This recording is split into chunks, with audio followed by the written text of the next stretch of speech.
India का अपना gaming platform.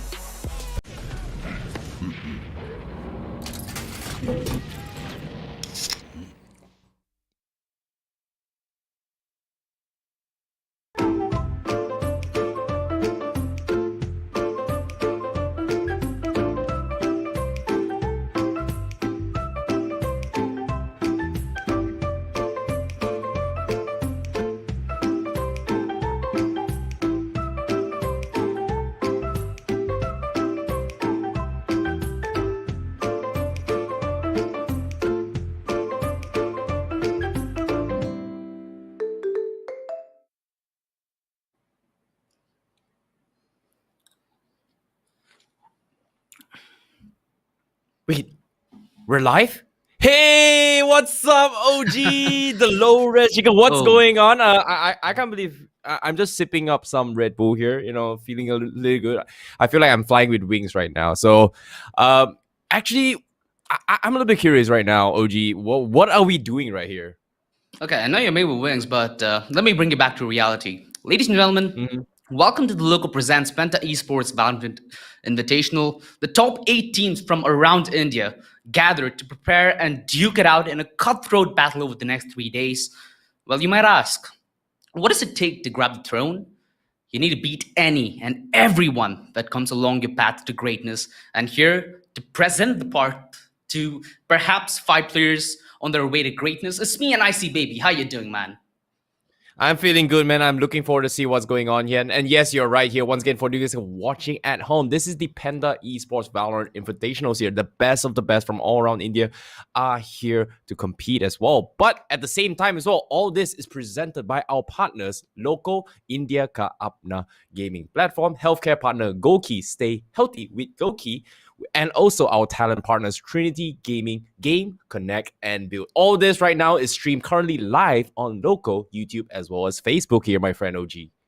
Yeah, and for those early lucky tuning in, a quick tidbit from you. Actually, a little birdie told me a while ago that if you do watch the stream live on LOCO, you stand a chance to win some of the GOQii Smart Vital watches that, might just keep your day much better than ours. I think both our sleep cycles are far beyond recognition. And hey, if it comes for free, then it's something worth trying out, especially if it's better for you. So, hey, it's a steal in my books. I don't know, man. I don't know about math, but do get me wrong. Correct me if I'm wrong, right? They're giving away 2 watches on day 1, 2 watches on day 2, and 4 watches on the grand finals. That's a lot of watches here. I want to hook myself up with some watches. How am I gonna do that right now, OG? Well, as said before, you can quickly tune into the stream live on LOCO, and you'll stand a chance to win. Hey, it might just be better for the both of us, right? At the end of the day, with all of us being gamers, it's important to stay healthy at the same time. And you both know that health is wealth. And when it comes to gaming, being the best requires you to be at your best. Exactly here. And of course, here at the local Casa Desk here will be your commentators here. Once again, for these guys who do not know what's happening here, our names are on our banners and camera. Will be your commentators for today. I'm looking forward to see, let's talk shop right now. I'm looking forward to see one of the best teams, like I've saw a couple of interesting names here. I've casted them over the years as well. I haven't exactly seen them go head on right from the get-go. And here in the top 8, aside from one of the best teams, I know I know who's not going to be competing here.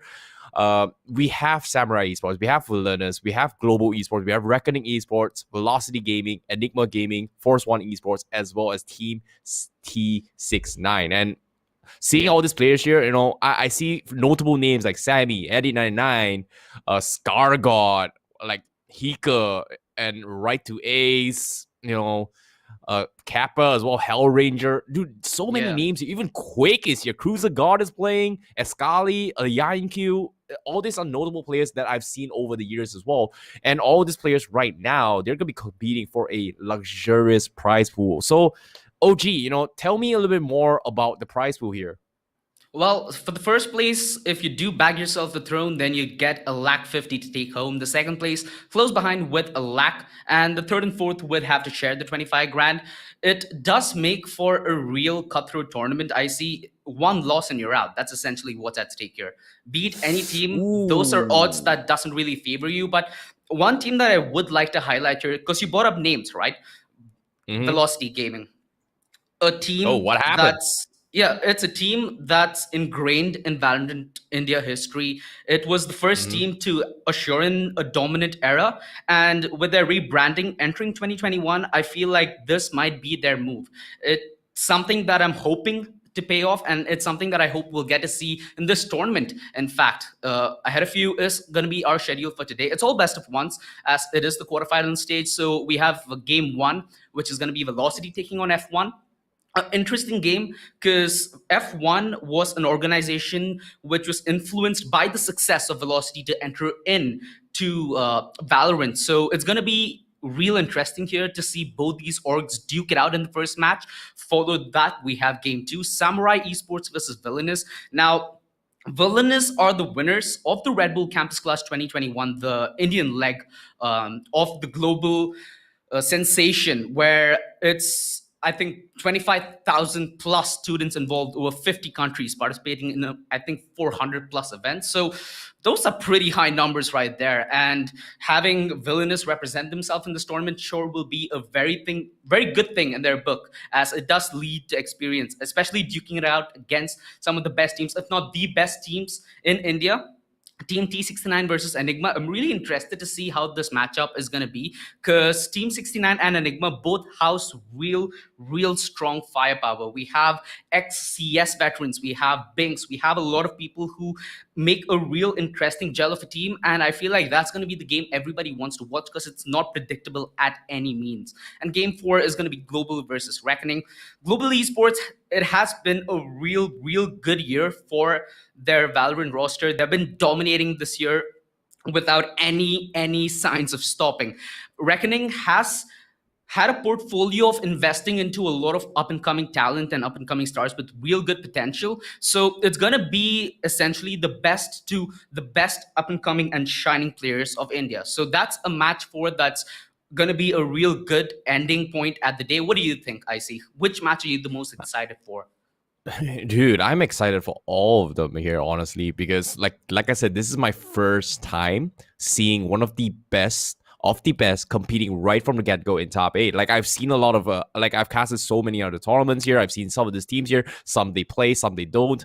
But right now, my personal favorites here on my rosters, and I'm seeing all these players playing today, just makes me really happy that my predictions from back then, as a fanboy, as a guy who spots out players here, I feel like I'm satisfied, because I've seen players like Sammy's, players like Hika, and so many more names here. And right now they're playing from the get-go here in the top 8. And like you said, in a best of one format, I don't know. It's going to be really tough here, because I'm looking forward to see how it's all going to go. Because right now, from the get-go here, it is going to be VLT Gaming going up against F1. So in this case, what are your thoughts on this bets? Talk shop a little bit here. I was looking forward to see a little bit more Icebox or maybe even Breeze here, but seems like we are going to be heading into its Ascent. Yeah, Ascent's a map where it's like the comfort zone, right? I think anybody who picks up Valorant, Ascent's going to be the first map that they're going to be comfortable with, because in some ways it's the easiest, but it's also in a format where when you're on the attacking side, there's a lot of thought process involved in the attack. So seeing Ascent here, it's going to be basically who has the most thorough homework done. Icebox, it's a good ban from Force One, because especially in a tournament like this, from the get-go, you do not want to unveil the trump card, right? Who knows? Maybe they have some kind of secret prep on it. All I know is it's going to be a real derby out there, and I think you should be ready as well, IC, given the amount of Red Bull we've drank. Yeah, I know, man. I'm super excited to see how it goes. Like Velocity, I haven't seen them for quite some time. Personally, I've casted I think 2 years ago. I've seen them for the first time. Hey, this has got to be one of the strongest team here. But after I've heard rumors here, they've got a lot of roster changes. It was back in 2020. Yeah. Oh, is it 2019? Okay, I mixed up my dates a little bit more. But back then they were one of the strongest teams, and then after that, they kind of fell off. Like, there were a couple of games there, a couple of tournaments, like me and you, we were casting it as well. We just didn't see them at all, and it's just super unfortunate here, considering that they were one of the strongest. But that's the thing, right? That's the beauty about playing competitive in esports as well, is that players grow over time. Everybody gets better, everybody gets improved as well. We are gonna see splits in terms of rosters, and me personally being a fan of all these players as well, Watching all these teams kind of split off, it just makes me really, really sad. But yeah, right from the get-go, from the start here, I'm a big fan here of Scar God as well as Right to Ace is going to be going head-to-head here, both on the left and right. But at the same time, it is a best-of-1 series.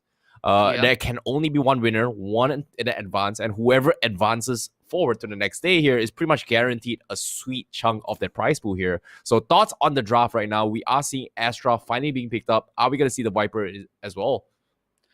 Yeah, when I saw that Viper, I was a little scared because the amount of post plant they have on Force 1 felt a little too much. You have the snake bite of the Viper, you have the swarm grenade of the Killjoy, and also the shock dart, and if God bless, the Hunter Fury as well when it comes to the Sova. So a reasonable pick with the Astra, again, a hero where it's far more sensible to some extent, where short-term utility usage comes in mind. It's more about getting that control in, where when it comes to maybe an operator like Omen or even Brimstone, it's more about those long-term smokes, right? Smokes that you use to get deeper position. So we might be seeing something a little gimmicky on the attack, if I'm not mistaken, from Force 1. It's something that I'm interested to watch. I want to know what the nifty minds down at Force 1 have in mind.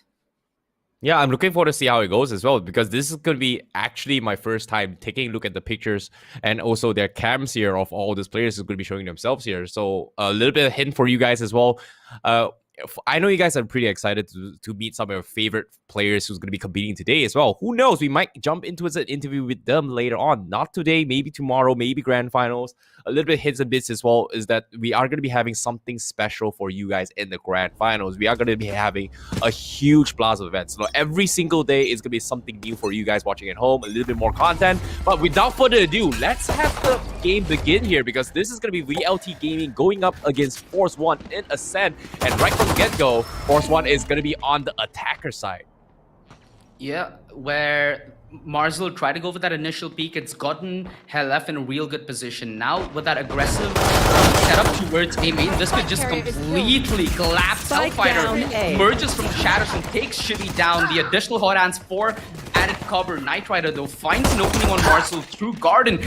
They've slowly encroached on towards this A side, and now the defense is semi-split. Amaterasu and LF going to be fighting in from main, while there is Right to Ace coming in from Gardens, potentially could rotate all the way back through mid. This is an iffy scenario where Force 1 are in a bit of a quicksand. With the time going so low and the bomb at the feet of VLT, it's up to them to make the move.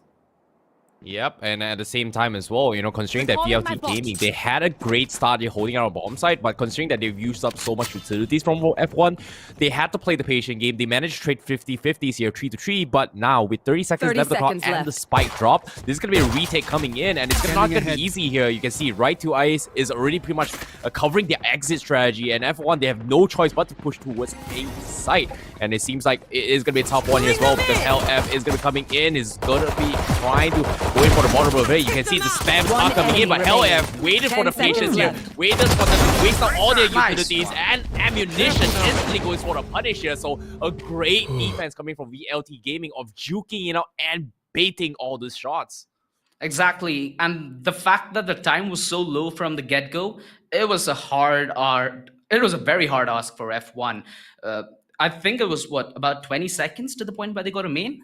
So yeah, it would have been a situation where they instantly needed to take that fight, grab the bomb, and get the bomb planted, or just go for the kills, which wasn't really possible considering the positioning of Right to Ace in that situation.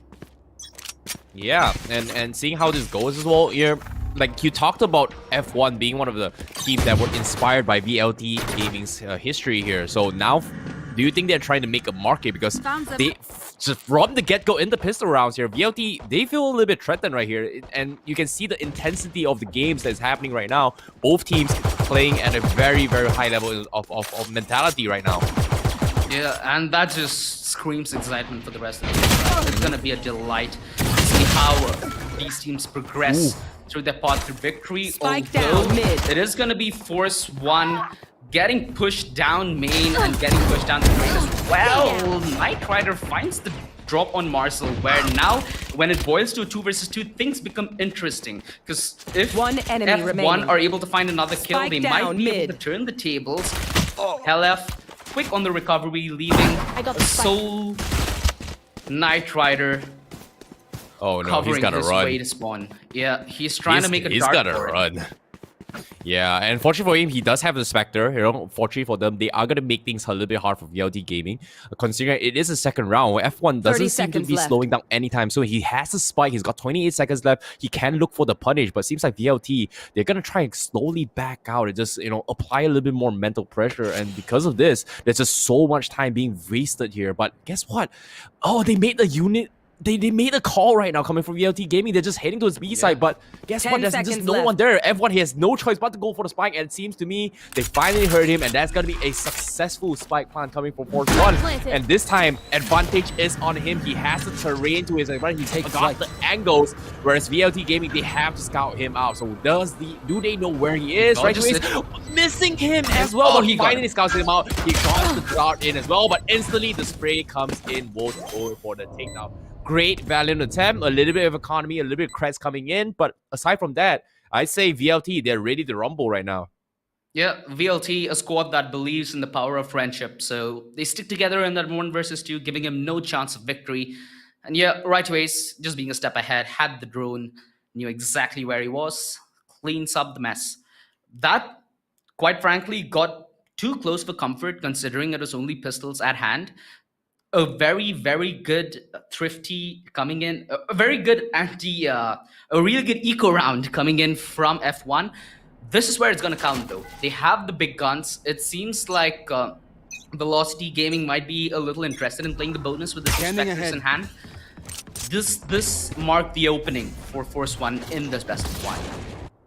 Yeah, and seeing how that both teams kind of play around the Astra pickup here, what are your thoughts on this? Is this working out for some of the teams here? Because over the years, over the time as well, we've seen a lot of teams adapt to the flash meta or the reconnaissance here. But it seems like F1, they finally found their opening. They are gonna head in for the push as well. Jet smokes are setting up away for short as well. But looks like VLT Gaming, they're just waiting for the sides as well. But it seems like they are getting ripped apart with this aggression now in a 1v3, 1v4 situation. LM is trying his best. He gets two. Can he get a third one? No, he cannot. He will eventually get taken down. That's gonna be Force One's first round take in this series.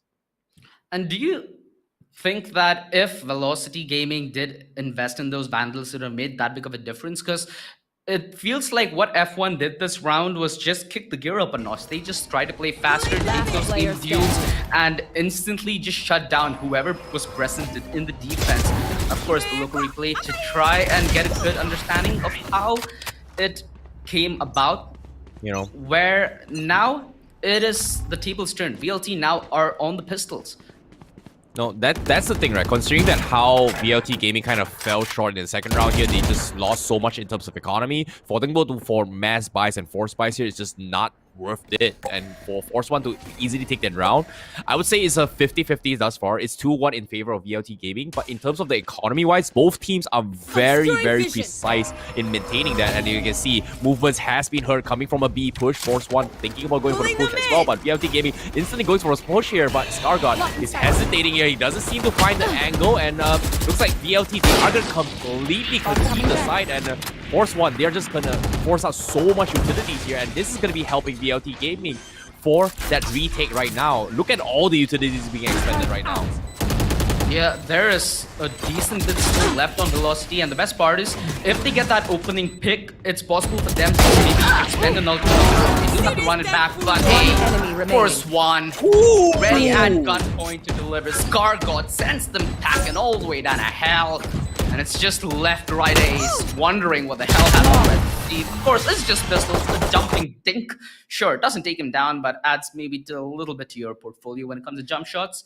Other than that, it's F1 just fighting back. This is what I'm talking about. I talked about ScarGod. He's one of the more notable players that I'm looking forward to here. And right now, to see him perform at that level, for him to actually play around, that was phenomenal. Let's take a little bit of replay of his highlights. That was just an insane run coming from ScarGod. For him to take 2, take 3, take more.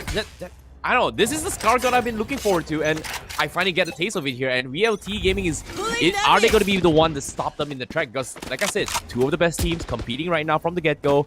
It's going to be rough. It's going to be rough. I'm excited. Yeah. I wonder what happened to Marcel's health there.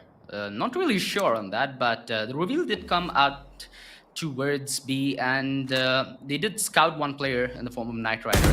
It's given Force One the opportunity to walk up towards Market, and Velocity Gaming are trying to negate this. They want to take this fight a little later. Hellfighter, though, gets picked off. Rafa knows exactly where Amaterasu is forced to commit Scar God at Obscuring vision. guns him down. A 3 versus 5 as in a matter of seconds, the B defense just crumbles.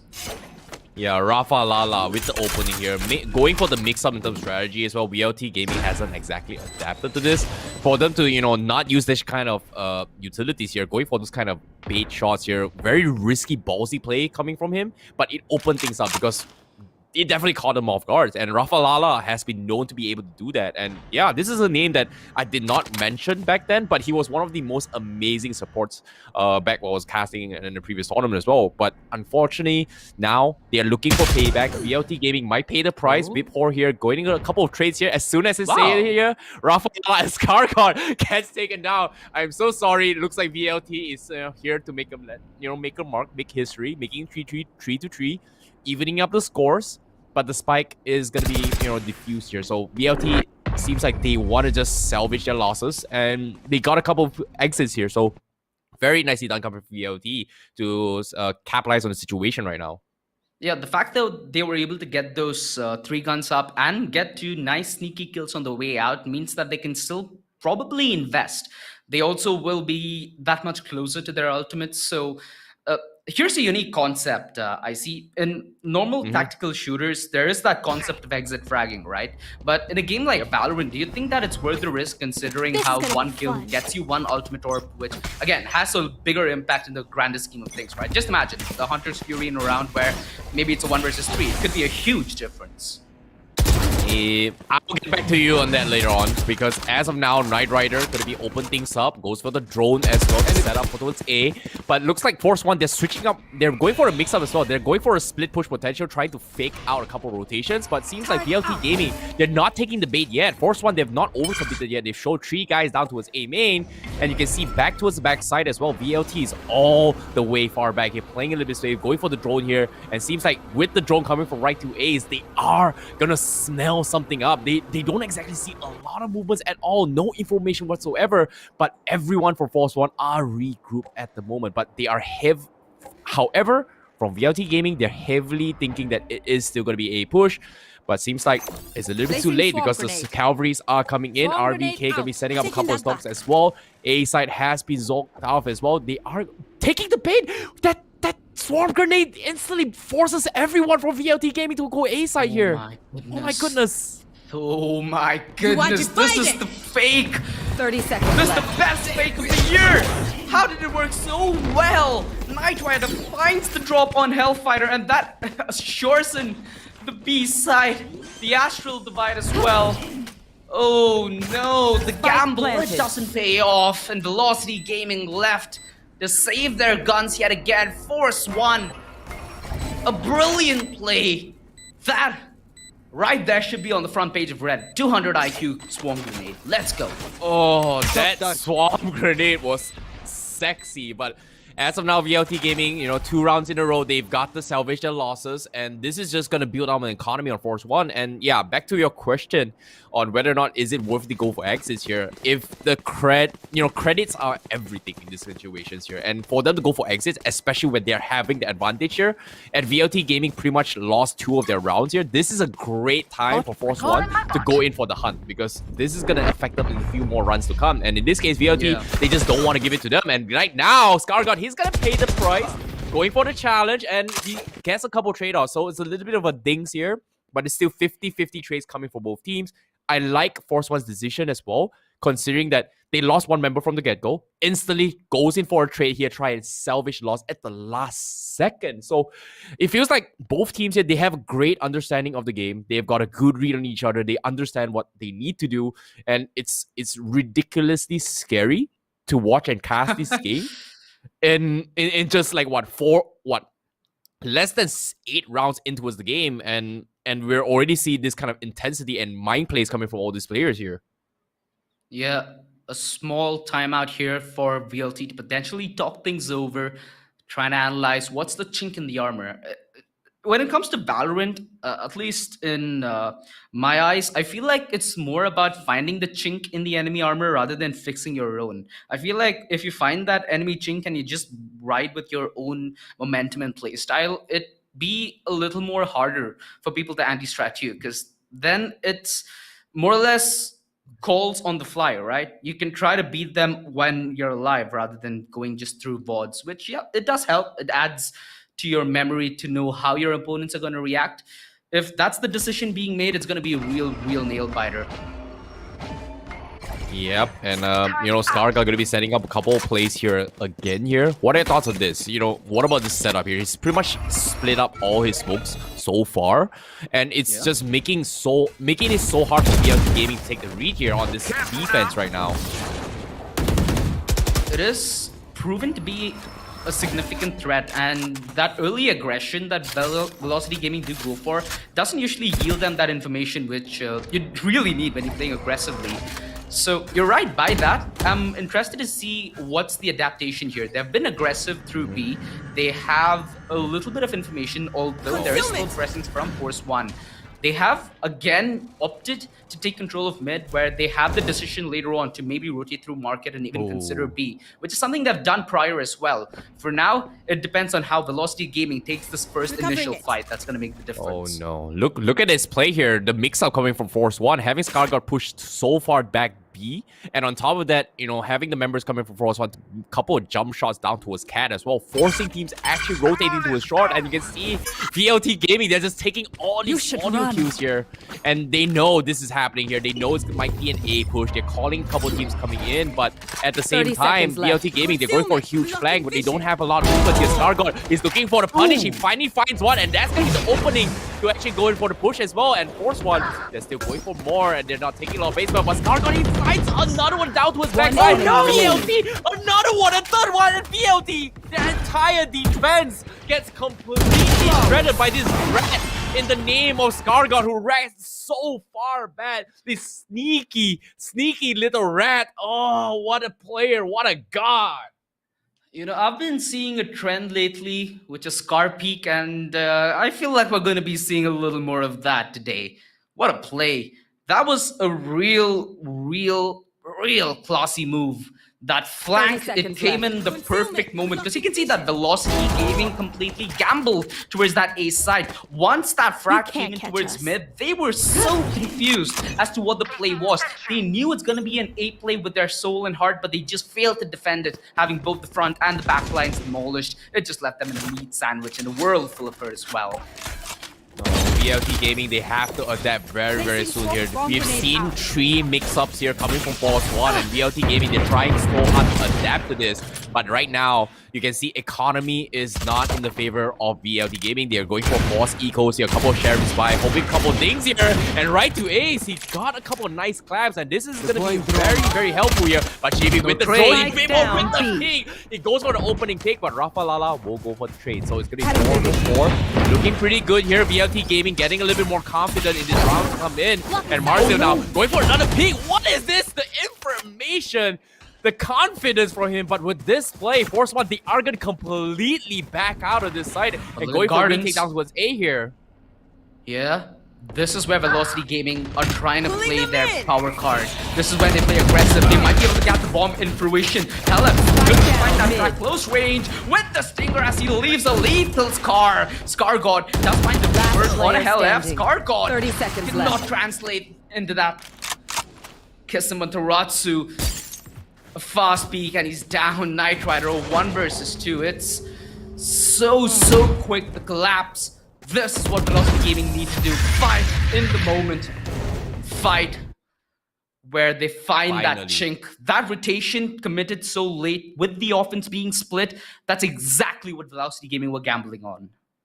Yeah, finally, Velocity Gaming makes a play here, getting a little bit confidence. They straight up go for the B pusher despite going for the eco round. Definitely, scared Force 1 a little bit here. You can see how confident the Jet player coming from Velocity Gaming instantly goes in for the push, instantly scares them all off. And because of this, it literally opens up the cracks and defense coming from Force 1 for VLT to actually go in for the the punish here. So I like this move coming from VLT, but how long Yes. can it last? Because this is VLT's response. Force one, have they adapted? And it seems to me the op play is not gonna work out. Our God, going for the mid punish once again. Careful Is he gonna go for the sneaky rat play here? Is ScarGod gonna go for the Scar King? Nice. Seems to be R2 Ace. He scouts out 2. Hunter down Spirit mid. connects on the 2. Weemore going for the punish as well. 3-3 is not over yet, but they've got massive outs as well. But Wow. seems to me the Blade Storm is gonna be taken out. enemy Armature remaining. into going for a trade here. Right to Ace also gonna go for a Enemy punish. remaining. It's Oh my goodness! He missed it. What the are you thinking? Oh, Hey, people, come on now. I'm anticipating God, my oh my congratulations. what is that? What is that? Get us the Down local replay mid. right now. Oh goodness. Did he just delete Velocity Gaming single-handedly? Because enemy that shouldn't remaining. be humanly possible. Look at this. One enemy remaining. This is what a man looks at his peak performance. You might not like it, but this is how it is. That is literally pure tactical, surgical insertions here, because that was pure dissect, dice, and slice complete execution coming from ScarGod. The perfect Yeah. surgeon he is, because that was just a crazy run. And you know what? I had my hopes up for this game. I had my hopes up for this tournament, for all these teams here. I'm really happy to be able to watch these games, because all these players are insane, my friend OG. Look at RVK. He's like, guys, we won that round. It's cool. We have Scar God, the surgeon with the incision precision. But they My all goodness. look composed. They know that this is a marathon and not a race. They need to get this one out, especially in the offense. They have a lot of post-plan denies that sadly we didn't get to see much of, just due to the fact that it's either been fakes and the last second with frags coming exactly in the next second, or it's been slow drawn out rounds and the kills just feeding everybody's appetite. We've not seen so many post-plan situations, which is where I think things will get far more interesting from either teams. Yeah, that's really interesting as well. But considering that now, I'm not sure if they're going calling it for a pause right now, but this is a great time to kind of slow down the momentum coming in from F1, because that should not have happened. Velocity Gaming, that was pretty much Velocity Gaming's move to make here. They won one round. Second round was pretty much in their taking as well. They've got a couple of really nice trade-offs, but a little bit of I would say jitteriness or nervousness has kind of creeped in. So it's time for them to take a pause here to kind of slow down the momentum that's being riled on coming from F1, and hopefully going for a little bit more punish. But it seems like Velocity Gaming, they're still struggling to adapt on how flexible F1 is playing in this round. They've switched up multiple times so far. ScarGod has pretty much made life miserable towards this mid control as well, especially with the op play. The op coming from Velocity Gaming was a scare. It should have been able to punish Velocity Gaming, but ScarGod had a one tap on that op. It just makes it so devastating here, because that's gonna affect the complete economy of Velocity Gaming from this get-go here. Yeah, it certainly is. I think RVK is just making some Scar God memes right now. He's getting ready with his clips, I suppose. What do you think is going to be important here for now? It's going to be an Astra on either side. They have the potential to both play aggressively and defensively. In fact, we did see Marcel with the operator trying to take that pick in towards B Link from mid, but it didn't really pay off. Maybe have another go at it, because it seems like the more they delay it, the more susceptible they fall to these fakes. Even when they expel things like the run it back and recon, they're not able to get as much information as you may. Sure, they get a little bit of space covered. They understand that the close area towards B might be clear, but the rotations always come in late. It's not predictable whatsoever. What do you think that Velocity Gaming should do? Because at the moment, I feel like F1 are in such a good understanding of how Velocity Gaming plays.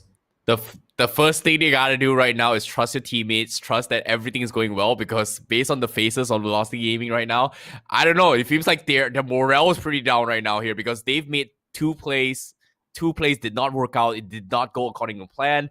They need to come up with a new strategy here. It seems like they're feeling a little bit low right now. Whereas from the side of F1, they're feeling very up, and I feel like they're a little bit too relaxed and chillax about this match. Like we saw a couple of messages here and there, but I like the Shroud headset as well coming from Momoteretsu.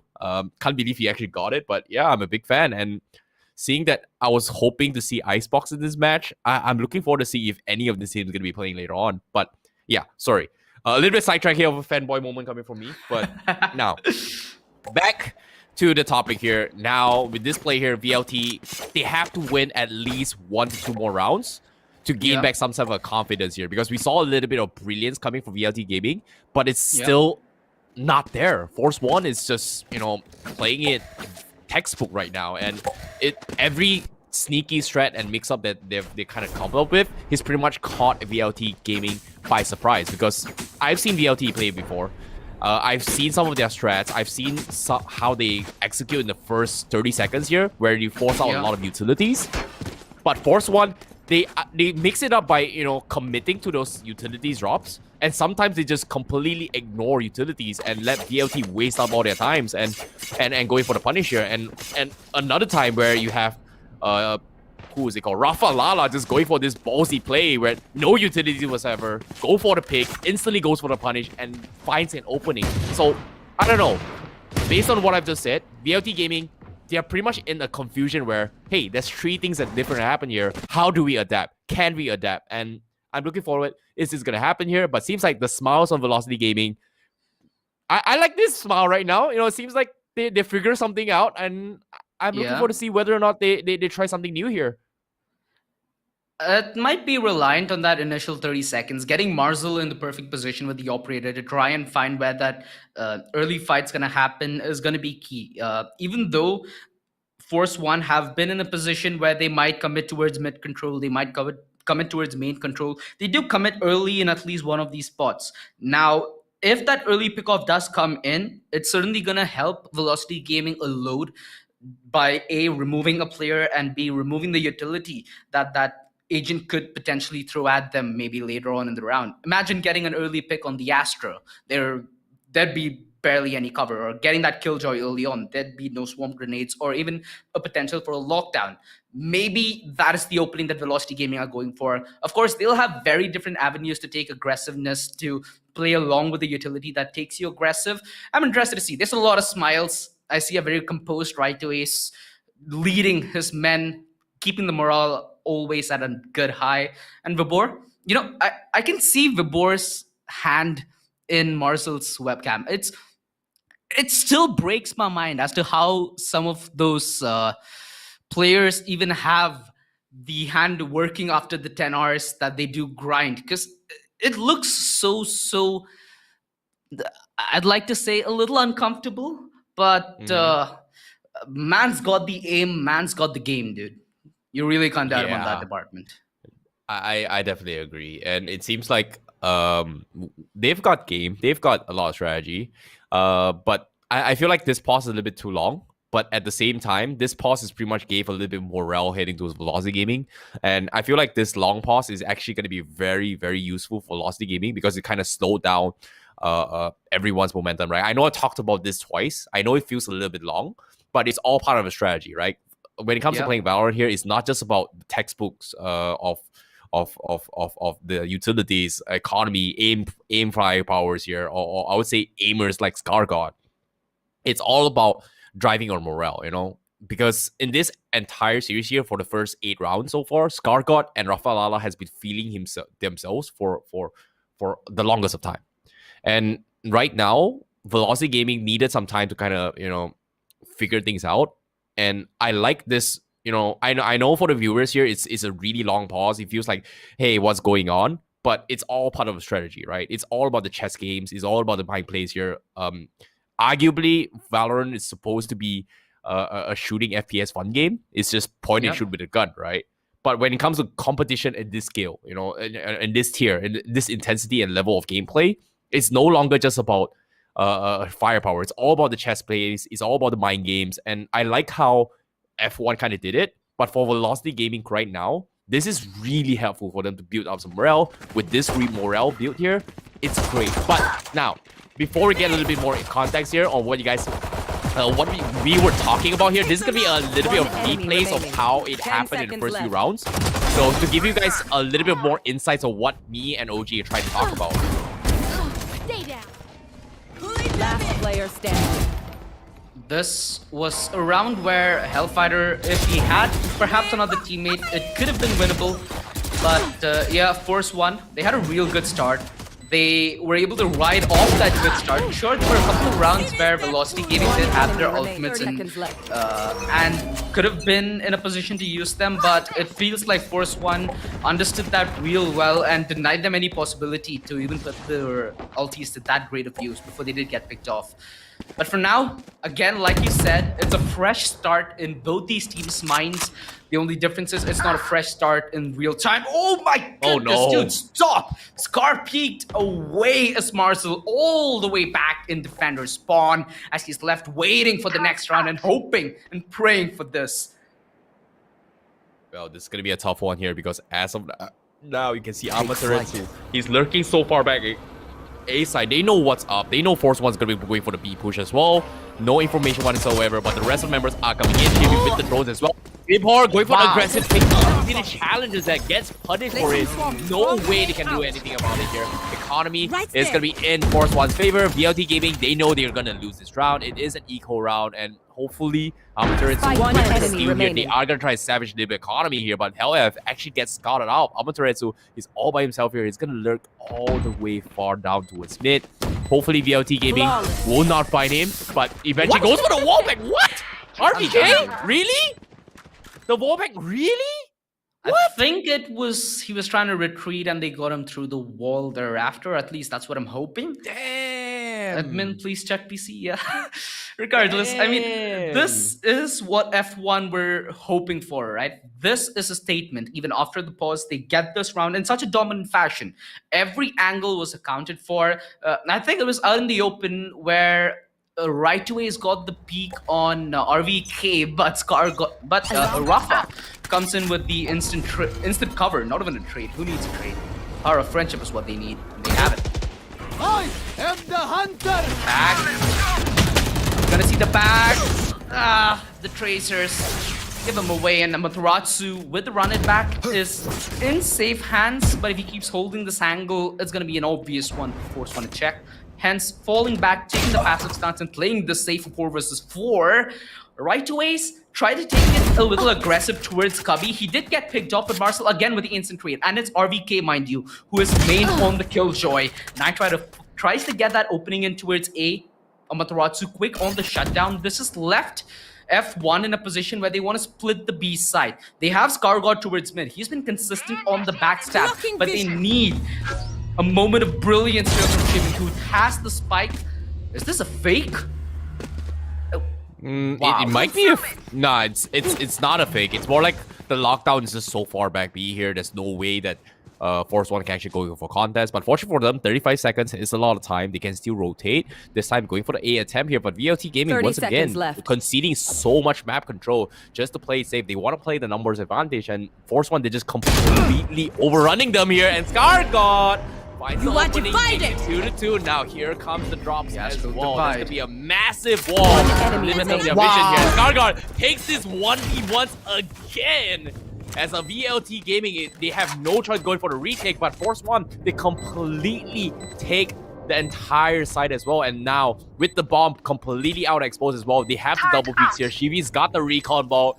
This is going to be a tough one here for VLT Gaming. Here comes the tap, here recon as well. He goes for a trade. Vibhor still survives this here. It is going to be a 1v1. Now, Vibhor, the hopes here is going for a bait. The jiggles are coming in. Another sticking as well. Shivi trying to buy as much time as the shock dart. One shock arrow coming as well. Vibhor going past the half as well. He's going to stick it. No, he goes past the halfway mark, but looks like he's going to go for a finish as well. He finally takes it out. The patience coming from Vibhor and the defuse. What a clutch coming from Vibhor. Beautiful stuff. That's exactly what Velocity Gaming needed. A little bit of life driven into Velocity's lungs by Vibhor. As now they stand a chance. That was a very crucial round there. Scargod did his very best. The Astral Divide used to perfection. If only Shivy could have completely played on the back. If I'm not mistaken, he had that extra shock dart. I'm wondering why he just did not plan to just try and go for that shock dart play. But hey, it's still 7-4. Velocity Gaming just trying to get a better margin to fight for in the second half. Force 1 though, it's gonna be a comfortable economy that they've built on the back of the momentum. So they have another bite. They do have the Bladestrom and the Lockdown available. Yeah, and this is what I'm talking about, right? Like, VLT Gaming, they've got a little bit more morale now. With a great cut coming from before, they need 2 consecutive rounds if they want to play it safe. But this time, with the lockdowns coming in from Force 1 here, they are going to completely concede this. And then they're not going to be going for challenge. But look at this behind. VLT Gaming, they've gone for the sandwich as well. They're going for the wraparound. And F1, they're going for the force in as well. They're going for the trade. 4-4-4 still alive. Right away is going to try to delay the push with the sharp arrow. They're still stuck. And here comes the wraparound because from behind, literally, you know, there's going to be a player coming in. And Almon's already tries them all out from behind and takes them all out. And VLT had great aim sense there. And that's going to be Force 1 completely walking towards the traps there. And immediate reactions coming in from Velocity Gaming, going for the wraparound. And like I said, they needed 2 rounds. They've got it. They've built out their morale. And they are looking very, very good about this year. Because Force 1, they completely ignored the backlines. Completely got shut off from that round.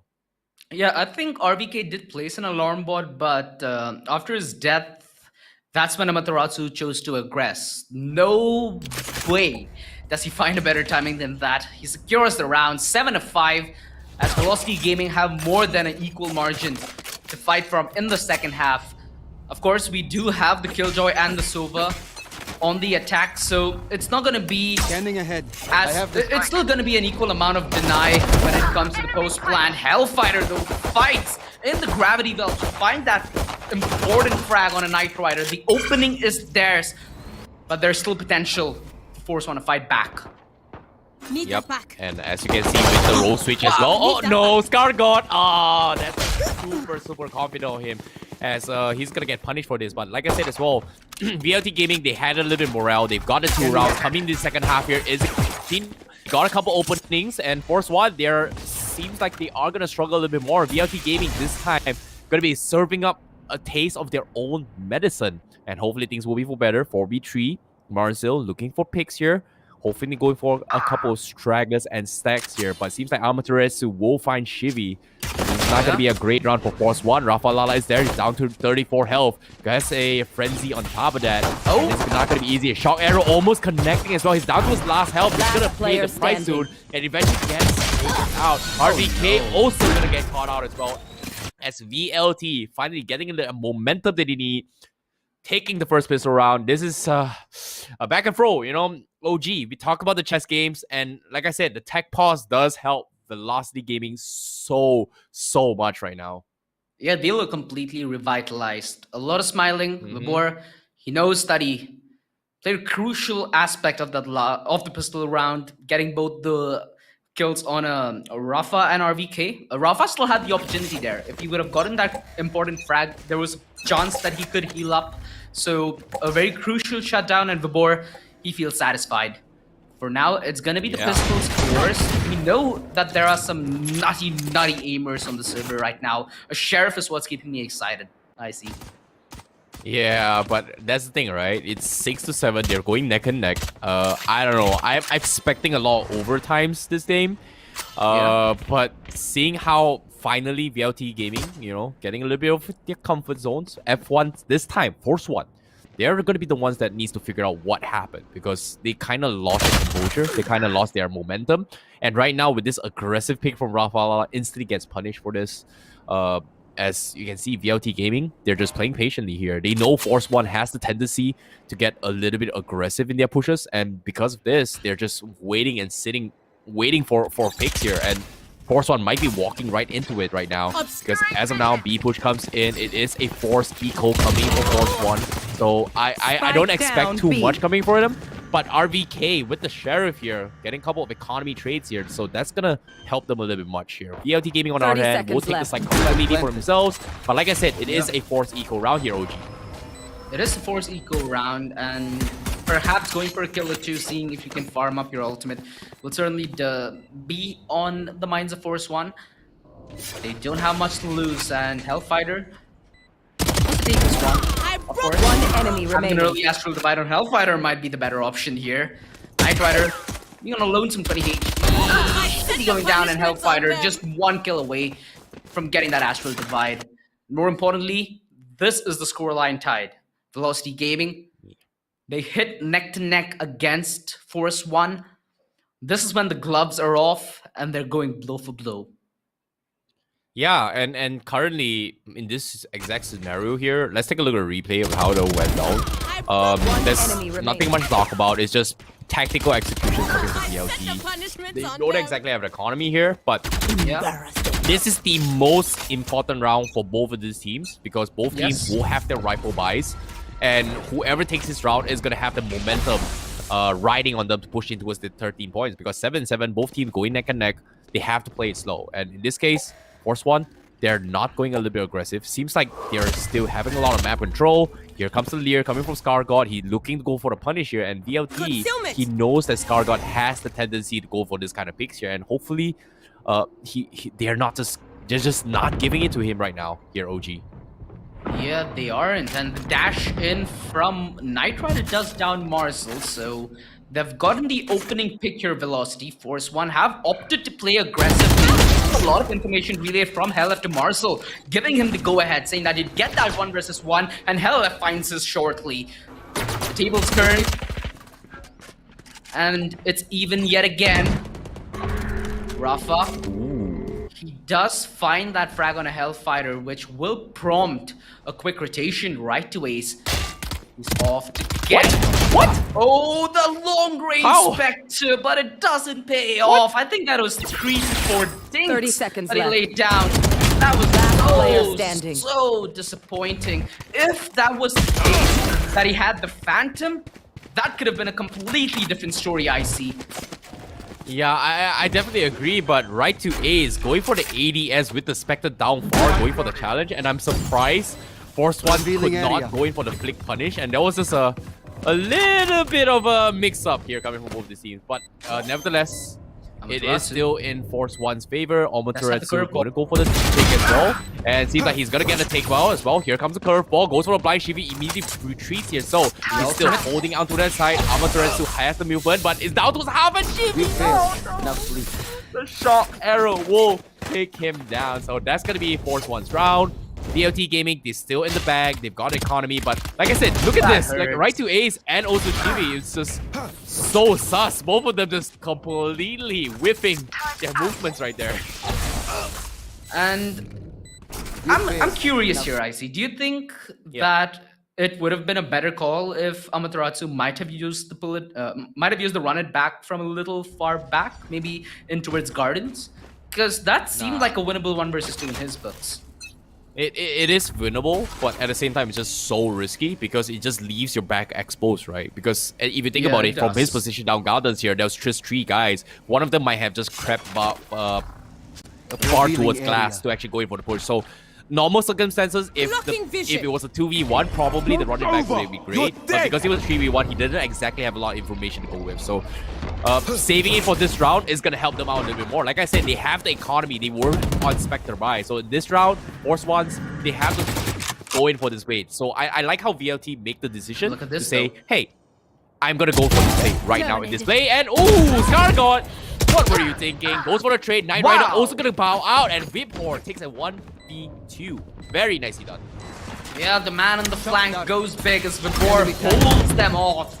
There is simply no tampering with Velocity Gaming's backlines as the fort stands strong. Force One in a position where they contemplate, did they go on the save or did they commit? RPK though is making it more than just a convincing case. They know that there is right place hiding from hell, laying down chalk darts left, right, center. Vibor finds the backstab on a Rafa.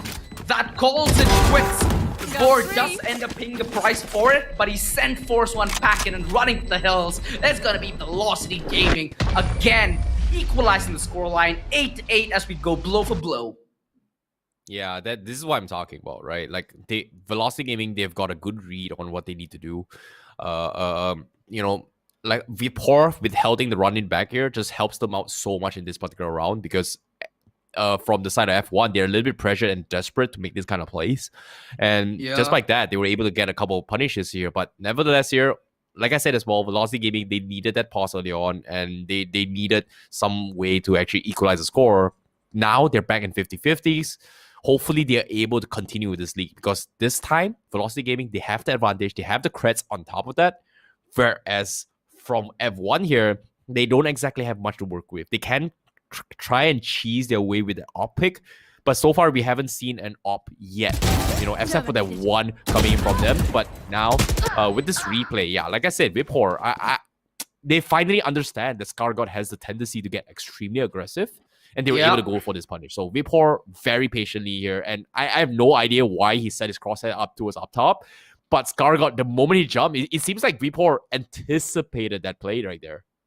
And it was kind of risky for Vibor to go on that repeat there, considering the dink. And Vibor essentially is half the post plant, right? They have the swarm grenades on Vibor, and they have the shock dart on Raitoace. Occasionally, the hot hands on Amaterasu, but you rather use hot hands defensively while holding rather than on the post plant. So if Vibor would have gone down there and a trade would have come in, maybe that's the time RBK goes ham.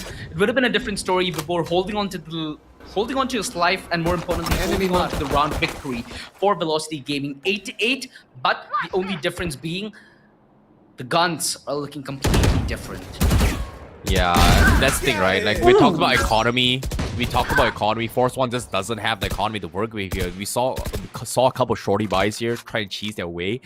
This is pretty much VLT game in the bag, unless they walk into the perfect trap, but we didn't exactly see too much. Shibi is gonna try and go in for the things here, hopefully to help the shorty get a couple of kills here and creds. But aside that, VLT Gaming, they're not looking to go in for this kind of crazy plays. Rafalala doesn't have the health here as well. ScarGod still waiting for the right moment. There's just nothing much again to it. Like straight up VLT Gaming is gonna struggle, but Rafa. That was the opening. Never mind. That is the nope. Spoke too soon. You jinxed the casters. Raitoace is laughing. He knows he got us both. It's like, look, I got the casters. Haha. Yeah.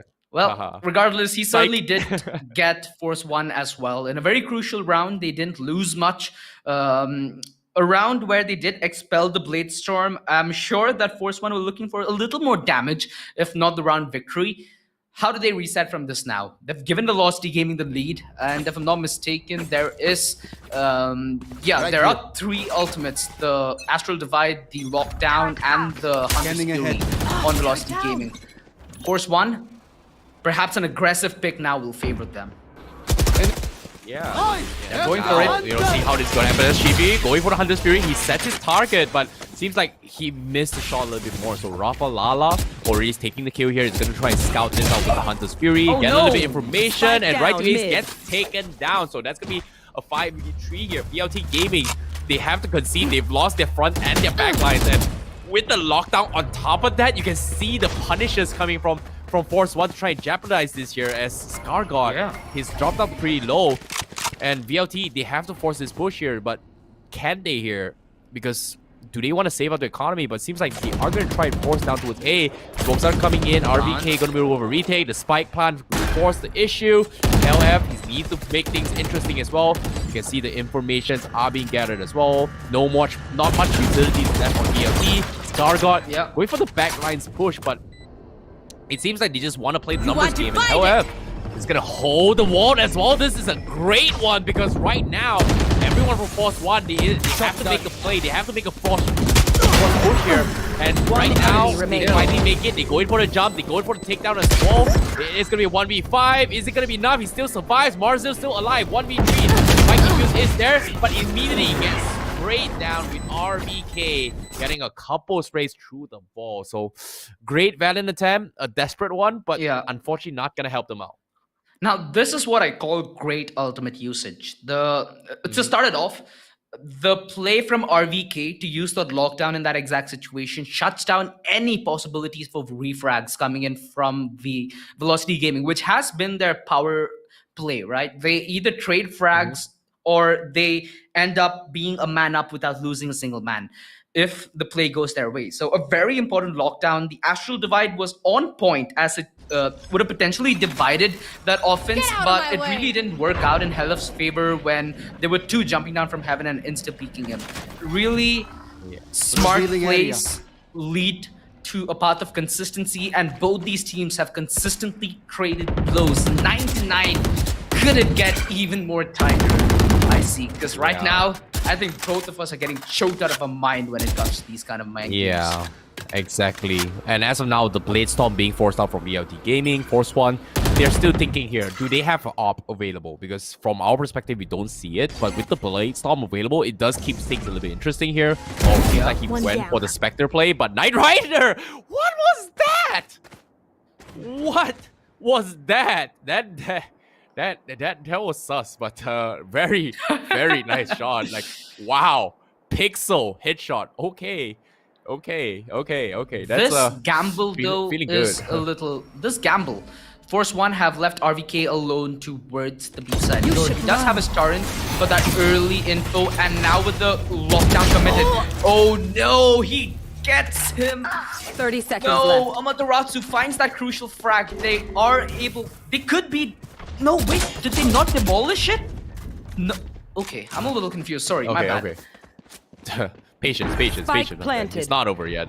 But yeah, with the spike being planted from VLT, it's going to be retake for Force One. It is a winnable situation for VLT. They've got the Hunter's Fury on top of that.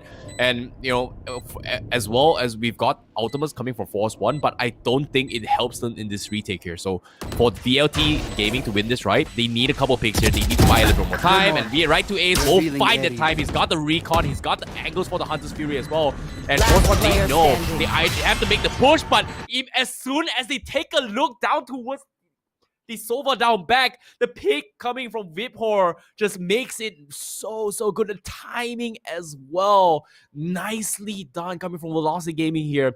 Taking turns with the aggression and the baits. What a setup here. And Force One, you can see the confusion. They had to make a play. Rush down towards side or take down the Sova. But the Hunter's Fury hold down from the Sova coming in from Velocity Gaming just made them overthink themselves. The mind games, my friend, OG. The mind games. And Scar got a very sensational performance on the Astro. Scanning 20 ahead. kills. He's come alive for his team at every occasion asked. But Force One still find themselves with behind Velocity. Amaterasu! This is why he is amongst the best, if not the best, One gamer enemy remaining. in India. Hellfighter and Marzo to finish what Amaterasu started, as it's RVK finding a constellation frag. Oh! He gets a double! Hellfighter bites the dust as well. The shock dart doesn't connect. Marcel finally gets that peek on him, but doesn't put RVK to sleep. Smoke might have baited him to get in the action. The reveal is gonna take him out though. Out of the fight, maybe. Smarzel and Vivor were more than ready to shut this down. 11-9. This does add to RVK getting us locked down as soon as possible. The only difference being Force One are slowly losing grounds in this best of one. Velocity Gaming marching so much more closer to that victory here in the first quarterfinals, a best of one. So now that fact should be weighing in the heads of Force One. Let's see if they're able to succumb to the pressure or if they finally deal with it and maybe overcome Velocity Gaming's. I definitely agree, but at the same time, Velocity Gaming, it seems like they've found their momentum, right? They are able to fight for this kind of cracks, right? And Force One, they have been riding on Scar One's momentum and aggression, and currently Scar God is just struggling to find this kind of opening picks here. And Velocity Gaming, they're finally taking note that he is a little bit aggressive, But this is just not ScarGod's playstyle, and it's just super unfortunate. And for Velocity Gaming to take this into its consideration, going for this kind of punishes here, it's gonna help them out. But it's not over yet. Running back has been expanded as well. Amateritsu is just like, I don't care. I've got the running back. Getting a little bit of information. Seems like Gardens has been spotted out. Marzil going to be blocking them out as well. The Deer not going to be connecting on top of that. But we do see trades after trades from Hell F. ScarGod's going to be pointing out towards the Hell, but nope. Not gonna be enough. It is gonna be a 2v3. Empress has been expanded up. Well, he's getting a little bit desperate, and Rava Lala won't get caught off. So that's gonna be a 3v1 now. It's up to Knight Rider, and with this operator here, he's looking the wrong angle. Oh, the timing. Yeah. The timing. Is he gonna take the bait here? Movements has been made, but Knight Rider, missing in by a second. The backstab's coming in as well. Hellfighter left to hold the fort while the team's out on pick. The timing! The timing! Oh no! Oh, I think both of them had the same look of confusion, agony, and pain when they peeked that angle. What did I just watch? That is just. I feel so bad for her. It is what it is, my friend. It is what it is. Well, nonetheless, 12-9, so it's gonna be Velocity Gaming an inch close to victory. They can sniff it. Match point. But they're gonna go for it now. This is the round that they're looking to finish it off. Knight Rider played out by the double peak. It could have been a collateral, but Vibor faster on the trigger as usual. In fact, he's been lights out this game.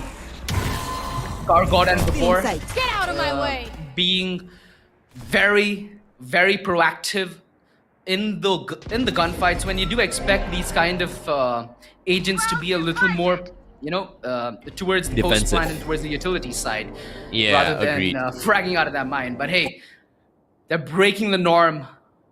Roles meant to be broken, I like this wall coming in from ScarGod. I definitely agree. Like ScarGod now is their last attempt. They need him to come up with a line. This wall here is going to completely slow VLT Gaming in their vicinity as well. But this time the lockdown has been expanded. You can see that they've got all the angles. The Hunter Spirit being expanded on top of that. Right to Ace. He's going to try and ding them up.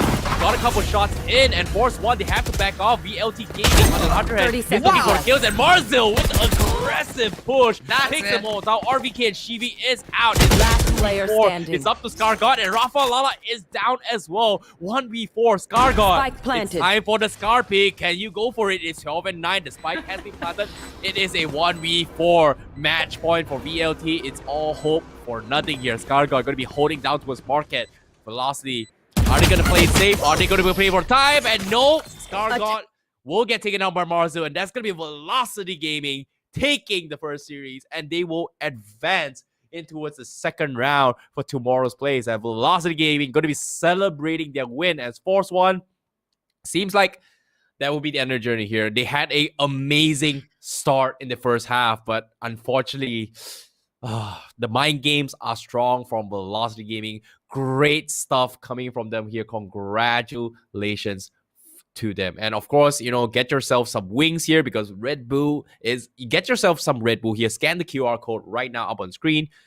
Get some, because it is going to give you some wings. It is going to give you the energy. And if you like the energetic hype here, give us a oh yeah down in the comments. And what a victory here. Velocity Gaming. It felt like up until the end, it was going to be very uncertain, but the last few rounds were brilliant. We move over to the highlights of the game. Present India Kapna gaming platform, LOCO. So this is where I found the difference between Velocity Gaming and Force 1. You can see the difference in the defense, right? Force 1, they were so proactive, and whenever they went aggressive, they found so many aim deals. Velocity Gaming aren't really shy in taking those aim deals. Sure, it didn't favor them much in the first half, as they did exit the first half with a 7-5 margin with them being on the back foot, but it did show a difference in the mentality. And ScarGod, he's been performing anything you could ask for. Force 1, I think that their Spike down mid. man with the plan could have gotten even more done. The only problem being that Velocity Gaming, when they got on the defense, when they got on the Enemy offense, remaining. it was a completely different story. They were able to deal with Enemy remaining. Scargod wasn't given as much freedom when he was on the defense compared to the offense. As you can see, that brilliant 3K to secure that round and secure themselves that first good half. This was a crucial round though. Vibor, the man who revitalized Velocity Gaming early on in the first half.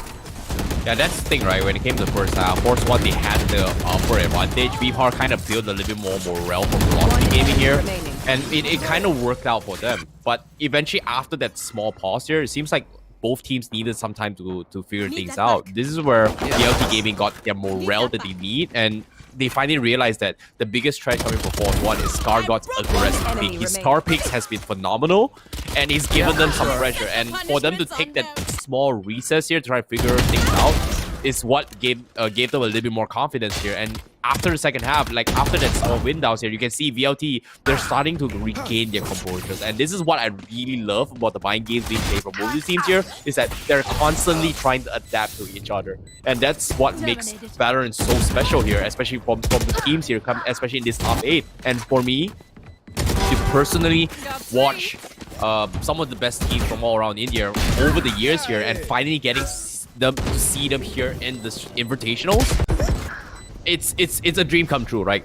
Like Scargod, one of the notable names here. Unfortunately, we only see them one game, but from the opening of the game, we already see him just pop off like a aimer. It's just insane. It's just insane to watch. No more.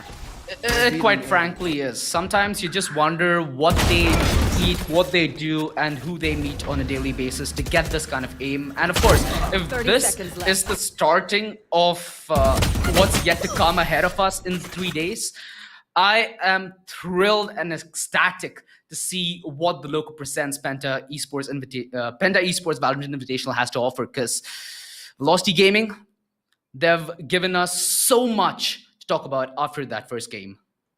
Yeah, look at the scores as well. Scarco and RVK, they were feeling themselves in the first half. Like most of this time, Scarco just completely shredding the team here from VLT. And that's the thing, right? Like after they realized that these two players are one of the biggest threat, VLT, they kind of switch up their positions here, try and target them towards them all the way through. And it's just super unfortunate for F1. But of course, you know, all good things must come to an end. This pretty much going to be Velocity Gaming taking the W, and Force 1 is gonna, you know, damn. I really hope this is the best of 3, but at the same time, I really hope that every single match today is also going to be a best of 3, because like I said, it is the best of the best competing against each other. The intensity, the skill level between all these players are insane, and to open things up in this first match just makes it super. I'm super excited to see how it goes. And at the same time as well, welcome back to the Penta Esports local casters desk. My name is ICBaby12, and that is OG the Low Res Chicken. For this guy wondering who are the casters, we are your casters for today. And at the same time, OG. Yeah. I don't know, man. Like I know I'm asking for more best of 3s from all these teams, but today's rosters is kind of scary. You know what? This first game is so close, OG. It's so close. It was close, but it's exactly what we were looking for. Real nail biters, especially towards the end there. It was just endless rugby style fights. It couldn't have gotten any better, especially due to the fact that Velocity Gaming are now in their rebuilding phase. And I feel like this tournament is going to be a real milestone in their books. And I hope to see much more greatness from them this tournament. Of course, with that match concluded, Velocity are your victors, but we have another very interesting matchup coming up, which I'd like to talk about briefly. It's Samurai Esports versus Villainous. Now, Samurai Esports recently did get that Valorant roster. They have a lot of notable names, Sai, Excali, just to name a few. And they're looking to be a real solid roster who are consistently hitting the top tier in India. Alongside to take on Samurai Esports is going to be Villainous. Now, if Villainous is a name not familiar with you. They are the winners of the Red Bull Campus Clutch 2021, the Indian leg of the Red Bull Campus Clutch. And the Red Bull Campus Clutch is a global phenomenon where players who are looking to be the best agents in Valorant gear up. It's, I think, a 25,000 student plus program over 50 countries with, I think, 400 events. So again, quite big numbers, and them having a chance here, it is gonna be a matchup that's gonna go tooth for nail. I see. Yeah. How do you presume that Samurai versus Villainous is gonna go? Do you have any like picks? What's your view on it? It's gonna be extremely tough. Like, it's hard to predict considering that it's a best of one. If it's a best of three, probably I'll say like Yeah.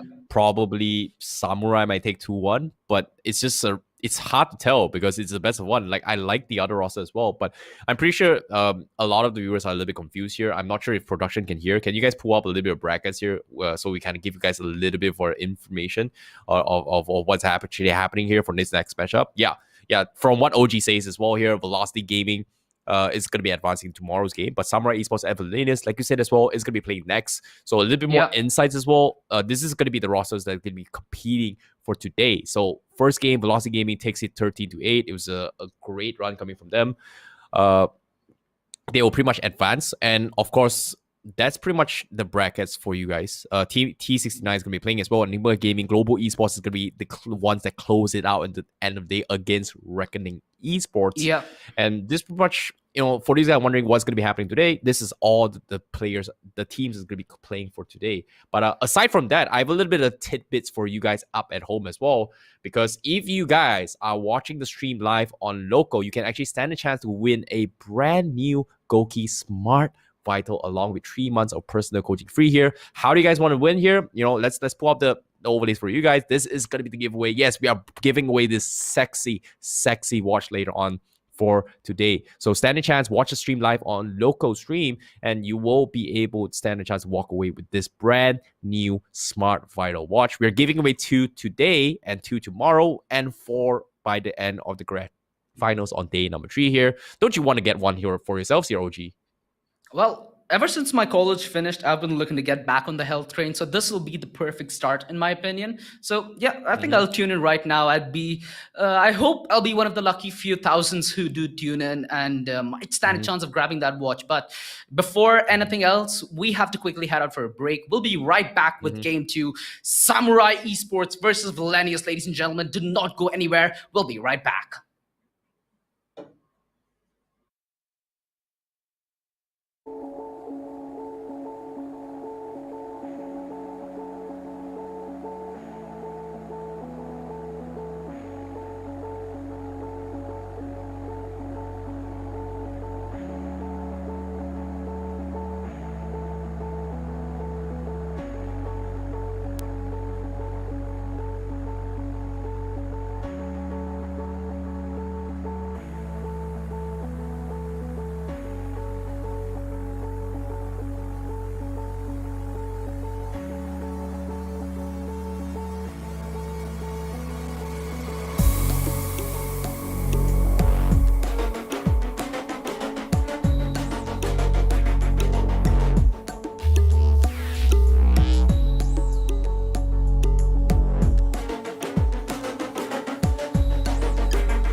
And we're back. Ladies and gentlemen, welcome back to the LOCO Presents Penta Esports Valorant Invitational. And we're back at the local customer desk. Joining me again is going to be IC Baby 1-2 as we prepare ourselves to see who is going to meet Velocity Gaming in the semifinals. Is it going to be Samurai Esports or Villainous? What are your thoughts on the matchup, IC? Before we get into that as well here, for these guys, once again, watching back, I'm loving the vibes, man. Like, honestly, I can hear the music here. The background is just amazing. For these guys just tuning in, still tuning in here, this is going to be an early surprise for you guys. You know, for those guys watching here, later on, we're going to have even more people going to be watching the tournament as well. If you guys are still watching this right now, the special announcement that I'm about to give exclusively for you guys still watching it right now at this moment is we have a special event for you guys for tomorrow. Like, every music that you've been listening so far, we hear the vibes, everything, right? It reminds you of going to a club, having some fun, listening to some good music and such like that. And, you know, I'm telling you for a fact, right, that on Sunday, we will have something special for you guys. You know, be sure to come up very, very early. As soon as the stream comes up, better be watching because we are going to be having something for you guys up on Sunday. That's the only hint I'm going to give you guys. That's the only hint I'm going to give you guys. So be sure to come back on Sunday. But for now... Well, I have another hint to them. If you do want to know what's going to happen on Sunday before IC tells you, I mean, I'm sorry, IC, if that was your grab at trying something different. All right. If you do want to know ahead of IC, if you want to know ahead of the crowd, do follow Penta Esports on Instagram. Do follow them on Facebook. There, you get the latest updates on everything Penta Esports, everything Valorant. So, yeah, I mean, early birds are the ones who are going to enjoy the most, right?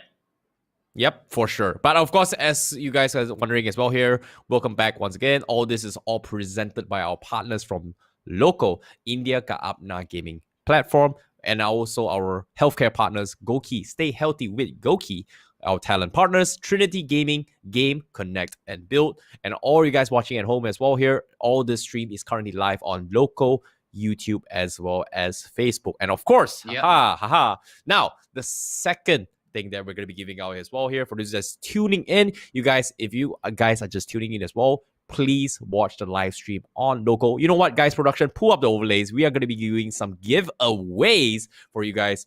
Watch the stream live on LOCO and stand a chance to win a GOQii Smart Vital along with 3 months of personal coaching for absolutely free. We're giving away 2 today. We're giving away 2 tomorrow. And we are also giving away 4 on the grand final. So be sure to follow Penta Esports on Instagram for the winner announcement. So that's the only way you find out who's going to be winning by the end of the day. So be sure to watch the stream live on LOCO, only on LOCO, exclusively on LOCO, and you get yourself potentially a brand new GOQii Smart Vital watch.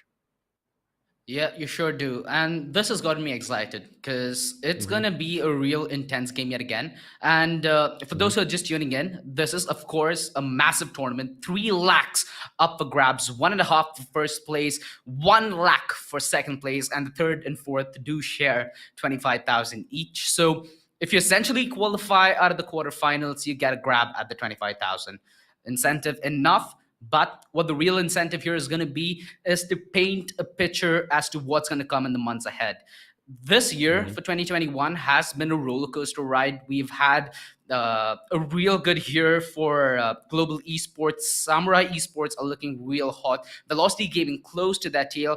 A lot of these teams in real close contention. And of course, Force One just showed us how close the competition could be, even between tiers, right? Even though we consider Velocity, Global, Samurai some of the best teams, even teams that might be a rank or 2 below them do stand more than even a fair chance to grab this throne. That's how dicey it is. 1 loss and you're out. Force One, your first team to get eliminated from the LOCO Presents Penta Esports Valorant Invitational. Up on the block now, is it going to be Villainous who take the L, or is it going to be Samurai Esports? One thing's for sure, both teams can go neck to neck. Villainous Esports did, like aforementioned, get a real good start to the year, winning the Red Bull Campus Clash 2021, the India leg of it, by the way. Samurai Esports, interested to see what they have to offer. This is going to be a nice match. This is something I'm going to be looking forward to.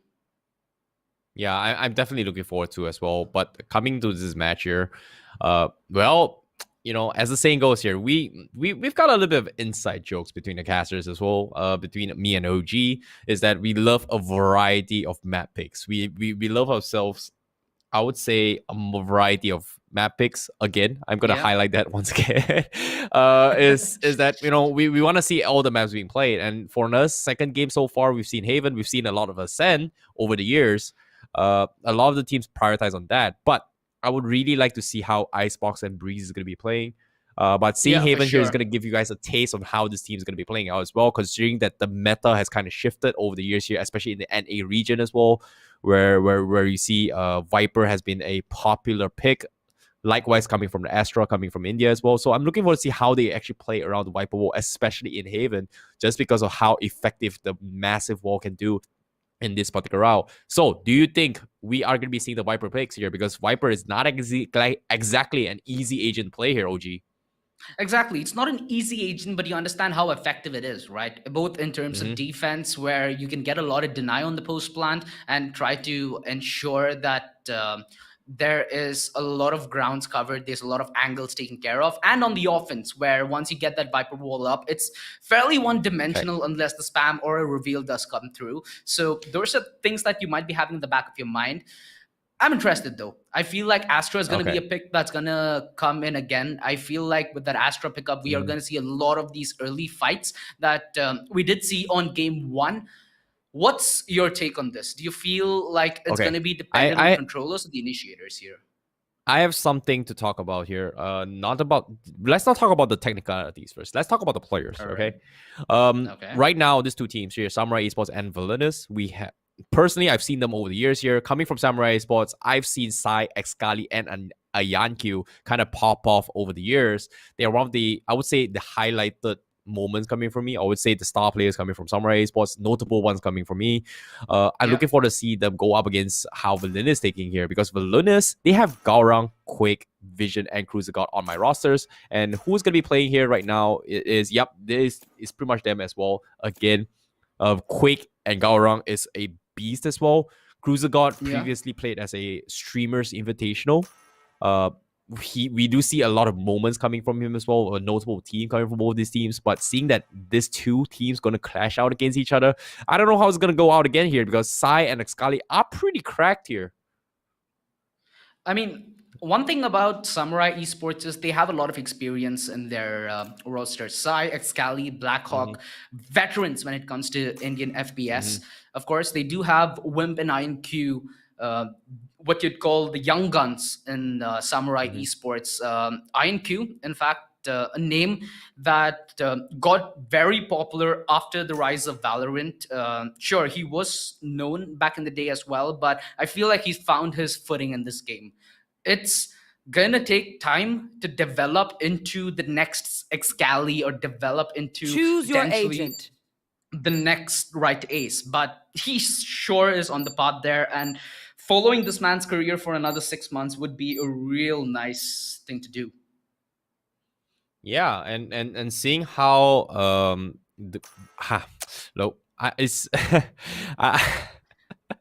I want to talk about the Viper, but that's just no Viper games thus far. We did see a little bit sneak of the Astra pickup coming from Samurai Esports. I like it. Yeah. But both these teams here, we've seen a lot of these exact agents coming from both these teams. But whoa, look at Samurai Esports backdrop. Looks amazing coming from all of them. And yeah, this is how your players here. Wimp, Sai, Blackhawk, Excali, and Ayanq is going to be playing from the side of Samurai Esports. I'm a little bit curious here. How does the other side going to look like? What do you think? Well, at least one thing's for sure. Sai's got his game face on. He has that cold stare. Sure, he's warming up a little bit. You see a small smile back in his jawline, but yeah, he's game today. Excali looking serious as well. So Samurai Esports feeling prepped up. I'm expecting Villainous to not have any pressure on their shoulders. Sure, they might be underdogs to some extent in this matchup, but Valorant is a game where it's a lot of thinking. It's exactly like chess. Yeah. If your predictions align, then your victory should as well. And that's the aspect. That's the aspect where Villainous Esports should look towards and gear towards throughout this entire tournament. Because like we said, I see one loss and you're out. That's how cutthroat it is to be crowned the Yep. champions here at the LOCO Presents Penta Esports Valorant Invitational. I definitely agree. And seeing how this is going to go off for some of these teams here, I'm looking forward to see how far has Villainous kind of improved here. Because the last I saw them here, they were doing pretty good. Quake, Garong, and Vision has been doing really well. Grusa God as well. But it's been almost, like 4 months since I last saw them. So to be back here again, I'm looking forward to see have they adapted a little bit different here. Because the agents they have picked here are still comfort picks coming from them. Yeah, and Samurai Esports, I don't know, like this is completely new to me as well. Like I've seen Sai and Scully play a lot, Yankyu as well, but I've not seen Wim and Blackhawk. What are your thoughts on this? And I've got an interesting question as well here. Is Samurai Esports like in the same house? Because all of them's got like this amazing RGB and backlight behind them. And I don't know, what are your thoughts on this? Like are they living in the same house or something like that? Camp. I think they're in their boot camp, if I'm not mistaken. But thoughts on Blackhawk, a name in Indian FPS from, I think, even from when I can remember it. He's been a veteran of Counter-Strike and now entering in Valorant with a roster like Samurai. He stands a real good chance. I'm hoping to see a lot from Samurai Esports this tournament. And they are perhaps in my top 3, I'd say right now my top 3 favorites could be Global Esports, Velocity Gaming, and Samurai Esports. So they're right up there. They certainly have the chance to take the throne. But like I said, I've got a curiosity here. I've got a curiosity here. Production, can you zoom up into his Blackhawk's camera once again? Because, his RGB mouse is just so sexy. And at the same time, yeah, thank you, production. Yeah, this is what I'm talking about. Like, look at him. He's going for the claw grip here. It pretty much gives you a little bit more insight on how to be pros. You gotta have a claw grip mouse on it. And I don't know what mouse is this. It seems like it is the final mouse. And I've been eyeing myself to get myself a brand new final mouse for myself. But I don't know. Is it that? But yeah, it looks so good. Like it's so bright. But his fingers looks really strong as well. And yeah, let's see if we see any Black Hawk down coming in this tournament. Yeah, that's in production, guys. I don't want to see his hands fingers anymore. You're a little scared, eh? Yeah. By the I see trying to tap your way up to Radiant with that mouse. I think it'll be easy for you, man. Dude, a final. I've been playing a lot. On I don't know if I should say it or not, but look at this, the zoom in. We're going into the game, ladies and gentlemen. Here, this is gonna be game 1 between Samurai Esports going up against Villainous here, best of 1 series in the map of Haven, and Samurai Esports is gonna be on the defender side and Villainous on the attacker side. Quick to open things up here. Looks like they are gonna go for the B push, but at the same time, B push coming from Samurai Esports down towards back sides. Very aggressively coming from Samurai Esports, and now a nice tap here coming from side, catches it off the wind. Cruiser God is going to be stuck in the sides as the Cubby as well, as he's no way to exit here, but is he going to be able to start it well? Yes, he gets a lineup as well. Cruiser God waiting patiently here. Enemy remaining. All of them as well. Vision also going to be going for a couple taps here as Samurai Esports gets completely shut out. Now, Yankyu going to be the last man standing coming from Samurai Esports, and Cruiser God feeling himself here. Quake and Cruiser God immediately screams with excitement as Villainous will take the first pistol round. Yeah, the blood's feeling warm, isn't it? He's feeling it. The backstab completely falling flat. Local replay to completely captivate the moment. You can see the beautiful tap that Saigot had that avenue open, but Cruiser God, the perfect off angle, takes his time, and finishes the job off. A brilliant pistol round to start things off for Villainous Esports Samurai. That gamble, the push from mid did not pay off. They're going to be on the inferior weaponry. And now, it's Villainous time to perhaps secure this round and a further footing early on in this best of 1. Yeah, and I would say it seemed to be disastrous coming from Villainous in first few fights in the first game. But for Cruiser God to actually capitalize on what? Quake, hello. That should not be legal, but he gets couple trumped as well. Enemy Vision also gonna be taken down, but just like that, Samurai Esports, they completely lose the pistol round, but It's, I would say, understandable considering it is the equal round for himself. But Blackhawk down towards 33, 1 with the pistols, and he's dead. That's pretty much Villainous taking 2-0. So no surprises there, OG. Yeah, good cleanup after that initial spur was let loose. They did control it and 2-0 like expected. The only question is, are they going to be playing for the bonus? We did see this in game 1, in fact, when Velocity Gaming won the pistol and the follow-up, but they opted to stick with the bonus, and Force One just careered past them with the Vandals and the subsequent rounds following. Is this a risk that Samurai Esports want to take, considering their early lead? No, it isn't. Yes, it is. You see 3 Spectres, a Vandal, and a Phantom, where it's complete rifle investment coming from Samurai. Nice shot dart, 40 HP, and gets the orb for free as well.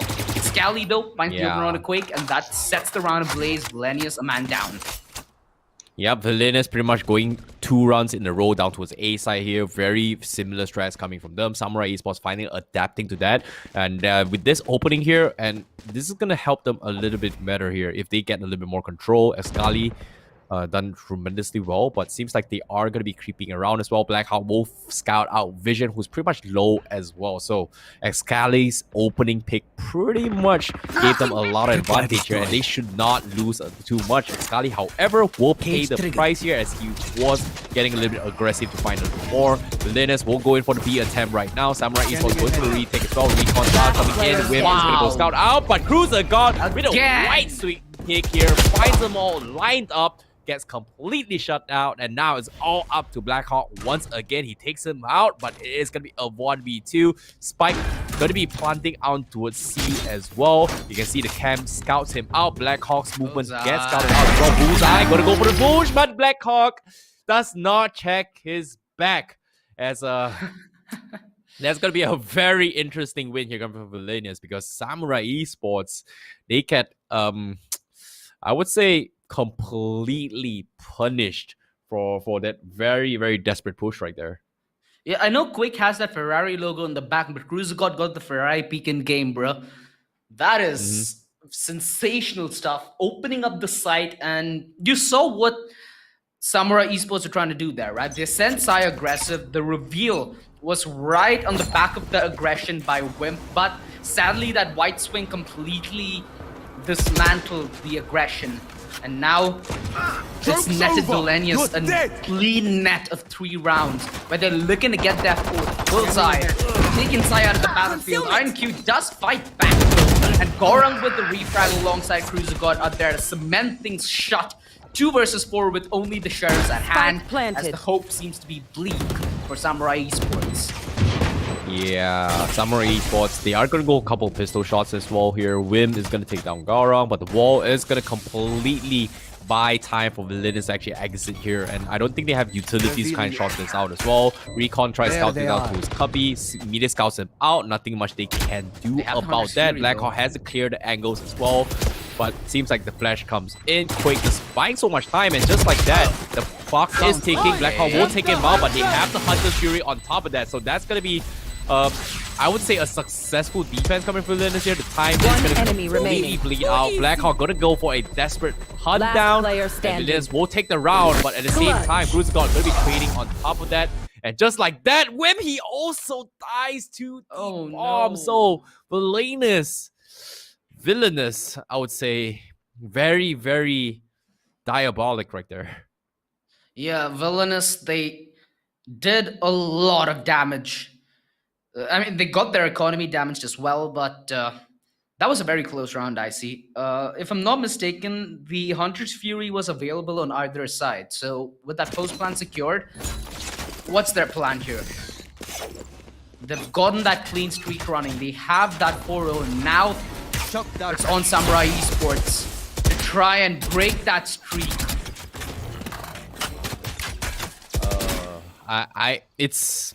It's really interesting to see how Villainous has pretty much, completely had a lot of wins here, despite a little bit of mess ups they had. I'm pretty sure even in the round they won in round 3 here, you can see the faces. They were kind of surprised they actually took the round, despite Samurai Esports had the upper hand, coming with I would say it was XGOQii just opened things up. So now for them to take 4-0 as Samurai Esports, they've got to rethink their strategy. And I definitely agree that Haven is not exactly an easy map to defenders here, just because you know, mathematically it is 3 bomb sites, but from my personal track record and of course professional kind of stats as well here, is that defenders will have like 56% win rate on the defender side. So it's really surprising to see how they are just completely getting credit here. XGOQii pulling with the operator and Blackhawk with a big spray down. As soon as I say they've got the advantage, you know, Samurai Esports just, you know, proves me right, I guess. I need the local replay on that right now. Where did he find that spray transfer on the third? That was disgusting. Blackhawk just turning back the years and still. You know, it's all about the strong position. fingers, man. It's all about the strong fingers. Look at those! Look at those fingers. I think those fingers have like individual abs themselves with how much workout they're doing in the mouse. Get out of my way! Obscuring vision. Anyways, back in the games here. Yeah, professionally wise, we can do see a recon ball being scouted out. Nothing much to see here. A side's pretty much completely conceded. Villainous going to be going for a C rush here. Very aggressive push. Samurai Esports has going for the retake. So Gaura goes for the plan. We do see a couple of angle checks here coming from Samurai Esports. But nothing much has happened. A lot of utilities already being expended from Villainous here. So Samurai Esports, they have to go for a retake here. But Cruiser God finds a stray target here. Blackhawk actually gets scouted out. XGOQii with the operator can't seem to find the opening pick here, whereas Villainous is playing the game. Vision, however, will take XGOQii. Gaurang also going to be lurking down back lines here and also finding himself a couple of pickoffs here. Yanqiu already pushing here for the retake. He gets the kill on top of that, but once again, Villainous is going to be holding down to a C with the firewall as well. Here comes the spray. They have to go in for the retake here. No Hunter's Fury. And it's all up to Villainous going for the spray. And you can see he's going for the stick, but eventually at the last tick, Cruiser God will taking him out. And that's going to be Samurai Esports gets a almost taking the defuse right there. Yeah, and the important part of the previous round was Blackhawk. That engagement towards Garage really cost him a lot because he had the Astral Divide. If they would have committed to the Astral Divide, they might have even secured themselves the host plan because there wasn't any Shock Dart available and Hunter's Fury, if I'm not mistaken. That would have been the game changer, but it goes the other way.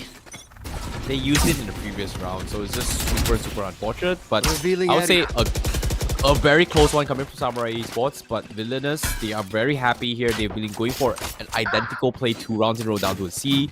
And to make things even worse here, Vision finding the opening pick onto XGOQii here. So this is really hard on Samurai Esports here. They're pretty split off as well. Here comes the Astral Wall coming in. And it's going to be up to Samurai Esports to slow them down in tracks. They don't exactly have the information. Recon Ball scouts them out, but guess what? Villainous, they go in for the rotation here. Immediately scouting them all out. So immediate swing down to a C once again. Samurai Esports, they've got to have a good read, but seems like it's going to be too late for Samurai Esports to actually go in for the retake here down to C. Recon Ball also scouting things out. And Cypher is going to be here. And Yanqiu finds a very nice angle here. Let's go for a quick Hubby Hold roll going in. Bullseye will take him out. And Hunter's Fury on top of that. Try and slow down Villainous here, but it's a little bit too late. Neuron Tap has been used on top of that. And it's going to be up to Villainous going for the plan as well. You can see Spike Bait coming in. Wim will find a straight. And Bullseye getting a little bit too confident here, as Samurai Esports gets a couple of easy picks just like that. So that's going to be a big win for them. It's going to be a big win for them, and I like the strat they were going for. I think I saw this in Iceland, where, if I'm not mistaken, it was Fnatic. What they essentially do is they early commit the Astral Divide to make sure that when it comes to the point where Villainous needs to commit, they need to check absolutely every angle. It becomes a strenuous thing to do, and they breached into the seaside quite well. They still did have the numbers, and the fights thereafter, they completely fell flat. You can see IonQ coming in with the perfect angle. His cage is assisting his positioning to the maximum.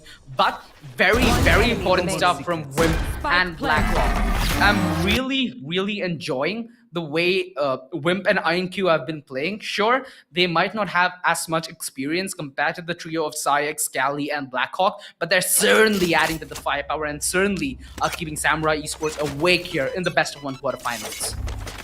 Yeah, I definitely agree. But yeah, speaking of which, coming into the fight here, it seems like Villainous, they are getting a little bit overconfident in their approach and defense here. They have the 5-2 lead here. Samurai Esports, they have to figure out that right now, Villainous, they are being extremely confident in their plays. Quake here with the running back is going to try and scout things out. Vision here going to go for the take down to B. A Yankee down towards back cubby. Will go in for the punish here. And yeah, this is what I'm talking about. The confidence from Villainous here. They're starting to make a lot of mistakes, but there's no sign of them slowing down anytime soon. Sai will pick off Gaorang. Look at this play. Oh, Quick is looking in the wrong angle. Scully! What was that flick? What was that flick? That should not be legal at all. That was insane. Here. Oh, cheers. Damn, son! Get the local replay up right now, quick! Player standing. Okay. It was just timing. It was just timing. Okay, it's not an insane flick, but Xcali is gonna be very happy, you know, because he could have just died then and there, but just so unfortunate. So the attention to detail again, you know, the way the round was played prior was smart. Villainous Esports used the run back to get aggressive through garage. They even committed through window, if I'm not mistaken, that was the Phoenix. So he drew a lot of defense towards Link. He made sure that the B-side's weak. With INQ solo holding towards the B-side and getting that crucial kill, it was essentially Samurai Esports playing for that post plan, which they did to perfection. And Quake's... Quake... It's fine, bro. Quake, it happens. They have the lead. They just need to make sure that they grab it while they have it. Samurai Esports eager to have it back, fighting. Wimp and Blackhawk open the round up beautifully. It's against Crystal for sure, but this is the boost you need. 3 versus 2 though. It might boost Villainous Esports' morale. Backstab does come, NX Galley holding off the push through spawn. Cruiser finds INQ. That's a very crucial frag, because now the back lines, last player standing, it's pretty weak. Except those, that's, I guess, that frag on Quake. Yeah, that changes things. Yeah, this is what I'm talking about, right? Like, Villainous, they have been playing extremely confident. Samurai is finally finding this kind of opening fakes here, and Xcali, all he needed was this one kunai, and that would have been it, but it is gonna be one Hunter's Fury as well. Who's gonna scout him out? He needs to go for a retake. Here comes the Hunter's Fury. He has perfect vision. Can he take him down? You can see the side steps are coming in. Unfortunately, Sai doesn't get lit off, as Sai will outplay him here. Great movements coming from him. So that's going to be a 1v1 won in the hands of Sai from Samurai Esports. Yeah, I mean, in that situation, Sai both used his hot hands and used his cold feet. He just danced away the Hunter's Fury, and what a shame. It felt like Quake had that one in the bag with the Owl drone tag as well. That could have been his round, but hey, it's still Samurai Esports fighting from the back. 5-4 as Villainous now on a mission to retain their lead. Another buy, another go at it. Samurai Esports, though, they do have the neural theft and the run it back yet again. They could play for the information and the post plan. I see a lot of openings here for Samurai Esports to capitalize upon, but that's the reverse. Sai goes down without a big fight, and that means another ulti down the drain. Xcali dancing his way back towards defender spawn. It's a 4v5. Samurai Esports are going to be fighting from the back foot. Oh, Whip! Spike down, C. Nicely done there, coming from Wim as well here. Xcali now, he's going to go for the op play here. Villainous, they have to be extremely very well. They heard the op shot. Xcali getting dinged up pretty low with 8 HP. Don't think he can actually survive a couple of stray bullets, all wall bangs here. But as of now, it's going to be up to Samurai Esports going for the retake once again. They're doing fantastically well. 4 and 5. Vision gets a couple of kills and triple for Vision. And just like that, Villainous, they make the comeback. And that is what they need here, because they were feeling themselves a little too much. Now they come back, you know, stronger here. So this is Samurai Esports, you know, trying to make a little bit more plays. We saw Yeah. XGOQii bringing up the operator, seem to have a lot of great angles. Unfortunately, this is not the XGOQii that I'm used to seeing here. What happened? Because he has been whiffing a lot of shots lately, and this is kind of surprising for me, considering that I've seen him play really, really well, and he's on the bottom frag here coming from Samurai Esports. What happened to him? Well, for This all is, you can hope this for, is not it's the just usual a slow XGOQii that I start. see. Sorry. Yeah. It Sorry, isn't the OG. usual Going XGOQii wrong. for sure, but Villainous have been reliant on individual brilliance to propel them to victory, which has been working so far. The only question on XGOQii's mind is when does that run out? He gets that opening. It's Cruz who got that down, so that reveal and the shock darts out of the picture. He does get traded off though, an important pick for Villainous. 4v4. They never learn. Yeah. Cruiser God has played the Really low exact side. same role at the same time. Ooh, side. He should have waited for Black Hawk's Astral Divide. He should not have peeked that angle. That cost him a lot. One When enemy finds that remaining. refrag on a quick, but instantly gets traded off thereafter by Vision, who's been on a spree for the past few rounds so far. INQ, Spike the sole planted. survivor of the Villainous carnage that we've seen so far, as he looks to be just another man on the tally. The Astral Divide's not going to do much, as the crossfires up close and personal. Bullseye with the backstab. INQ finds one, the neural threft's nice. Is he gonna be pushed back? Oh, the reveal is gonna get time. He gets the spray and pray. Bullseye gets bullseyed. He's eggs for breakfast. Go around 1 versus 1. You let the paranoia out before. Is he in paranoia right now? No, he isn't. Cool, calm, composed. Gets the headshot. Gets the clutch. 7-4. Villainous. What a lights out performance here in the first half. Oh, it's just super unfortunate coming from INQ, considering that he had the neuron tap, he had the vision, but because he was kind of tunnel vision here in the fact that he saw the other cypher on the right side, he did not have enough time to scout out where the Omen is here. I'm pretty sure it's a little bit of miscomms, but even if it's on comms here, he was debating whether it's going to be heaven or hell here, because if his teammates were paying attention to the minimap on Neuroturf, it's still within the vicinities of hell and heaven, so he can't exactly pinpoint where it was. So it's a little bit of a desperation here, but it's understandable considering that IronQ, he does have advantage of the running gun with this factor. So nice play here, a valiant attempt, but Villainous, they will still continue. However, the push comes in right now. Samurai Esports with a massive Spike boost up down. inside as well, taking run and gun with the Hunter's Fury. On top of that, Villainous, they're getting shipped out of the way, so they have to back off down towards C here. Meanwhile, they have lost a couple of members here. Fortunately for them, they have the Blade Storm, but I don't think it's going to help them all that much from the side of Villainous here. Who's God going to be taking a chill here. 1 minute left on the clock, but the rest of the members coming from Samurai Esports are already down C. OG. Yeah, the entire server is on the left side of the map now. It's gonna be a carnage if they still head in towards the east side. The clear in towards backflat. The reveal as well should potentially give away XGOQii's position, but perfect support from his teammates. Net XGOQii another kill. I'm keeping out on XGOQii. Quick! There was very little he could do. XGOQii, he does quite. Oh! Vision! That is a straight up sit down strong moment. 7-5. XGOQii putting a statement in the last round. Samurai Esports here to play. And that is quite the play. Yeah, and seeing how XGOQii, you know, in this replay here is just insane, because I've talked about this. Where did the usual XGOQii did I see? He's back. He's in action. He's feeling himself. This is Samurai Esports finally gaining back the momentum that they need. You know, they finally figure out the strategy that, hey, this is how Villainous play. Can we punish this? They finally racked up some scores for themselves. Hopefully things will go for better, but it's only the first half. Anything can change in these two halves to begin with. And seeing how this is going to be happening here, I don't know. It seems like Villainous, they have to figure out something at this stage of the game, because right now they have 2-5, but in this switch up in this second half, it's going to be a completely different play styles here. But to take things slow here, Samurai Esports, they are going for the C push once again. Villainous, they're conceding it all the way through. Seems like they know what's up. They're going for the retake, and this is going to be an easy take here coming from Samurai Esports. Let's take a look at how the retake is going to be happening here. Spike planted. It's gonna be a 5 versus 5 post plan. Backstab after backstab.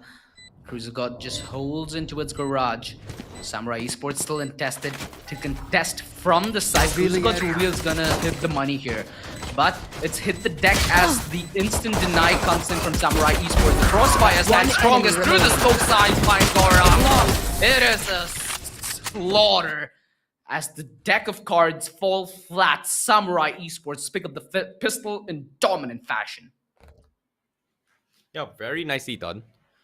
Coming from them, but seeing how this play actually happened, it's really hard to actually anticipate what may or may not happen. It's only the pistol round, and for them to actually take back a win in this W in this offensive side, like I said, you know, Samurai Esports, they were a little bit slow and adapting in the defender side.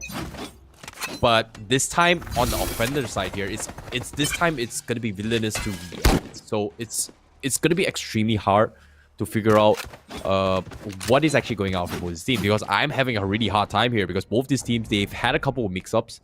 Villainous has been, you know, going for this kind of cheeky plays as well. Look at this shorty stack down towards a short.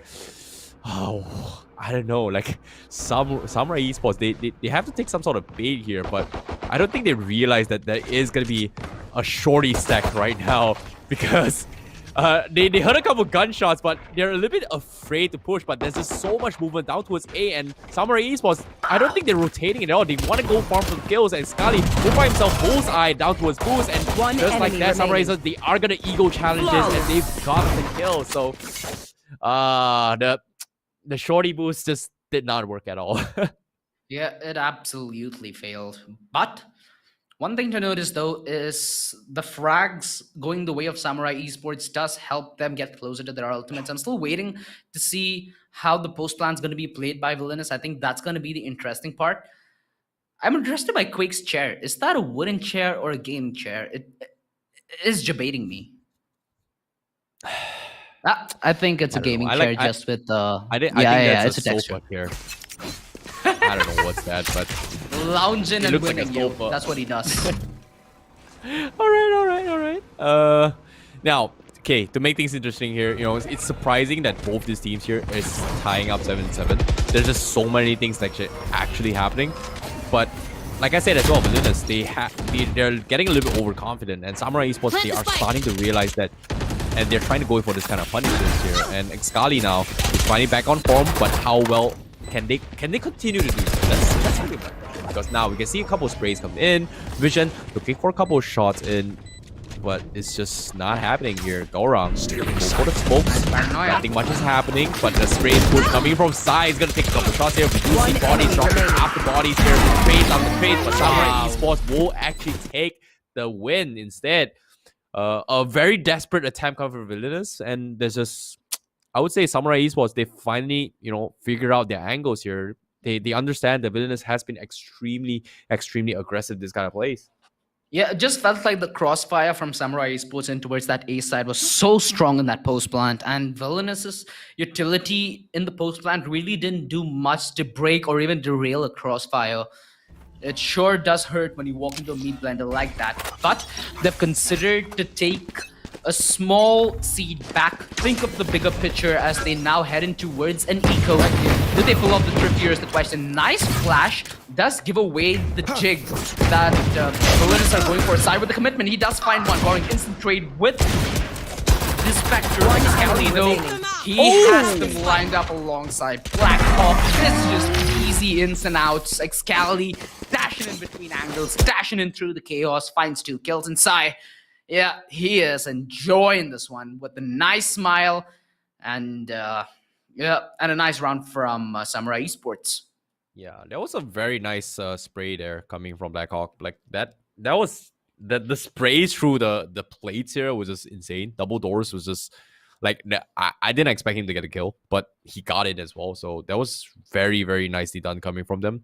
And Samurai Esports, they're looking a little bit more tactical now over the. I think it was just a little bit of warm-up issues, but now for them to take the lead here, Villainous, they have to figure things out, and it's just extremely hard for them to play, considering that Villainous, they don't exactly have a lot of utilities as compared to what the Astra actually brings to the table. But aside from that, they have a lot of information. But this Astra smokes is just super annoying here. But the aggressive push, what? The running back, Look just at getting Quake. a lot of information Look at here. Big brains is what he has. And it might take even bigger on side. Oh my goodness! No. This brain is 10 inches bigger. Right here, Sai. The outplay is completely unreal. Quake had that down at that timing, but it's still Revealing fate area. that puts him in the back foot. Wimp now tries to create another opening. Cruiser God's good to hold him off, but an instant trade from Excalia and Blackhawk seals a shot. Gorong's down. Spike planted. But in this 2 versus 3, what can you expect? They sure have Bullseye, who has that camera. He's opted in to go for that 8 view, where he wins out one. Tries to go for that 180 spray down, but Blackhawk denies. And Sai, a step ahead. Gorong completely demolished, and Samurai Esports making it look easy on the attacking side. Yeah, Samurai Esports just, you know, having full control of this situation here. And that's the beauty of the Astra, right? You have so much smokes here you can actually set up. That was just so hard to predict where they may or may not come to play here. As compared to, like, let's say a Brimstone or a Jet, right? Or even a Sage Wall. Or it requires a little bit more distance to actually set up things up. And for Astra to actually set things up from far, it's extremely hard to predict where they may or may not push it. So that's just so much limiting in terms of position. And Villainous, despite having the Cypher and also the Sova here, is not able to cover up so much of their map control. So it's just super unfortunate. But we do see a little bit of mix-up coming from Villainous. They are going to be camping it down towards B here. They've got a lot of massive ultimates. But Samurai Esports looks like they are going to force the issue once again down towards C. Bullseye, well, he's not going to be able to hold out the angle. So that's going to be Samurai Esports taking the win. The retake here. We do see a couple of spams with the Marshall, but I don't think it's going to be keeping any chance to 4v4, but Villainous, they have a lot of ultimates here, so considering that they don't exactly have the weaponries, are they going to go for the ultimate push right now? Because this is going to be a tough call to make here. Exactly. Considering the round, yes, they are. Here comes the Hunter's Fury. They are going to take this out to check every single angle. They've got all the information. Samurai Esports, they're taking the bait. Vision will find the angles to work One with. enemy They're remaining. making it 2-2. They found a little bit of economy here. It's going to be 2v1 now with 15 health on the dot here. Is he going to go for the pick here? This is big brains. Backline! He's going for the He misses the shot and Vision. He lets go of the defuse and goes in for the take. Oh, that is just That hurt. unfortunate. Ouch. That could have been the play of the day. That could have been the play of the day. Ay. Oh, that was the biggest whiff of his career. That could have won them the game, but oh my god, that was tough to watch. That is just tough to watch, my friend. That was But nevertheless, the game will continue. It's not over yet. Till it's over. It's 10-8. People make mistakes. We are all human after all. But Villainous, Reveal. they have the ultimates. It's nicely executed for them. It was a risky gamble. It paid off for them. But Samurai Esports now, it's 10-8. It's not over yet. But as of now, Excali going for the push here. You can see they got the vision. The wall hacks are coming in. Excali scouts them all. Takes I two know on exactly top of that. where you So that's gonna be a very nice recon coming in from Samurai Esports. And just like that, Villainous, this 2v5 situation, and I don't think they can do too much in this round here. Yeah, they can't. It's most probably a save. They do have the neural theft and the ultimate on the Omen, but I don't think they're even considering this. Right now, they need to think of the long game. Saving these two guns is going to go a very long way in mounting a potential comeback. That should be the mentality that Villainous have.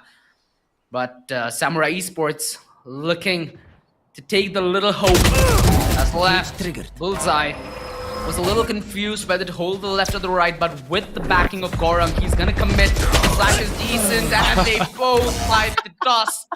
Samurai Esports now inching that much closer to victory. That's that's boy. just so unfortunate. They had the nice angle towards Guppy here, but the concuss just made things hard. Like, despite having one angle, but if the concuss just reduces their attack speed, the bullet speed, the rate of fire, correct me. The rate of fire, that's just gonna make things a little bit easier for them going for the repeat here. So Samurai Esports, they had the advantage, and I would say Samurai Esports just looks like they have a better understanding of what's actually happening here in this game. Yeah. But it's 11-8. It's not over yet. Gaurang with the opening pick here. Yes, that's gonna look good here. That's gonna help them out a little bit more. 11 and 8. Hopefully, Villainous is going to be able to do something about this because that opening pick, can they continue to tie the score here? They need a lot of rounds here, and they cannot afford to make any more mistakes here. XGOQii going for opening picks here. Is he going to get those usual headshots that he's known for? Going to be quite mechanical god, but Samurai Esports dismount from that B hit. A little bit of breathing air for Villainous, but Samurai Esports, they find these frags so consistently as now it's an opening and they've grabbed the C side with all their might. Villainous, do they have the utility to play the post plans? The question. They've expelled the Bladestrom, they're regaining control in through Garage. So positionings of the essence. In fact, it's Samurai Esports paying the post plan. In fact, the Hunter's Fury is going to be the perfect deny, but only if they hold on for so long. Cruiser God, he might spoil their plans. He's hiding, buying time, buying space, keeps the gun out. Wimp finds him napping, but the defuse being stunned. Fury expelled, he's going to try sticking it. It doesn't work out. Wimp pulls it off in the nick of time, and Blackhawk aggresses perfectly behind the wall. Samurai Esports, they find that crucial prick towards Garage that changed the entire round and potentially nets them this game. Villainous, that's gotta be hurting. These are rounds which cost you lack of sleep. Look at that. Cruiser God, he bought so much time. Yeah, I really like how Blackhawk's been playing here. There are a couple of really nice ball banks coming here. And, you know, for him to have flex his muscles here, look at this. Look at the camera once again, Blackhawk. His muscles. I think it's going further back. It's flexing more and more. I know, right? Like, I really like how Blackhawk's been playing this game so far. 12 and 8.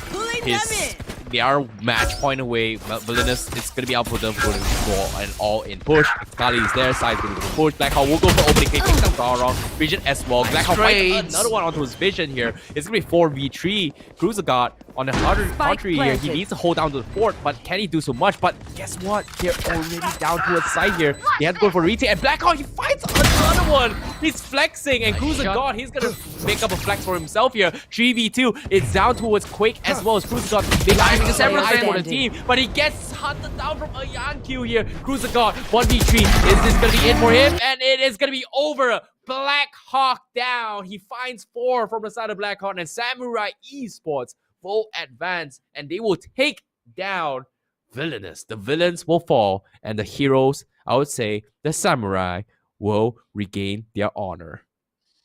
What a game. What a game. Samurai Esports. It looked a little iffy in the starting of the first half, but they clawed their way back, proven their weight in metal. And Villainous, it came close, but no cigar. Samurai Esports are your champions for this matchup. Let's not get too excited. We all have the adrenaline pumping through our veins, considering the start we've had for this quarterfinal stage. And you know what? You can be a champion as well. Scan the QR code and stand a chance to get a Red Bull of your own. Because when the adrenaline's pumping, you want them wings flying, soaring high. As Samurai Esports right now advance and fly to join VLT in their semifinal matchup. This is exactly what I signed up for, IC. This is what Valorant high-octane action is. And boy, oh boy, am I so happy to present this to you today. I'm looking forward to see how it all goes here. But congratulations, Samurai Esports. They will advance. And like you said as well, OG, you know, you can get wings by just, you know, sipping on some Red Bull. So scan the QR code, get yourself some, and it's going to be amazing. But as of now, I don't know. It seems like Samurai Esports, they were quick to adapt. I really like how it all went down here. XGOQii feeling a little bit low in the early stage of the game. We'll take a look at those highlights as well. Early on, we do see like Samurai kind of get choked on from the side of Cruiser God, right? Like, Cruiser God had a lot of mind game plays. He held that corner angle down to his shot to A side multiple times, and Samurai was a little bit slow to adapt. They were constantly getting punished over and over again. And Cruiser God, they had the upper hand. They had the initial momentum. But over the game progresses here, it seems like they have not mixed up their strategy too much. And Samurai Esports is super quick to adapt in their playstyles. And I would say Samurai Esports, they had the upper hand. I would say they had the better composure. the better comps on top of that, and it's just really nice to see them performing here. You know, Excali, yeah, with this play as well, it's like this was pretty much moments where Excali slowly shows us that he's on game time. You know. Yeah. The one thing I feel like the highlights by India Kapna gaming platform LOCO does show us is the impact that the young guns of Samurai Esports do have. INQ alongside Quim had a brilliant game. Real clutch frags coming in on the defense duty as they lock down sites and lock down post plants. Excali, like you said, had quite a quiet game initially, but yeah, he quickly transformed into the Excali we all know and love. Sai, a couple of moments of brilliance coming in from him, especially on the offense, where he found so many one-off frags. The return frag to his A short definitely seen following highlight is what I'd consider the best. The run it back, where it was perfectly timed with the back turned. You couldn't get any more sad if you're Villainous in sports. But hey, this is the part of learning and growing, right? You don't become a winner overnight. It's pain that shows you how much pleasure is worth. And I think for Villainous, they stood a good test. They really tested Samurai Esports' defense. Their offense was exceptional. Perhaps in a couple of months, you could see them triumph in front of these giants. But for now, it's Samurai Esports with a very concrete attack and a very concrete play in their quarterfinals. Their semi-final matchup has me. I don't think I'd be able to sleep tonight. Dude, look at this score, right? Like I talked about how Blackhawk, like earlier, we saw a couple of whiffs coming from Blackhawk in the first half. Like he was just, missing easy shots all the way through. But suddenly, when he came to the second half, Blackhawk was just feeling himself here. His muscles has been flexing, and I'm really glad he's in the top rack, but I'm looking forward to see if he can continue to do so, because his Astra was just phenomenal. His positioning has been crazy. His wall banks has been really spot on. And he's got what? Look at this. 23 kills and 9 deaths. That's kind of ridiculous coming from Blackhawk. And he's been fragging off the camps a lot of times as well. Sai has been doing extremely well. Excali kind of redeemed himself in the earlier second half, where we kind of see him in the bottom bracket early on as well. But on Villainous side, I don't know what happened. Cruiser God has been doing really well. Vision, Quake, and Gorang are, I would say, personally, really strong fraggers from them. But this game, for sure. In the first half, they're doing extremely well. Second half, they seem a little bit lost. I don't exactly know what happened, but they seem a little bit lost. I'll be very honest with you. I do not know what it is with this game and Astra players this day, because Scar God, Hellfighter, and Blackhawk all fragging out of their minds. Agreed. Do we buff the players or the character now? I think that's what Riot's thinking. I think the Astra pickup just makes it so interesting to play.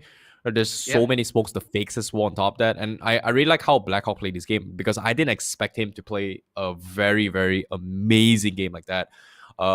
We saw a lot of very nice wall banks, and I'm looking forward to see if he can continue to do so. But because, like I said as well, this is the best 8 teams coming in from all around India competing here. I've seen some of these players over the years as well. Likewise, coming from OG, we've seen a lot of their match.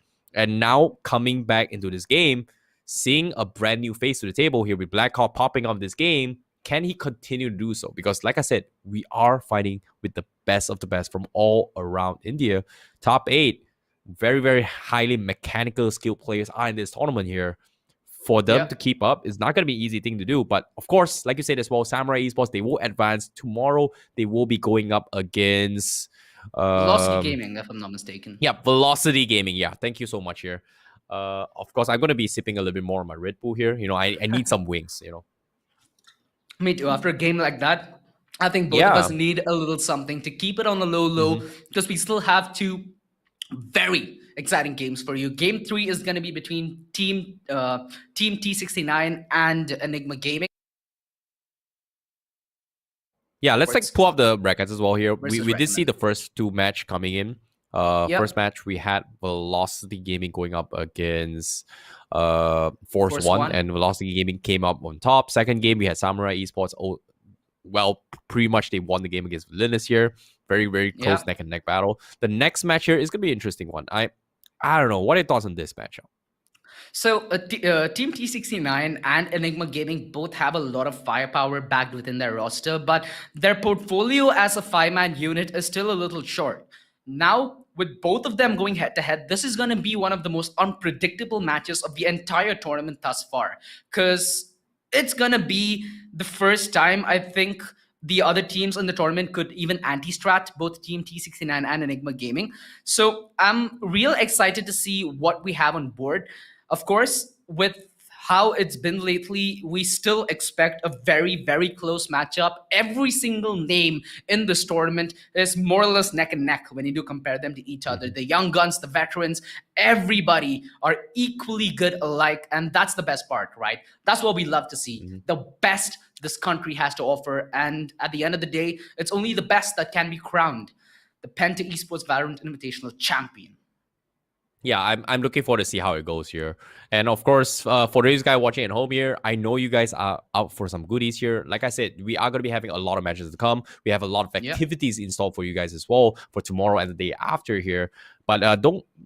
But as of now here, let me tell you what you guys are going to be getting here. Right now, let's pull up the overlays here. You can watch the live stream live on LOCO, and you stand a chance to win a GOQii Smart Vital watch, along with 3 months of personal coaching for absolutely free. We are giving away 2 watches today, 2 watches tomorrow, and also 4 watches on Grand Finals Day, which is going to be happening on this coming Sunday. Be sure to follow Penta Esports on Instagram to find out if you guys are the winner. So if you want to catch it live on YouTube, LOCO, be sure to get yourself right now a brand new GOQii Smart Vital watch. Who knows? You might be a lucky one right there, OG. I mean, I sure hope I'm a lucky one. And to any of the parents watching, I mean, this is the perfect gift to get your kid who might be a gamer, right? Not only will he be able to measure how healthy he is going to be day by day, but he also gets to keep a track of his time. Something I think all of us are a little criminal Wait a minute. You're saying that your parents can spy on your kids with this watch? That's It's only to keep track of time, yo. We're not talking any microphone here, so privacy at its very best, no worries whatsoever. But OG with the privacy invasion here. But yeah, coming back to what I said, one thing you do need to worry about is the next game. It's going to be a very close game. I don't think me or IC, regardless how many brain cells we put in, could predict the outcome. And I'm pretty sure you can't as well. If you do spam a hashtag T69 or a hashtag Enigma in chat. Other than that, this is me and IC in the local caster desk. We're going to head off for a quick break. And when you're back, be ready, grab your Red Bull, grab your popcorn, because it's going to be a long day. 2 more best of ones to go, but a lot more action coming your way.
India का अपना gaming platform.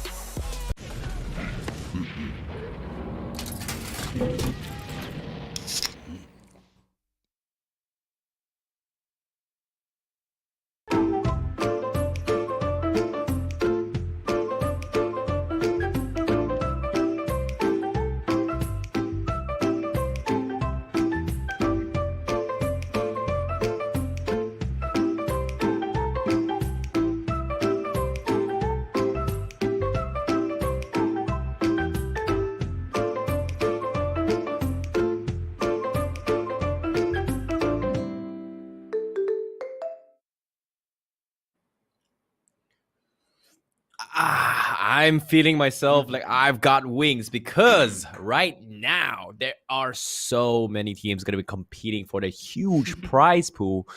But at the same time, for you guys watching at home here, welcome back to the Penta Esports Valorant Invitational, where the best, the top 8 teams from all around India are gathered here today to compete for that huge chunk of prize pool. Start things off, my name is ICBaby12. Join with me, it's going to be OG, the low-res chicken. We're going to be your casters for today, as we are going to be taking through the journeys of all these amazing teams going to be competing in through this 3-day tournaments. However, for these guys watching at home here, all this are presented by our partners, LOCO, India Ka Apna Gaming Platform, healthcare partner, GOQii, Stay Healthy Beat GOQii, and our talent partners, Trinity Gaming, Game, Connect, and Build.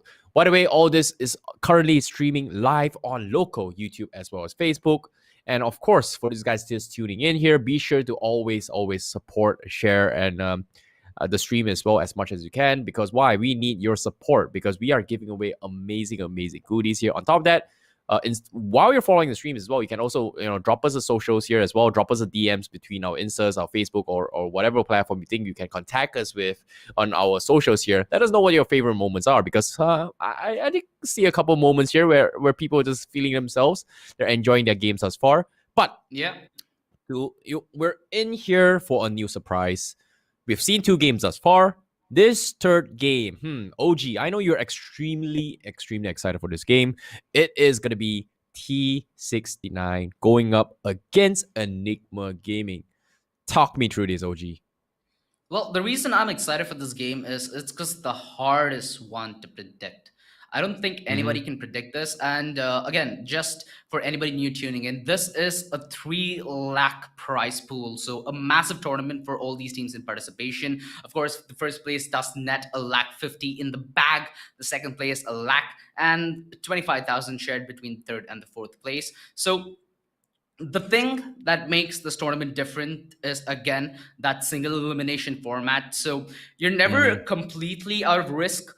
But for now, the 4 teams ahead of us, Team T69, Enigma Gaming, Global Esports, and Reckoning, are all gonna fight and duke it out to at least ensure they make it to the semifinals, where they not only net themselves 25,000 automatically, but they also get a safety net in the form of the best of 3 format for the semifinals, and the grand finals being a best of 5. So it's gonna take a lot to get out of this battle, being the last man standing, and we need to see which team has it all to give. For now, Velocity Gaming and Samurai Esports have found their way through by eliminating Force 1 and Villainous respectively. Now we stand the test of time. Team T69 versus Enigma Gaming.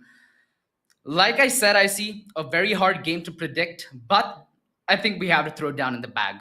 Who do you think stands a chance to win, and what do you think your reasoning is behind that? I feel like Team T69 has, I don't know. I feel like Team T69 right now. What's your say in it, and why? Okay, I've got a lot to talk about this. If you think about it, right? T69, they've got rosters of Binks. They've got okay, I don't know the full roster who's gonna be playing who, but the names that I know right now that really stands out a lot is gonna be Binks, Sammy, and Edit99 coming from T69. Sammy is really cracked. Like by far one of the most mechanically skilled player that I've seen over the years, over the entire one whole year. But he hasn't been able to find a solid footing in just closing out games. We saw a couple of tournaments that they actually won, but aside from that pretty much sums it up. So I'm looking forward to see can they finally clutch it out. That's coming from T69. But coming in from Enigma Gaming, the players that really stand out for me here is Hika, Vexi, and Ghost. These 3 players are players that also are kind of cracked. So I don't know, like all the players that I've pretty much mentioned so far has pretty much been pretty spot on. But at the same time, them in the best of 1 series here, I don't know. Like I want to see more of them. I want to see like a best of 3 series, but that's gonna have into us. It's gonna leave it up to day number 2. So it's all things considered, all is well. But now let's take a look at the map bans here. We are gonna be heading into its Ascend. Yeah, this is an inside joke between me and OG, but yeah, we are gonna go to its Ascend. I hope you guys enjoy this game. But of course, these are comfort maps coming from T69 as well. It's like Enigma Gaming, so I wouldn't be surprised. But before that, for these guys watching at home here, be sure to share the stream. I have something installed for you guys here. This is something that I kind of missed out as well. We are actually giving away a lot of things. So why don't we pull up the overlays for the giveaways of the GOQii watch? We are going to be giving away so many watches here for today. We are giving away 2 brand new GOQii watches for you guys who are tuning in live on LOCO. You stand a chance to win a GOQii Smart Vital along with 3 months of personal coaching for free. We're giving away 2 today, giving away 2 tomorrow, and 4 on the grand finals day. Be sure to follow Penta Esports on Instagram for the winner announcements. Remember, follow Penta Esports on Instagram for winner announcements. If you follow me and follow OG's Instagram, you will not get anything besides us saying that thank you for supporting us. Please like our share and our Instagram handles. We need it. We need your help because why? In the future, there are more tournaments here. We would love your support if you guys want us to cast another tournament another time in the near future. But today, we're going to be doing it for this you guys here for Penta Esports Valorant Invitationals. I know I sound like I'm selling out, but such is the life of casters, my friend. Such is the life. I mean, hey, now that we're on the local casters desk, I feel like there's a name that we should have mentioned, but we didn't. That is Bad Love. So a player that's always been a dark horse in FPS, at least in India, now stands a chance to be one of the giants in Valorant, and this might be his platform. This is, I think, a really good team that he's found himself in. Again, a roster with immense firepower. I'm really interested to see what Enigma Gaming have in the bag.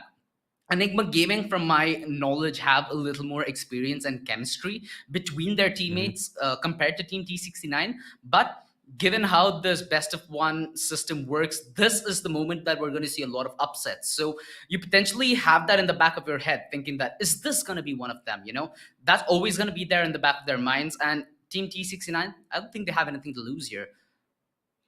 Yeah, I definitely agree. But I don't know, man. To start things off, this roster is extremely hard to predict here because I've seen them, play so many years. Like, it's interesting to see that they're still together coming from T69. So chemistry-wise, I feel like T69's got the upper hand. But when it comes to firepower potential, I feel like Enigma Gaming is got it as well because God, Vexi, and Hika has been playing together for quite a number of time. It's, I know you brought this up in the previous cast. Like, you asked, like, hey, this is going to be the toughest one to predict between T69 and Enigma Gaming. And honestly, I don't know how to predict, but the reason why I'm going for T69 is just because Sammy's playing. I think he's playing, right? Like, okay, let's look at the rosters a little bit here. We are going to be heading into the Asian roster. Sammy on his jet. Yep, he's going to be playing. I'm looking forward to see it. We do see the Astra pick up as well in Ascend. And also the Sova, very standard one. Easy going to be picking the Astra coming in from Enigma Gaming. Thoughts on this? Are we going to finally see a Viper? Thoughts on that? Oh, Batman, come on, let's go. Show me. I like it. Show me the Come Viper. on. Just give us that. That's one the thing. click. Okay, come on. That's the thing about Viper, right? Viper is so essential in the map of Breeze as well as Icebox. But on Ascend, you can kind of get away with it with or without the Viper. Let's go. Imagine this, IC. With the Viper, you not only get the initiation help with the cover, but you also get the post plan with the snake bite. They have a lot of denies. They have the Killjoy, they have the Sova, they're gonna have the Viper. Sage is there with the heal as well. You have Astra, who can come up with a lot of dynamic cover. In fact, we've seen a lot of Astra plays coming in today by Scarguard, Black Hawk, to just mention a few. So I kind of like the lineup coming in from team Enigma, if I'm not mistaken, who did pick up the Viper. And I'm really interested to see how Enigma plays it on the offense. That's going to be key here. That's going to be what's going to make the difference maker. Yeah, I definitely agree. And Enigma Gaming, they've got a good roster. It seems like they are pretty much set to actually go in for the compete.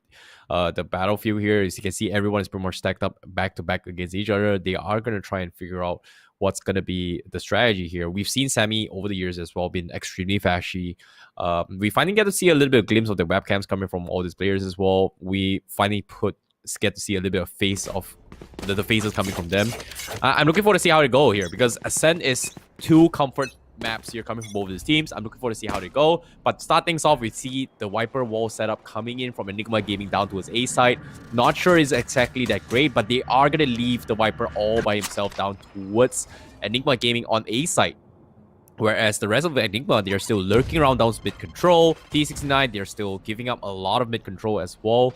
Nothing much has happened. Both teams going to be playing it slow, but that should be all. We can see the boombot already being expended from Bings to try and scout out mid control. Nothing much has happened, but shots has been made down to a short, but the smoke as well coming from this Astra. This is going to be a pretty long game here, but 1 minute left on the clock for this round.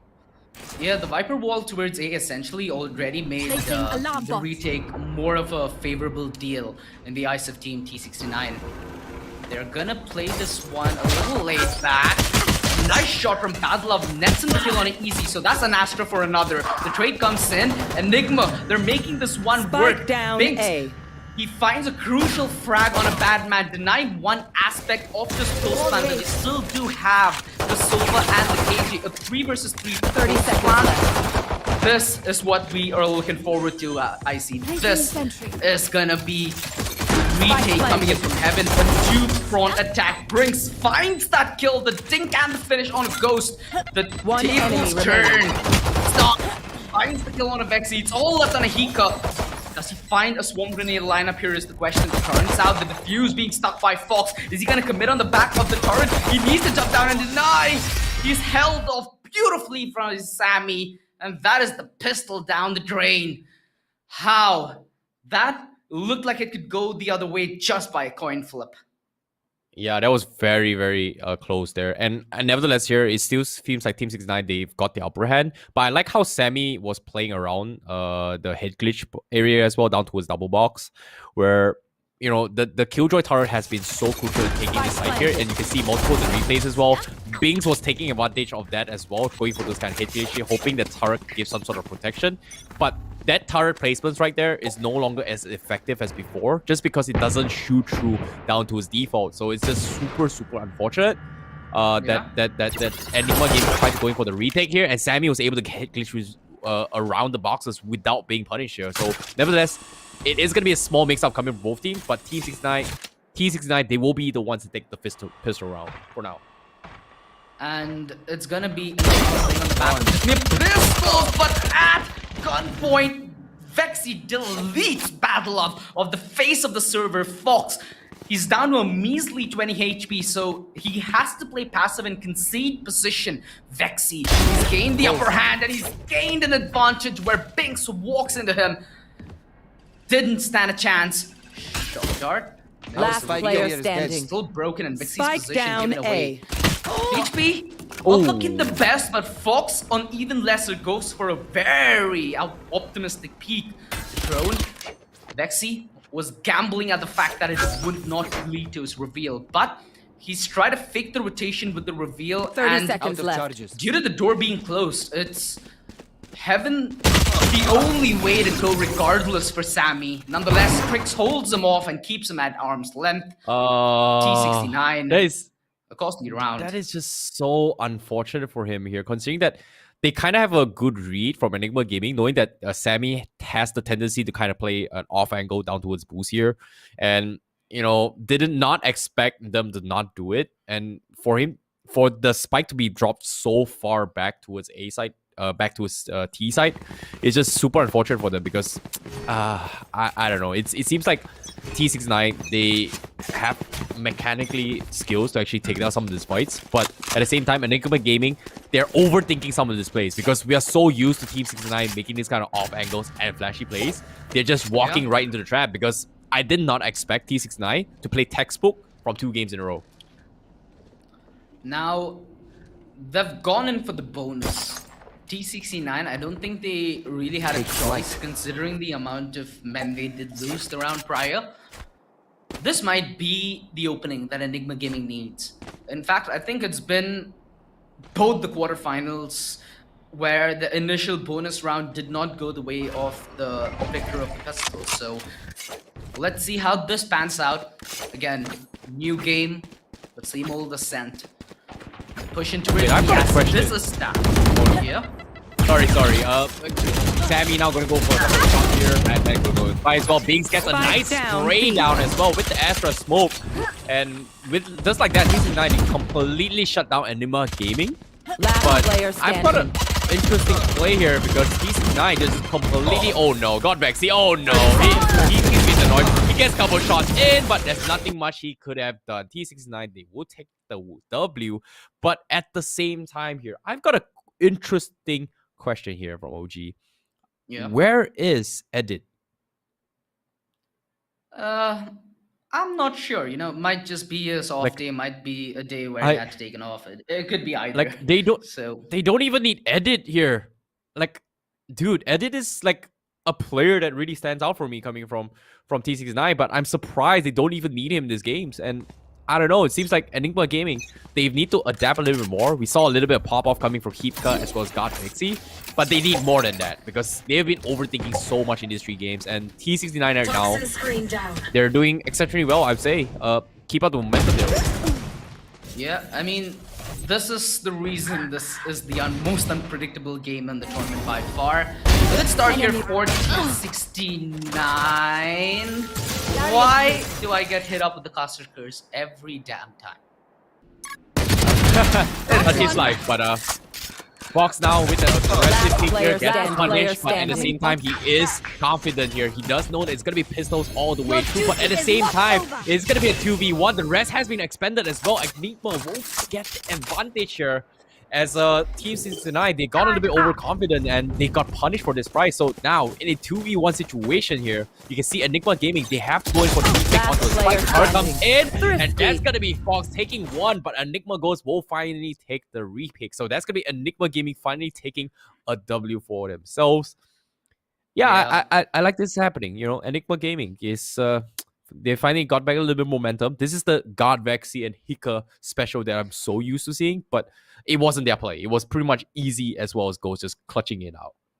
Very nice the revive completely changing the scenario there. The tables just turned and the trade was evident. There was no other way that could have gone down except for a miraculous spray down. Nonetheless, it is Enigma Gaming clinching their first round here in the best of 1 quarterfinals.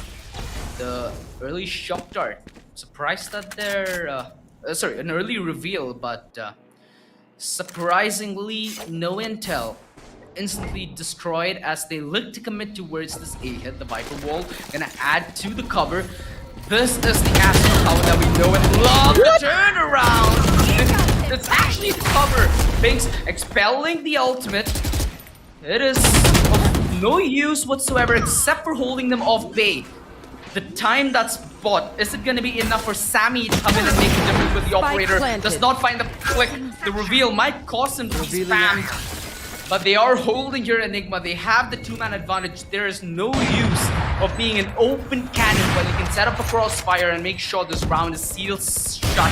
Sammy, on the back of that investment, he might even consider a save until Fox comes in with a surprise frag on Enigma. This is getting too close to comfort. Yep, at the same time as well, T69. They played a smart play as well. Fox gonna be checking every single angle. Nice 1v1 takedown, so it's gonna be 2v2, but it is gonna be Enigma Gaming's advantage here. But Nice Smoke comes in, Hunter Fury trying to beat him out, so they're trying to buy a little bit more time. But Sammy with the operator goes in for punish, but Sammy, he tried to go in for the stick. God Vex, he will take him down, but it's a little bit too late, and that's gonna be the spike expended. And Fox also going down, not being able to save the operator. So Enigma Gaming returns the favor, taking full advantage of Hunter's Fury.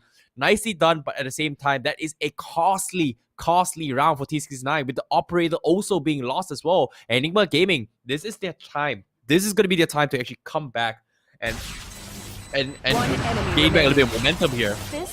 But as of now, let's talk a little bit of shop here. What are your thoughts, OG? I wonder why it wasn't Fox who sat on the defuse, considering he was the high HP player. He could have played against the Hunter's Fury. That could have changed the round, perhaps. Oh, again, those small attention to detail, those crucial moments does pay off dividends, but now it's paved the path for Enigma to set their comeback. And another commitment towards it. You just witnessed the strength of the Viper on the offense duty. The wall is more than enough to divide the side on every occasion, and there is simply no room. T69 are just forced to concede and play for the retake. Yeah, nice wall here coming in from Enigma Gaming. And T69, they just can't actually contest too much here. They've lost so much. Look at the utilities being expended as well. They have to mow through all this defense. And then Viper Wall is just not helping at all with the Astra off down towards doors here. So this is going to be a tough one here. But Binks will start things off with the nades coming in. Enigma Gaming, they have going for the full defense. But T69, they want to go for the Jigos bit by bit. But they're wasting so much time. Hika would be have a massive shutdown, taking 3 in this triple kill. And that's gonna be T69 taking the win right there. So sorry, wait, what? Enigma actually taking the win. Enigma, yeah. I mean, you can just see that with the Viper wall, the A side defense for T69 becomes exactly like Windows. You can just shut it down. It was very, very nice here. Great placements here, blocking both the doors as well as Heaven. It was just extremely hard for T69 actually going for the push here. Bought enough time for the Sage wall to actually set up on top of that. So T69, they've got to be worried about this here, because Binks, he's going to be playing on the race here to get a little bit aggressive. He's used up a couple of showstoppers here to actually clear the angles, but vision is key right now. And Enigma Gaming is just, you know, has a particular draft where it just limits so much. And look at this. They're playing the mind games here, finally coming from T69. They're setting up the Viper down alone down towards A for that wall push again. And T69, they're reacting to this. They're stacking the 3 down towards A, going for a split push. But Sammy down mid will find an opening here. So this is going to give a lot of breathing room for T69 to deal with that A push potentially here, which is going to be happening here. You can see the spikes are coming in from Enigma Gaming. Oh, a big spot, and Strix now in a split mind. He has the reveal up, will have the Hunter's Fury in a little time as well. Tries to go for the spam. Sadly, doesn't connect though. The man advantage now for Team T69. What did they do here? Are they going to commit to this rotation? They've spotted the Viper walls early. The Killjoy wasn't much of a distraction, was it? Oh, the Hunter's Fury coming in. Strix packs him up a little bit low. Tries to check towards Hell here. Unfortunately, it is going to be completely conceded here. But now, he's going to go for the push here. Strix needs to wait on the decay with the Viper out also being expended. They have the lockdown. They have to go for the push. But are they going to use the lockdown? That's going to be the question here. It seems like they will plant it out, but it's 12 seconds a little bit too late. They have to back out. Looks like Enigma Gaming, they're forcing them to go for the push here. T69, they're making the move here. But it is going to be a counter lockdown as well. It's going to be a little bit low here, but there's just so much time being expended. Defenders not going to be connecting anything here, but they are going to stick the full defuse coming in from Bings here, as attacker will have the lockdown. They're trapped, but no! Drop the defuse again, coming from lockdown, but the smokes isn't going to be enough. They're going for the full defuse. Sammy, he sticks it in! And no! Enigma Gaming, they could not defend against that. Oh, what was that? The mind games, the timings. That is just catastrophic decisions here. Really, really tough spot coming from both these teams here. But nevertheless, it is going to be T69 that came up on top and stuck the defuse. The lockdown spacing here coming from T69. Just phenomenal timing right there. OG. Yeah, I mean, Bad Love's got that extra cushion as well, because he knows that this is going to be a heavy game for him. There's going to be a lot of reliance on firepower, especially considering the amount of retake we're gonna see. It should be utility going hand in hand though. And that's where T69 were lacking behind, but they're surely making for it now. Enigma Gaming, a little bit of a hiccup. Is this gonna be a chance for them to fight back? They do have the revive yet again, which mind you was very, very useful for them in round 3 alongside the Astral Divide. So they have a couple of ultimates at their disposal. Okay. They only need to navigate this 30 seconds carefully and maintain that man advantage. A beautiful paint shell. It does a decent bit of damage and isolates Hika. Binks gets aggressive at the perfect moment and finds that frag. All Enigma needed to do right there was get that man advantage, but they've committed to this rotation. They're trying to sell a fake to T69. Badlove's not buying it though. He still has a lot of... He doesn't have much ability at his disposal, but he has the angle. He does get the spray down, and this is where the revive comes into full power. Strix though, a wide swing, and he gets the trade. It's Ghost who's down, so that's healing down the drain. But more importantly, they do have the Silva and the Viper, so there's a decent bit of deny. The only thing is the post plan's going to be up close and personal. The Python will buy a little bit of time, so it's not going to be the easiest to retake as it gets the lane. Vexy, beautiful headshot, but Sami in with a return alongside Pink secures the round and secures the lead as well, extending it 5-3. Yep, nicely done here, coming from T69 once again here. It seems like Enigma Gaming, they're rushing towards this kind of place a little bit more. But at the same time, T69, they seems like they are getting a little bit more composed here. We are used to seeing them a little bit flashy. But I like how Bing single-handedly isolated with that nade here, going for the re-pick down towards B side, actually managed to punish onto his Hika, which makes things super easy, considering that Enigma Gaming has been playing the vision control with the Viper Ball for a number of reasons for the A side. So for him to open things up and get the opening pick here, just make things a little bit easier for the retake down to his A side. So nevertheless here, it's 5-3, but it's still going to be neck and neck. This time, Binks will have the showstopper. But on the contrary from Enigma Gaming, they will have the Astra wall. So we are going to be expecting the double wall setup with the Viper as well as the Astra. But at the same time, it is going to limit a lot of their vision here. So if a random showstopper connects a dot, it is going to be a disastrous fight. So Enigma Gaming, they have to decide, do they commit or not?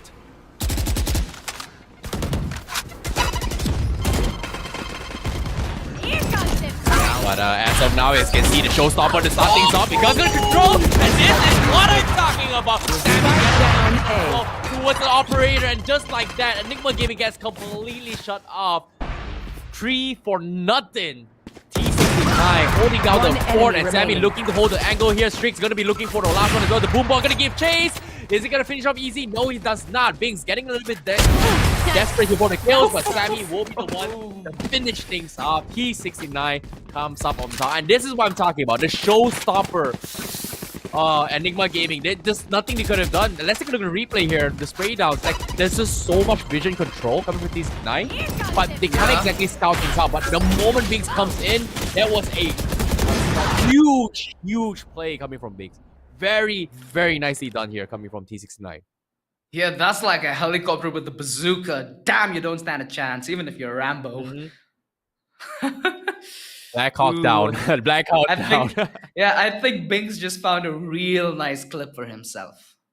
Yeah, it was very, very nicely done there. But at the same time, I like the decision coming from Enigma Gaming. Like, not using the Astral Wall, knowing that the showstopper might put a stop to them, is the right call. At least now with this pause, they can kind of figure things out. Do they want to commit the Astral Wall this particular round? If they do, how can they take this side? Because if you think about it, they've pretty much isolated B side almost every single game with the Viper Wall. Do they want to play mid control? Because having the Astral Wall with the Viper here pretty much isolates the mid control in towards B side and A side, completely blinded here if they decide to make the vertical push down towards mid. But on the contrary as well, it's not exactly going to do too much if you just use it on a verticality where you just isolate both back CT, which we know a lot of these teams tend to have the tendency to play very defensively on the defender side down towards CT. I mean, that's the thing, right? With Viper, they have that versatility of also isolating angles in the B side. I feel like that's something we've not gotten that much of a display of, and that's something I'm really looking forward to. Sammy, he's being tempted. He doesn't like it. He's being toyed with. There you are. I can't complete that dialogue of Jed, but you know what I mean. Hika, he's gonna be feeling that wrath of you know, Sammy. Hika, he knows. Like, Hika, he knows this kind of play, but the moment he starts jumping around, it's just him asking for Sammy to try to challenge him here. And the moment challenge has been accepted here, Hika did not expect him to get aggressive. They know they're on pistols, and there's not much they can do. Now, Bad Love going for the nice angle. One tap's coming from God Vexi. 3v5. Pistols rounds for them, but it seems like they are going to try and farm out some creds. Bings will say otherwise here, but it seems like they will get the spike plant, and that's going to be a retake coming from T69. One enemy remaining. Yeah, and it's Batman left all by himself. Trying to frag with the sheriff, but doesn't hit with 7-3, and it's certainly slowed the pace, hasn't it? I just wish that we see a little more rebuttal here in the first half. I'm more than optimistic to see what Batman has to offer in terms of the Viper, and I feel like that's going to be the very crucial element of this lineup. This is what's going to make the difference, I see. Do you think it's enough of a difference to derail the momentum, though? That's the only question. Because so far, it's going to be extremely tough. Yeah, okay, that's the thing, right? T69, they've got the upper hand. But on the contrary as well, it was a tactical loss coming from Enigma Gaming. They needed to save out the Astral Wall. But with this round, with full equipment and arsenal here, they're looking to make a play with the Viper out as well as the Hunter's Fury. And hopefully, they can kind of punish Sammy here. You can see the walls are there trying to stop Sammy in his track. He heard the dashes coming from Hika, but they don't exactly know if Sammy is committed down back to the CT or back towards B side now. I mean, with the door closing, that's mid control offered to Enigma Gaming, but real smart repositioning here from T69, rotating Binks all the way around to defender's spawn to make sure that Market isn't being toyed with. Strix, though, does bite the dust, and that was the sole defense in towards the A side. Bad Love needs to concede position and play for the retake. He doesn't stand a chance to hold the fort. Is this Binks trying to go big? Because if he does fall, it's gonna mean a lot in terms of the retake potential. Sammy, though, keeping his team alive. There is the satchel still up on towards Binks. He can be this distraction his team needs to fight their way through victory. Binks gonna be fighting in through heaven, jumping down to check health. Batman quick swing in through Gen, finds him a falling Binks, falling down to death. Sammy is gonna work on the frag on the back of Bad Love, continuing the momentum as Fox. They do have the post plan though, in both the one enemy remaining. Both Shock Dart and the Swarm Grenade. This is just time being fought. There was the Hunter's Fury, which was a viable option, but he commits to the peak, and they have to defuse. Sammy sticks it, and he sticks the landing as well. Beautiful play on the operator.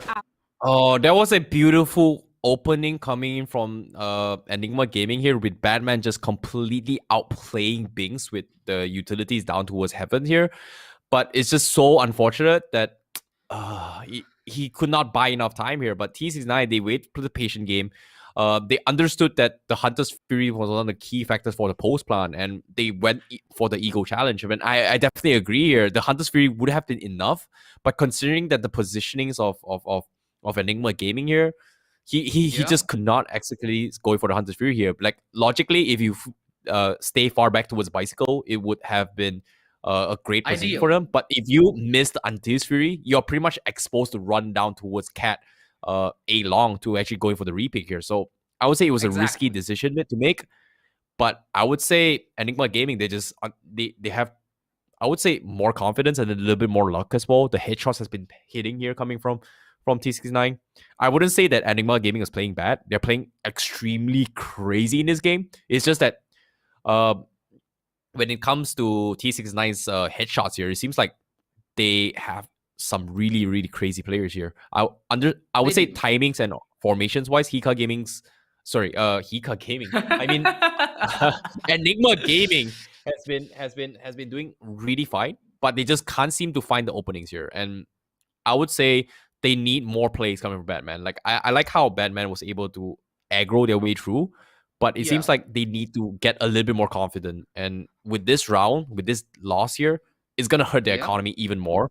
And for them to get like 6 to 7 win streaks back to actually try and chase back the lead here is gonna be a tough grind coming from them. You know, one thing that I did notice though is when the sites under Enigma Gaming's control, Team T69 rotates so quick that there is very little time for Enigma Gaming to set up for that post plant. Even in the round prior, in fact, we did see Strix not being in the best position to whip out that. Not Strix, sorry. We did see the Sova being in a very difficult position to pull off that Hunter's Fury, like you said. If only there was that 3 seconds buffer space where he either could have played bicycle or even committed for a long rotation in through mid and then gardens to use a Hunter's Fury from in an unexpected position where the push will be a little delayed. That could have been the difference maker, but you need to see those plays being made. Again, this is a best of one single elimination quarterfinals matchup. This is where we expect the biggest upsets. And hey, I'm not claiming this to be an upset. This is by far the most unpredictable matchup. But to see it go so dominant so far is something I did not expect, quite frankly. Yeah, well, that's okay. That's the thing. Strategically wise, tactical gameplay, Enigma Gaming's got the advantage here. They played the Astra, they played the Viper Wall as great as they can. But it feels like they're going a little bit textbook here with the Viper down to the A side. And T69, they finally figure out how to deal with it. So it's something they need to figure things out a little bit more. And Sammy's operator has been one of the biggest threats here from Gaming. And they're constantly just afraid of this. But now they're making the plays here, get a little bit aggressive down to his B here. They get a couple trades off, and this is actually going to help Enigma Gaming a little bit more because he's going to have a lot more space and got Vexy. Oh no! He missed the shot, and that's going to be bad love with a insane round coming from T69. And just like that, the Goddess push paid off as it is going to be Enigma Gaming, going to be lurking around. They are split out the forces, and T69, they know they have the upper hand. Yeah, a very crucial round here for Enigma Gaming going sideways. They really need to take this round. They do have the ultimates on both the Viper and the Astra. So there's a lot of potential here for them to pull off the clutch. The only thing is Team T69 always on their heels, always a step ahead. 30 seconds now left. A step closer towards the A side. That's gonna be a huge issue because this is Enigma Gaming strategy. Viper all committed on the back of the Cosmic Divide. This might be the difference maker. There is gonna be the Hunter's Fury. Time is of the essence here. Look at the timer. Easy gets taken down. That's one of the ultimates down as well. This is gonna be do or die, Batman. Well divided. Placing sentry. The wrath of Bladestrom. Switching sides. And that is gonna be Enigma Gaming getting another round snatched away right in front of them. The trade was good on the side of T69 initially. They took Hika down. That was essentially no lockdown, no torrent, no swarm grenades, but they didn't even let it get to the post plant. They're just pressing W and playing aggressive. Oh, you can see the faces of an Easy as well. That was a very, very costly mistake because Batman, he tried to set things up with the Viper Wall, and Easy just did not expect the Hunter's Fury as well. The moment his location get revealed, he predicted wrongly. That was just him paying the price. And I would say with this mishap coming from Easy here, Batman pretty much wasted a very, very crucial ultimate here. And just like that, T69, they're going to be very happy about this. But with the roles reversed now, hopefully things will be better for them. But T69 is going to have a little bit of a better lead coming this second half. Now, it's going to be the Viper again who's going to make the difference in the defense, in my opinion. If this Viper Sage duo alongside the Killjoy and Astra's played to perfection, there's just so much that Enigma have to hold Team T69 off. And it's a good start where Vexy finds the head of Sammy. This defense though is a little dicey. The reveal in from Strix, he spots the head of the Sage. Ghost could not hold for much longer and has transcended to the afterlife. Easy though, gonna be playing on the back of the smoke. Sound's gonna be his vision, and he takes it wisely. Fox in with the trade. A 3 versus 2. Enigma Gaming yet again gonna be on the back foot here. This is gonna be a dicey situation because this is reliant on their tournament lives. Hika turned out, information gained to some extent, and now the push, the suck, 7 HP. That's all that Fox has to work with. Cannot overcommit at this angle. He's gonna be playing on the back of Bad Love to white Last swing on player his fade. standing. Oh, the One dink enemy and the remaining. finish. It's good. Jump shots are And decent. the enemy Bad was Love. punished. The 1 versus 2 with the classic. It's a thing of beauty. Oh, Bad Love has been doing extremely well here in T69 here. His hold has been spot on, and I love the plays here, the dinks, the outplays, and I would say that was a huge clutch coming from Bad Love because things seem so slim here. Because if you pay attention to this play, Last Enigma player Gaming, they've standing. got to slow One down towards enemy back side, and they were And the able to take down enemy was Fox, but punished. it was Bad Love with the huge flank here. I would say Team 69, they've got some amazing players here. Whereas Enigma Gaming, it seems like they are struggling to challenge them here because the walls are just not helping out right now. But it is a bit close here. T69, it's not over yet. It's 10 and 3. Out. But as of now, it is going to be a 4 spies coming in potentially. No, it's going to be saves here coming from Enigma Gaming. Whereas T69 looking to go in for the Spectre pushes. Now, this has been one hell of a game for T69. Enigma Gaming, the firepower in the roster seems a little absent. Perhaps it just hasn't awoken yet to its full potential. They still have a little bit of room, but that's just all they have. A little bit to work with as this Love. As Bad Love snatches away this round in a matter of a second. Again, that mid setup was the closest they'd get to getting a kill given how up close and personal it was. Rotations committed, but oh, wait a second, Binks. Was he trying to pre-fire spam and then get taken down? Last player standing. Oh, Spike planted. that's just so unfortunate for Hika. He got the dink, but he just did Alright. not have the tools for it. Meanwhile, it's gonna be Batman again. He's looking to go in for the clutch. He's got himself a Spectre, but he needs to save things up. But he reveals his position. He's gonna go for the white screen, the run and gun, but it's just too many people. 4 people from 4 different angles. There's only so much he can do, but nevertheless, here it is gonna be T69 that continues here. They are gonna be in 11 points. So road to match point is real from T69, but Enigma Gaming seems like they are in a utter loss here. Yeah, they are, and T69 putting up the most dominant performance in the quarterfinal thus far. This, quite frankly, is a roster that every other team is going to look out for now. The firepower seems on point. All the stars seems to align today for T69.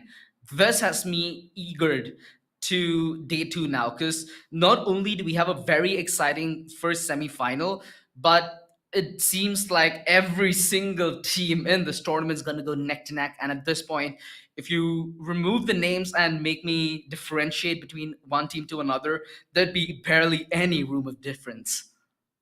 I'm looking forward to see how it goes because I want to make a prediction, but it's still too early because the next series is going to be some... No. I'm not going to say it here. I'm not going to jinx it. Caster's Curse is real, but the next series is going to be an interesting one here.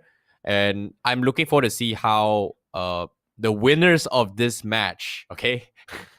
The winners of this match go up against tomorrow's series because they are series here because it is going to be an exciting match to watch here. Tomorrow's second series is going to be very, very insane. I know it's not... this is what I was waiting to looks like see. Enigma Gaming.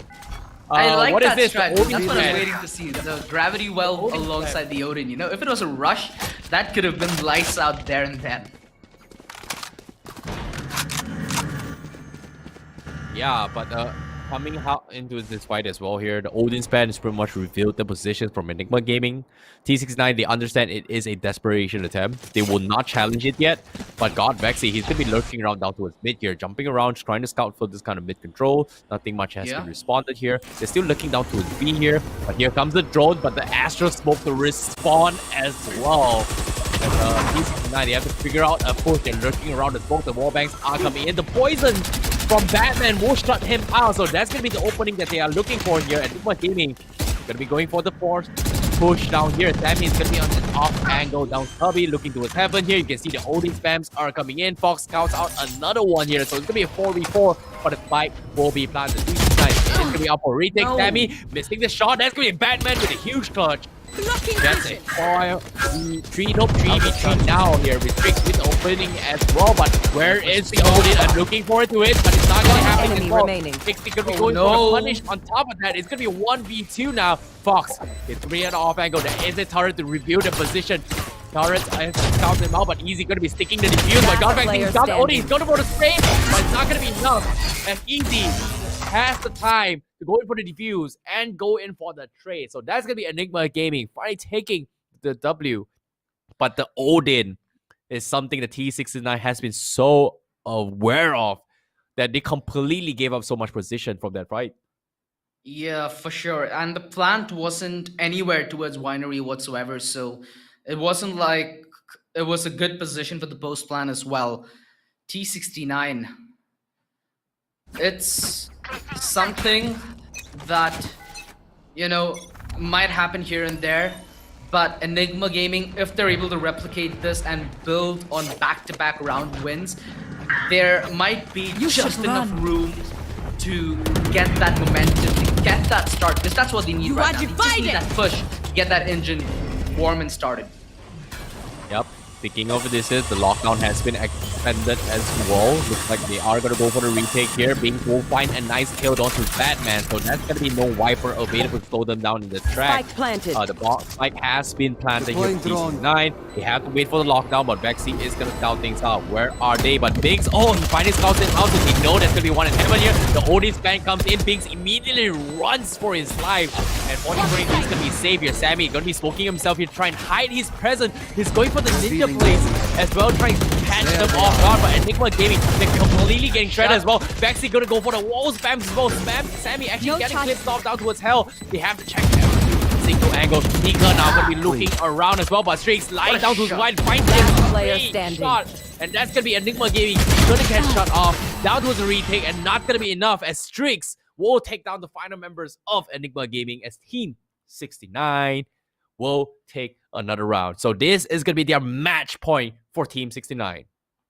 Yeah, and that is a heartbreak because that retake felt possible, but every single member of Team T69 stepping up individually, going massive that round, playing that post plan to perfection. You know, that's what you'd like to see, right? Holding those off angles, playing off the crossfire and off each other's cover.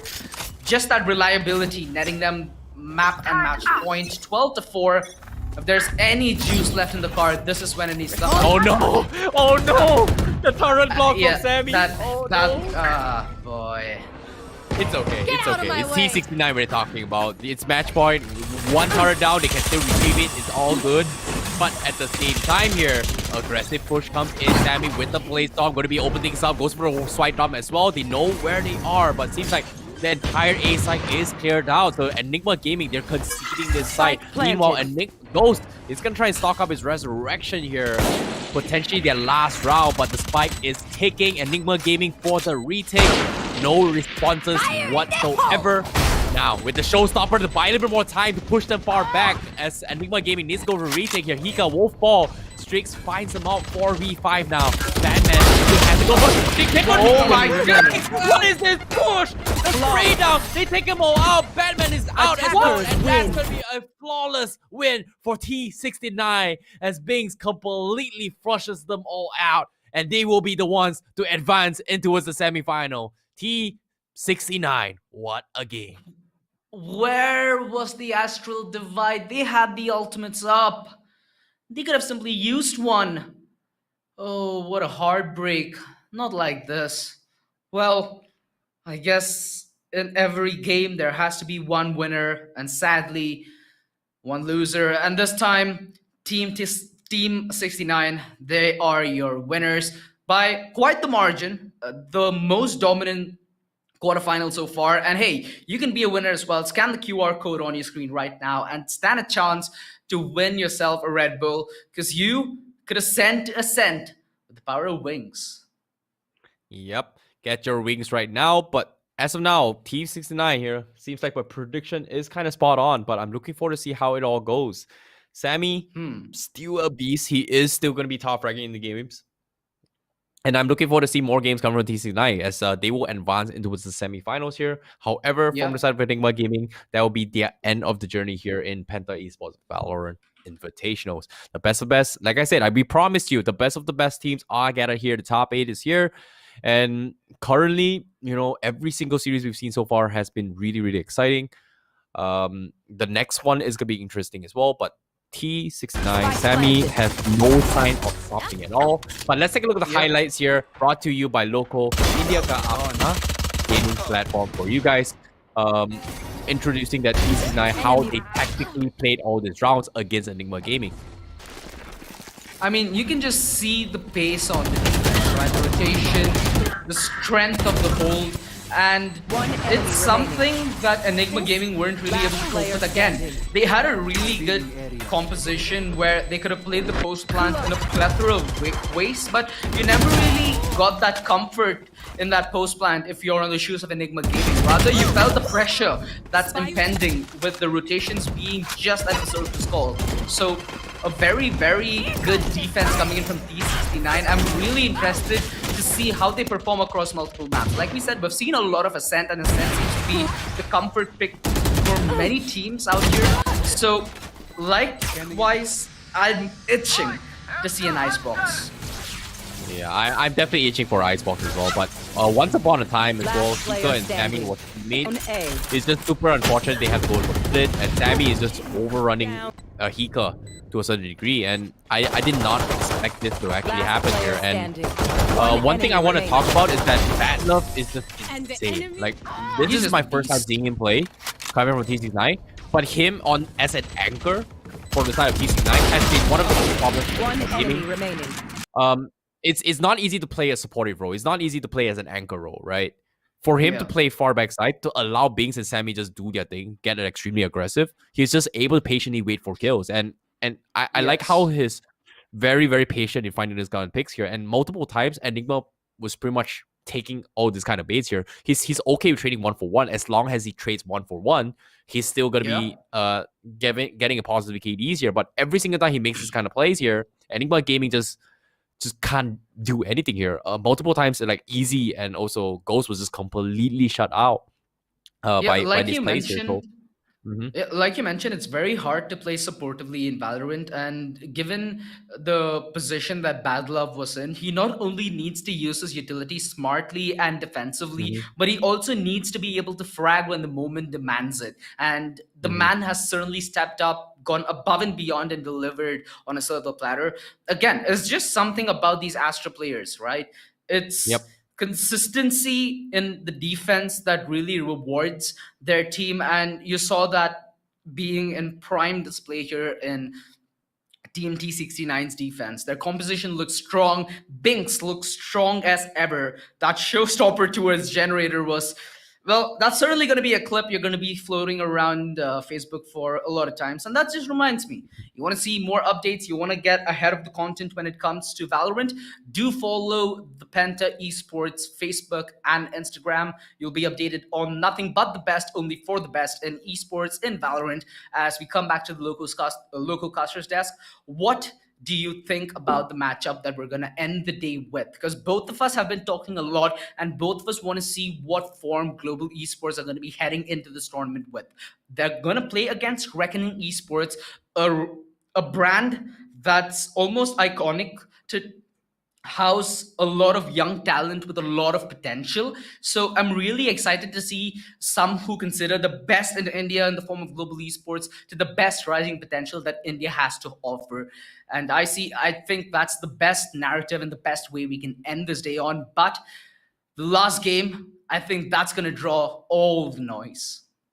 Yeah, I definitely agree here. But before that, here for these guys watching at home here, who've missed out on the action here, I'm looking forward to see how some of these best teams could be happening here. We have one more series to come, so don't go anywhere. I'm pretty sure you guys are interested to see this next matchup. It is going to be an explosive round. But before that, I would like to inform you guys that there is going to be a special giveaway. So I'm going to be pulling up a little bit more overlays before I tell you who the next matchup is. It is going to be, a brand new watch to be given away for those of you watching from LOCO on the live stream as well.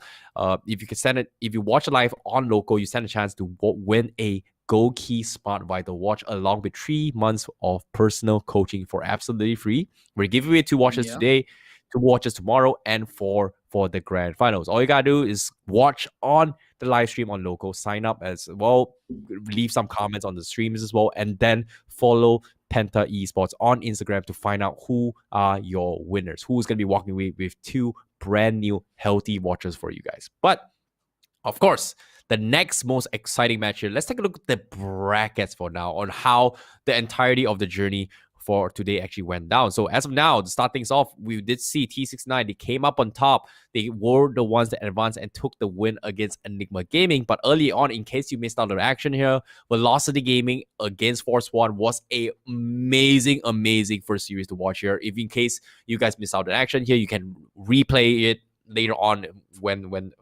the stream is off later on here as well. That is a match that you got to be watching out for as well. Likewise, coming from Samurai Esports as well as Villainous, every single match has been explosive. But now, the moment of truth, the final series for today, Global Esports going up against Reckoning Esports. Oh la la, hey yeah, this is gonna be a tough one here, OG. This is the match that the close things off on a good note for day one here. And the Penta Esports Valorant Invitational. Yeah. I'm looking forward to it, OG. I'm looking forward to it. And I think every single person is as well. You know, we are in a position where the year is still salvageable for all these teams. You know, it's not final yet, but so far, Global Esports have had a really good start. The only difference now is, are they able to ride that momentum that they're carrying forward alongside that form? Because SK Rossi's been on point, skills, a lot of individual brilliance coming in from him as well. The entire roster looks to be very well synchronized by both the experience of Kappa and Hellranger. It's just going to be a delight to watch. I'm excited. You're excited. I think everybody in Valorant India is excited. And at the end of the day, this is what makes great matchups. This is what makes great tournaments. Global Esports, will they be able to retain themselves in this tournament? It is, again, to remind you, a best of 1 quarterfinals and a single elimination bracket. So you're either in or you're out. There's no in between.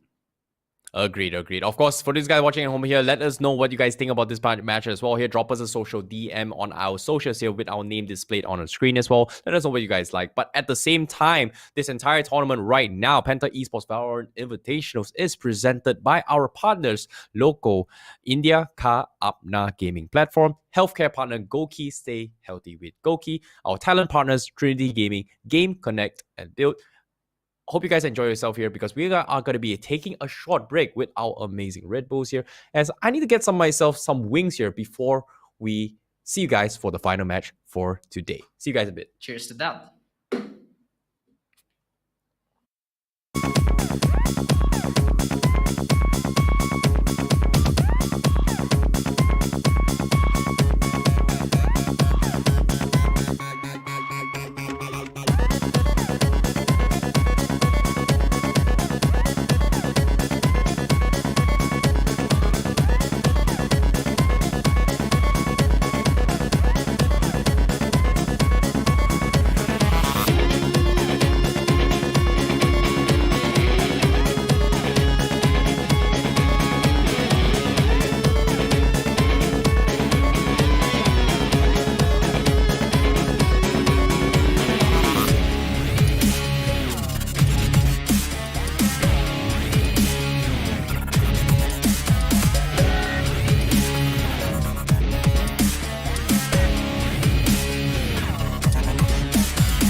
Mm.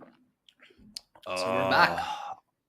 Yeah, man. I feel like I've got wings after that short break. Like the games has been intense thus far. Feeling good. But of course, welcome back, guys. For these guys watching at home here, this is the Penta Esports Valorant Invitationals. Joined with me is gonna be OG the Low Res Chicken and myself as we're sipping through a little bit of Red Bull here to enjoy yourself some amazing Valorant games thus far. But of course, shout out to our amazing partners here, our presenting partners, LOCO, India Ka, Apna Gaming Platform, who's currently live right now on their platform as well. You can catch us there because why? We are also going to be thanking our amazing partners here, our healthcare partners, GOQii, Stay Healthy with GOQii, and our talent partners, Trinity Gaming, Game, Connect, and Build. Because why? Without all these amazing people here, we would not have an amazing event right now, which is Penta Esports Valorant Invitationals, where the best of the best are gathered here today. Nevertheless, here we are currently live on local YouTube as well as Facebook. While we're sipping this as well here, why don't we, OG, give them a little bit surprise? What are we giving away today? Well, like said, if you are one of those lucky few people who are watching over at LOCO, you stand a chance of winning. What you see right now is a GOQii Smart Vital. Not only do you stay fit, but you also stay on time, which is quite frankly a duo that you cannot separate. So stay healthy, stay fit, stay on time, and always be smart with the GOQii Smart Vital. I see what's going to happen next is going to be vital as well. Global Why? esports taking on Reckoning esports. We're still in the Ooh. quarterfinal stage, and this is where we find the most upset potential. With this being a best of one single elimination, with this being a best of one and with the tournament being a single elimination, global esports, even though being the best team in India so far, still stand a chance of getting eliminated. And hey, Reckoning, an up and coming team, certainly does stand a chance. The winners of this tournament do net themselves a good 1.5 lakh in the bag. The second place, the close runner-ups are going to get a lakh. The third and fourth are going to divide it with 25K each. And again, a 3 lakh tournament. So there's a lot on the line, but I feel like what's going to be on the line even more than money is pride. Because this tournament should be a stepping stone. We've almost hit that midway point along the year. June is maybe a time where most of these teams get a fresher start, and a victory here certainly would be a nice, sweet taste in their mouth and in their victory books as well. Yep. And as of now, here, for those of you who are just tuning in as well, here to catch you guys up to speed here, these are the teams playing today. Thus far, we have to say goodbye to Force One, Villainous, as well as Enigma Gaming for today. They will be the first few teams to fall.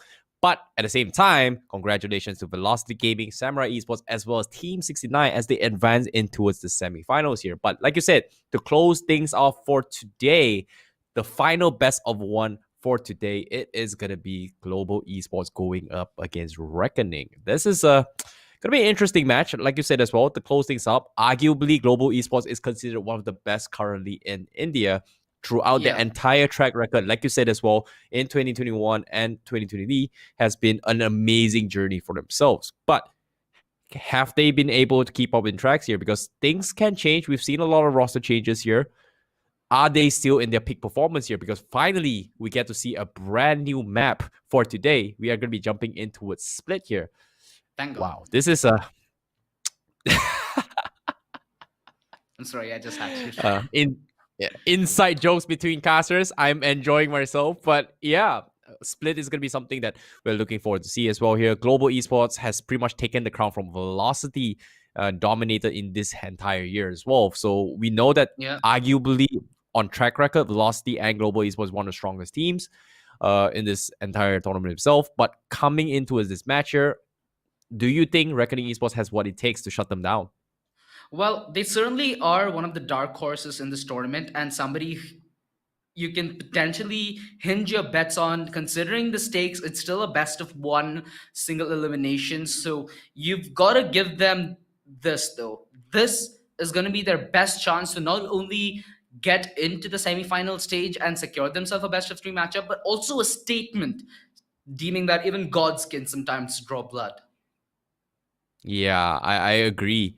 And I like how you had this pun reference for God, but at the same time, there's nothing much I can say. There's nothing much I can say about that. I was told specifically not allowed to say it, you know, but at the same time, in my heart, I want to tell you guys that story, but I don't want to apologize later to the producers.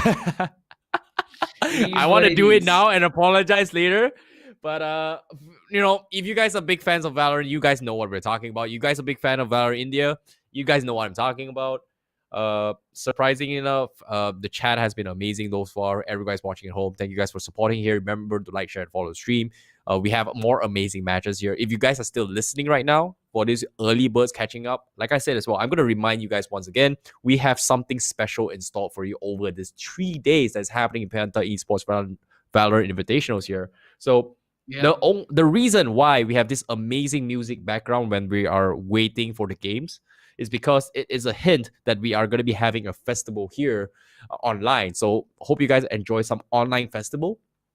I know I'm hinting a little bit too much here, OG. Tomorrow, we will have a little bit of updates where we are going to be having the teams play a best of 3 series. That's one, That's one. Official announcement, okay? Second one would be, we might finally get our casters interview with the players. You said it. It might happen. It might happen. It might happen. Tomorrow is the day. Okay, this is no scam, no hustle, straight up. Should I just tell them? Should I just tell them? Like, I pretty much gave it away already. See, yeah, I mean, you did give it away, but you know one thing that can beat you giving it away, though. What? A quick announcement in the social media. So if you are looking for early news, because you might not hear it by the time the sun goes down, you can follow Penta Esports on Instagram. You can follow them on Facebook. You can follow them wherever you're active to see what the activity is. And hey, like we did say, there's a lot of things planned for day 2 and day 3, but you do need to hold your gears a little, like we are about when I talk about global esports, we talk about winning, winning, winning, right? Across game titles. All right. This is a team that is ingrained in the history of Indian esports to some extent. So now their Valorant roster is off to a great start in 2021, like we mentioned. Can they keep the pace up? Can they find higher tides to perhaps surf on? Because so far it's been an all-time high, and there's just no saying how much higher it could get. It is, after all, Split, so we're finally seeing Split after a decent bit of time. I've not seen much of Split action myself, so I'm eager to see what Global Esports have to offer. Of course, all the names on Global Esports are synonymous with Indian Valorant, but coming towards Reckoning now, Trist is an AIM star from Kolkata, if I'm not mistaken. He has been involved with the FPS scene all the way from 2017 to 2016 as well. So he does have a decent bit of experience. Lightning Fast, a pickup from Global Esports, where they did find him a valuable gem towards the end of their CSGO roster. Now is proving to be a really, really, really valuable asset here over in the Valorant roster. And hey, their result speaks louder than either of us could. And I think that should just be it. I think that should be the summary for Global Esports. Yep. Reckoning Esports as well here. They are going to be filling in a lot of shoes here. Will they be able to live up to expectation? Let's see here. Because right now we're going to be jumping straight into the final series for today. The final best of one here is going to be Reckoning Esports going up against Global Esports. Let's take a look here. Lightning Fast is going to be playing as well. I'm looking forward to see how Hellranger and Kappa is going to be popping out, because they have been in my mind for a longer time here. We've seen them over the years as well. And yeah, as of now, not much response here coming in from Reckoning Esports. They're just laying low here, camping backside towards Heavens in B. And the walls here already cutting off the tracks as well. So Global Esports, they have pretty much a clear entry point towards A side if they want to go towards Zippy. But yeah, nothing much has been made, but they are going to be playing slow here. 58 seconds on the clock. We can see utilities already expanded from Reckoning Esports now. Frenzy long range. Now this is optimistic from SK Rossi, but well in his capacity. We've seen him pull off some insane plays over the last few months. Does not have the tailwind, so could not escape the gravity well, and he does go down for a Panzer. Finds him and puts him more than between his head. The tripwire is more than enough to push Twist into that combat, where Hellranger was more than aware and more than ready. Enemy remaining. Although, here comes the real boss. Nice trade by Skills as he keeps this one alive, but it's still a 1 versus 2 with 18 HP. Lost, who's been hiding all this time in B side, gets a little bit of action headed his way, gets a kill as well, and that's going to be Reckoning Esports starting off this best of one strong with the pistol victory. Hey, patience has its price, and I like how the patience has been happening here coming from Reckoning Esports, because Global Esports, they were trying to bait out a lot of utilities. They were hoping Reckoning Esports kind of play a little bit aggressive, but considering how, like I said, right, like Global Esports is arguably one of the best teams here. I'm going above. And for them to play this safe from the get-go just shows you that Reckoning Esports is a team that they are actually respecting here. So I'm looking forward to, with this first pistol round coming from Reckoning Esports, anything can happen, but it is still the pistol round. We have not seen the rifle rounds yet. We are seeing sprays coming in from Global Esports, but not much is happening yet. Still playing for skill pull coming again from Global again, but that's pretty much it for now. Yeah, and that initial gravity well did help them secure that wall, more or less securing the position as well. Now, the added benefit to that is they have the Viper wall, right? Not only do they have the Sage wall to deny rotation, they also have the Viper wall to deny rotation. So they will be a formidable force on the defense, and this is where Global Esports might find the most difficulty. But hey, you are deemed the best when even the most difficult moment is a breeze for you.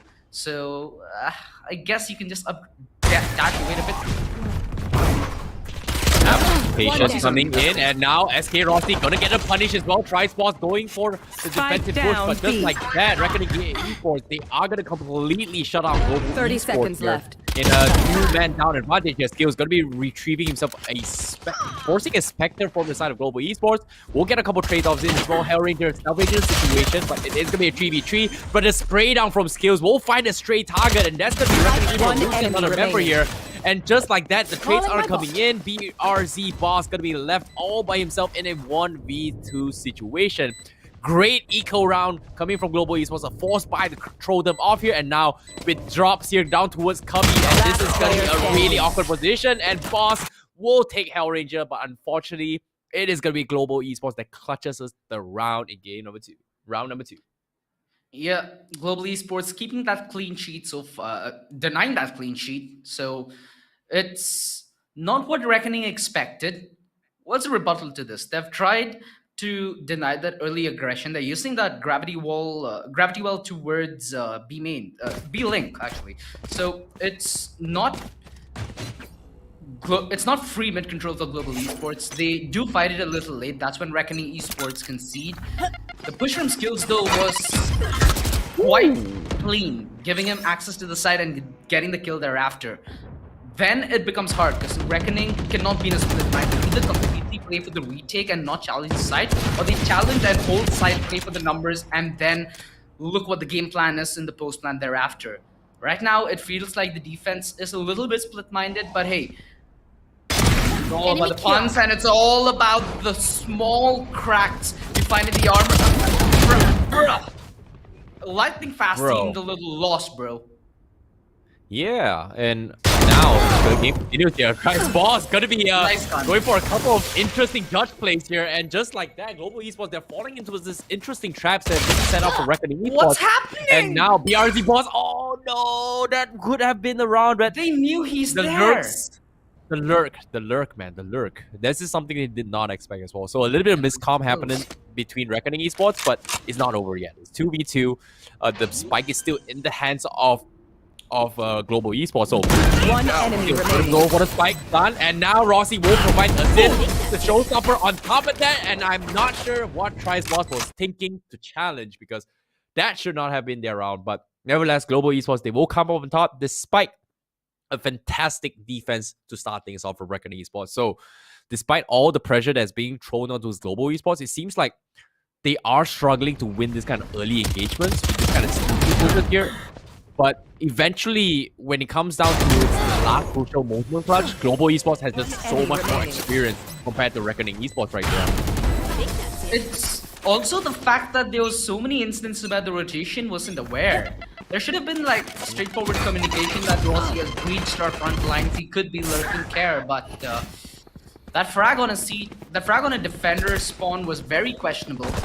But nonetheless, it's gonna be pistols up on the board. Reckoning Esports live to fight another day. Rossi potentially could have gone for a highlight reel there himself. But fans are down the quick deny with the Sheriff. At 3v4, they might be fancying a save on that Vandal that they did get, if I'm not mistaken.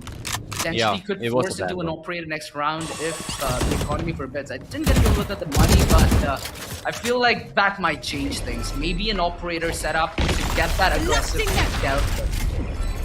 Yeah, it's just super unfortunate as well. But Lost and Boss will get a pump onto a Hellranger, looking for a little bit more. But as of now, they've gotten more than they can queue for here. Reckoning Esports, they're getting free guns for no reason. Do they want to contest? They're looking for exits, but Lightning Fast will pick up BRZ Boss. And Panzer will go for a trade as well. Seems to be going to be 2v1. And guess what? Reckoning Esports, they got so much damage into a Global Esports. They know they were going to lose a round with this eco buy, but the economy swing, like Global Esports, they've lost so much out of that. But nevertheless, here is still their win. But Reckoning Esports here, it seems like they have to figure out a way to shut them out. Like the greets here, the exits there was nice. SK Rossi was a little bit greedy in terms of trying to go to those kind of highlight reels, but giving away all this as guns away in the hands of Reckoning Esports, they are gonna look to punish here. And I would say that was a beautiful run for Reckoning Esports. Despite losing it, they will build out a little bit more economy and damage it. But seems like now to start things off, Reckoning Esports, they are going to isolate the fight down towards here. But at the same time, that is so mean here. As SK Rossi has the advantage. Lost in will lose out the advantage as well. He's going to look for another one. And Stray looking for, can he get the ace? No, he cannot. cannot. SK Rossi. Oh, looking for Spike that planted. highlights. He just got it as well. But at the same time, that will be a clinical finish coming from Global Esports. SK Rossi, oh, he looks a little bit dumbed out. He almost He got is. his ace. He almost got the Korean jet montage clip. Oh my god, that was so close. One more was always neat. One more One time. more. Nice on the first, but beautiful tap on the red. That was quite frankly sad. Not gonna lie, I feel the pinch for the Killjoy. You know, That almost looked like a typical classic tens play right now. Yeah, it didn't look good for Reckoning. Yeah. Oh, It showstopper! almost- Oh! Deleted! He ripped the bird out of the sky! SK Rossi is a headshot machine. This guy, the headshot machine, is going crazy right now. Blocking sight. 5v4. SK Rossi looking for another push as well. Sprays are coming in, looking the wrong angle, but the smokes are there to keep them in check. Here comes the pop flash. He's leaping his way in. Reckoning Esports, they have going for defense. Here comes the shotgun, but he is gonna back off. Oh, SK Rossi looking for kills, but Ranger will be the one that steals it. And just like that, Global Esports completely flushed them all out. And the flash! Rossi? Okay, teammates back. Alright, all good. All good. They're looking for HUD. One enemy Oh, the remaining. pistol. SK Rossi, the disrespect. the Report. job. Are we gonna see the chair? He's looking for the 10 clip. He's looking for the 10 clip. Okay. The updraft. He's toying with him. Turns out he's gonna be on the back of the turn. He does have the Bucky. Rossi's looking for a heal. He wants to do him dirty. Trying to go for the 360 updraft play, but skills. In the nick of time finds the trade. No Bucky action for you, my man. SK Rossi laughing it out, enjoying a classic round. Classic SK Rossi. You wouldn't ask for anything else. And the local replay. What a fantastic flick. Oh, fantastic Enemy indeed. remaining. But SK Rossi, you know, he's feeling himself right now. He's feeling like tens right now. And I don't know, it's crazy to see how SK Rossi is enjoying himself. And I don't know, he's got the hair color on top of that. I'm looking forward to more plays here because he's 11-5-1. It's been only 6 rounds. That's pretty much almost a 2.0 KD advantage here. A K advantage, not D. Oh my god. I mean, I did mention that the last quarterfinal was one of the most dominant we've had. This could be a step above. There's a lot of ultimates. There is a lot of useful ultimates on the side of Global Esports. You do have the breach ultimate. You have the lockdown thereafter. So You should run. it can be either side that's butter for them to Placing alarm bot. both secure and play the post plan for. Yep, I definitely should agree. be But the meanwhile, nade, here the comes the flash. flash comes in. The lockdown has been extended, but guess what? They have a small crack here, but it seems like it is gonna be lost, and Moss will be getting a huge smash straight out. He Okay, gets now. a triple. One Looking enemy for the remaining. quad. Can he That get is the last strong. one? Yes, he will. And that's a fantastic round coming from the last boss. Mishap on the lockdown placement from Global here allows him to go in for the backline defense. Hell, so nicely done here coming from Reckoning Esports. But a little bit mishap coming from Global Esports. That is going to be smiles on Reckoning Esports here with that beautiful play. Yeah, I assume that the paint shells or something headed that way to deny that position. You know, forced lost them to get engagement. One but enemy remaining. it seems Skills placed that paint shell towards side pillar rather than backside, which cost the team a lot because that was the one position that Lost had where he could deny the entire round from, and he did exactly that. The one way towards mid, and now we see the potential, right? The slow orb, the poison, the gravity well, the swarm grenades. There's so much on the side of Reckoning that they can hold with, but it's surprising to see Global Esports having this early lead and momentum in the attacking half, especially because of this composition. Agreed. Meanwhile, all this is happening as well here. Global Esports, they are still having the lead, but on the contrary as well, they have to play this slow. You know, Reckoning Esports, they gave away, they got themselves an operator from the previous round. So with this op of Global Esports here, they are looking to play a little bit safe. And you can see angle coming from boss, and that's gonna be Jiren. Takes him out. So that's opening they're looking for too as well. That's Rossi looking for the aggressive push against the smokes here.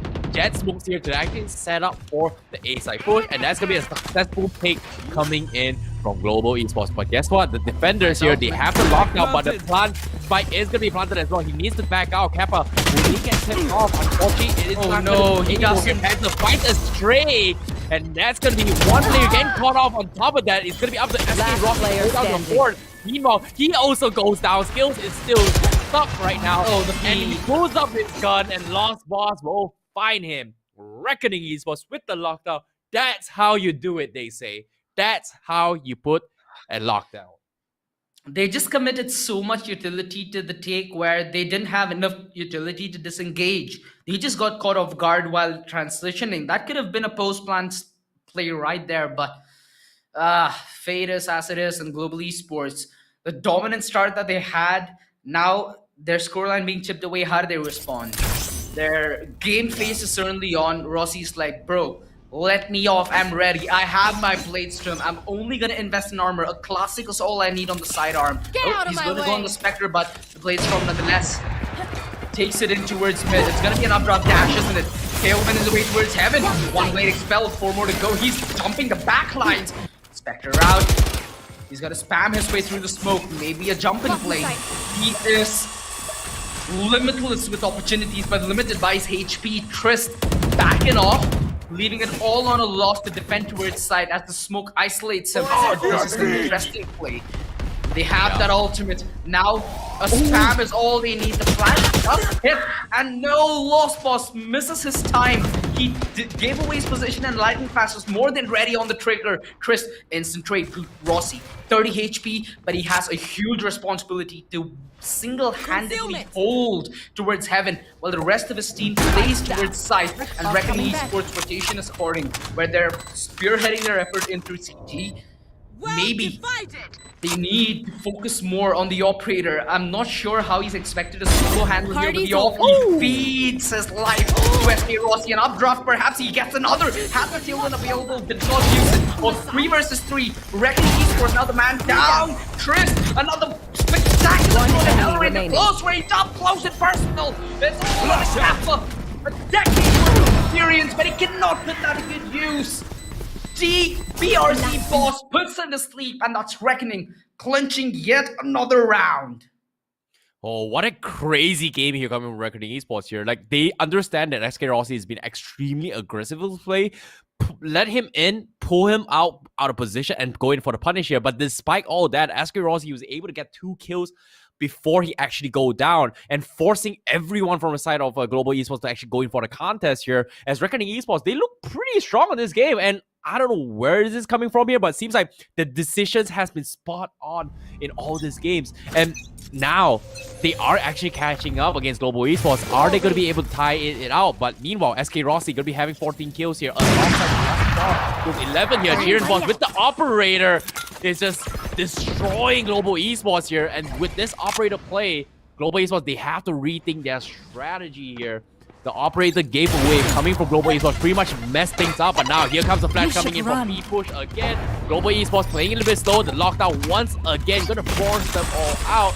But Reckoning Esports, they're gonna completely concede the side once again. Jiren Boss still has the operator here to hold down the angles, but he's looking for those picks here, but he misses the timing as SK Rossi will find him. Yeah, and Lostport did change his position, so it's not gonna be the best of. Oh, Panzer! One enemy remaining. Kills. Kappa coming in with the refrag, but Panzer still on the spree. 1 versus 3. Kappa, he could to stop the Panzer spree, but he succumbs himself. Lost the initial anchor towards B, rotates in from A, and secures this round. Reckoning Esports. We again succumb to the caster's curse. I see. It's a comeback, and it's a darn good one to see. Global Esports finally should have a little bit of sweat on their hairline.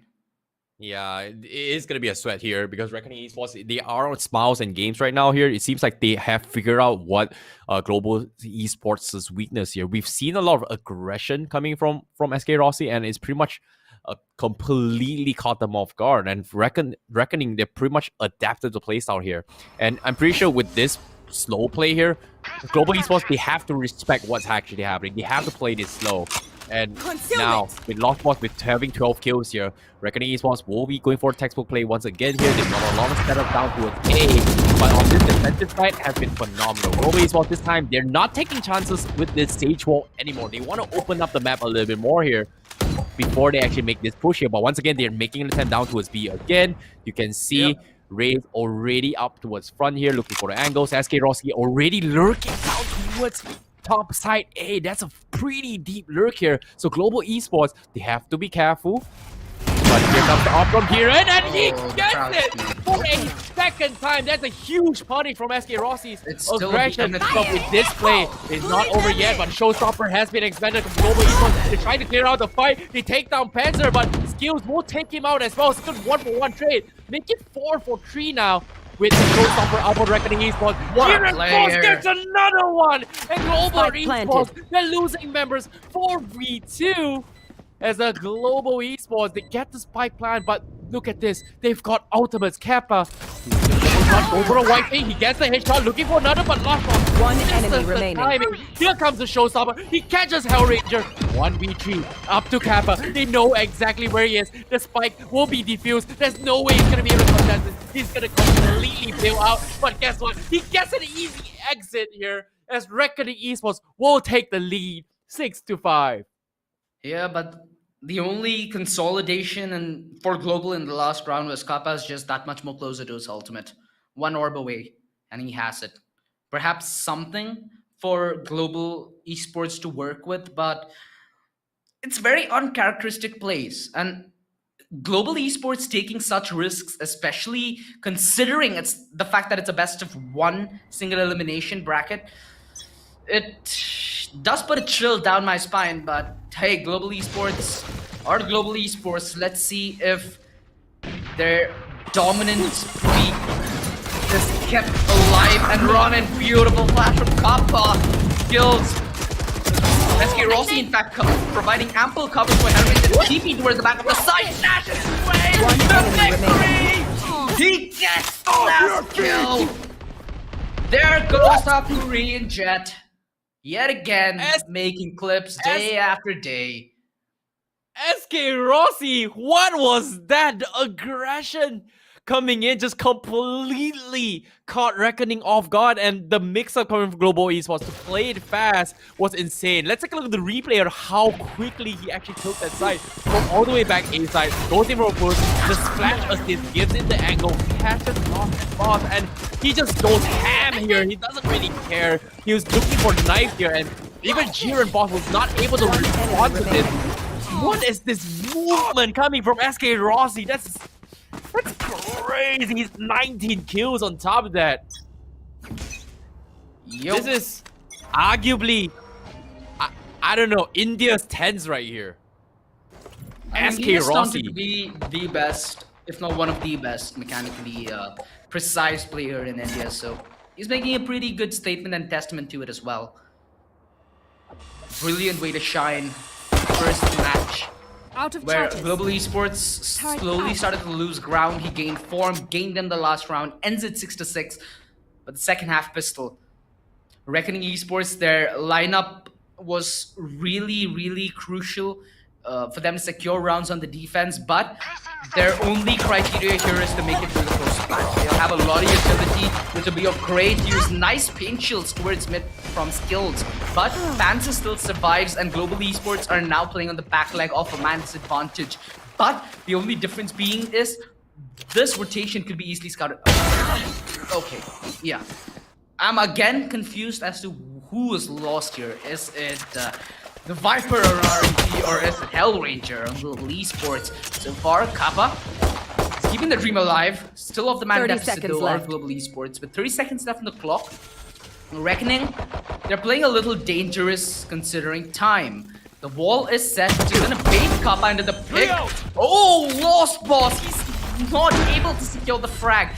And the tripwire allows Global Esports to get closer and closer. Are we gonna see it? Lightning fast! The beautiful double, the frenzy sends Reckoning Esports a frenzy and swirls them out of control, losing what was a 1 versus 2.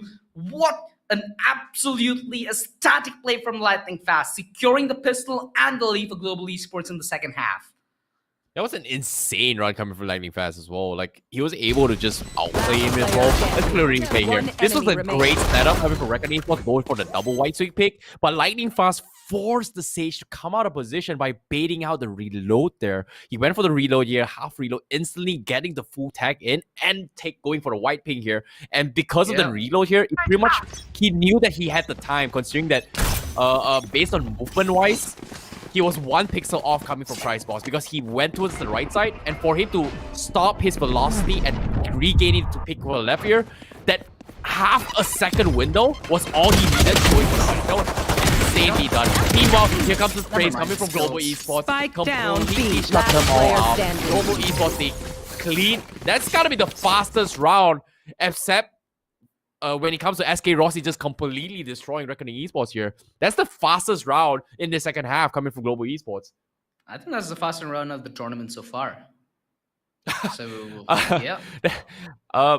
Agreed. You know, arguably, the first few rounds with SK Rossi was pretty much the fastest round in the tournament, but this round just tops that. Like, Global Esports, whenever they go, they played fast against Reckoning, they just cannot keep up. And it seems like this might be the strategy that Global Esports might be just taking in here. Now, instead, SK Rossi going to be playing some operators here. He has not reviewed it yet in the hands, his hands here. So Reckoning Esports, they are going to be in for some serious pain.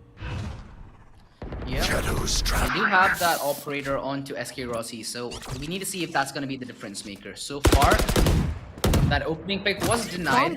Information given to Reckoning Esports as well that Global were preferring an aggressive angle in through main.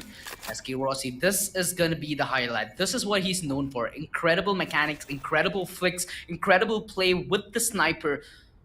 Can he pull it off here?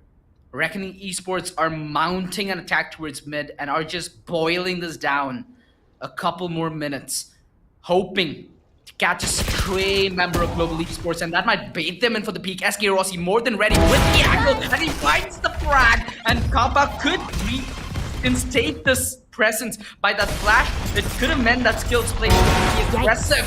SK Rossi holding the angle. Kappa sends them out of their burrow. SK Rossi, this is why he calls himself Super Kid. You just got a short memo. Live with it, Reckoning. Oh no, he's so things up as well, and just like that, Global Esports takes the win. But SK Rossi, the trigger discipline down towards the 3rd kill, he took the aim punch head on and waited for it and readjusted his crosshair to successfully get that kill. That was some insane micro trigger discipline here coming from SK Rossi here. Let's take a replay here what we're talking about. Look at this. The first kill here was an easy kill here, pretty much reduces position, gets the first one. The second one as well was a quick one, but look at this third one, the aim punch we're talking about. He took the aim punch head on, waited, readjusted his crosshair, and then take the kills. That was really nicely done here coming from SK Rossi. Yeah, really nicely done as Reckoning. They want to fall back on this play towards Ned Rossi. Not in position to deal with them in this early part segment of the round. Skills, a beautiful pickup with that paint show. As you look to hold the fort down, the friendly close range is decent. But Captain, better! Open heads like noggins! 10-6. Global Esports hit double digits and sweep Reckoning Esports off the floor of heaven. Yeah, this is just insane runs here coming from Global Esports. Like, the score here looks tied 50-50 between Reckoning Esports here. We know that Reckoning Esports has a fighting chance, but the individual brilliance coming from SK Rossi is just something that he did not expect. And with Kappa also pulling a big win in this round, 4K for himself, it seems like Global Esports, they're farming kills. They're not playing their game seriously right now. They're just farming kills after kills right now.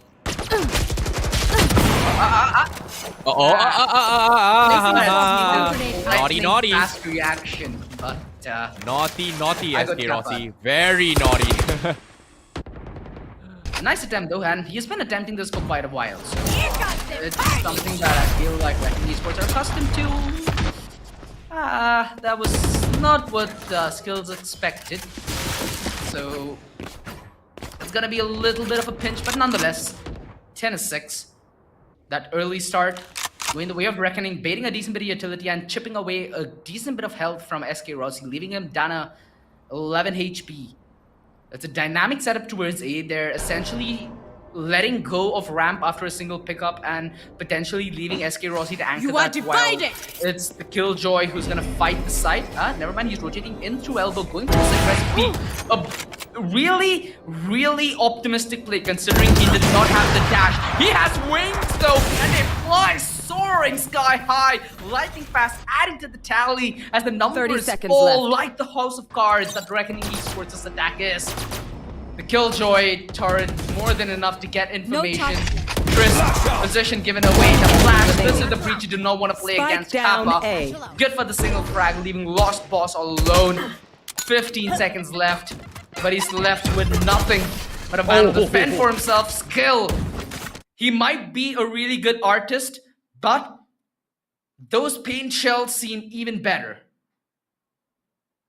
That's crazy. Like, I don't know what I'm watching, but it seems like Global Esports, they're just, taking a chill pill.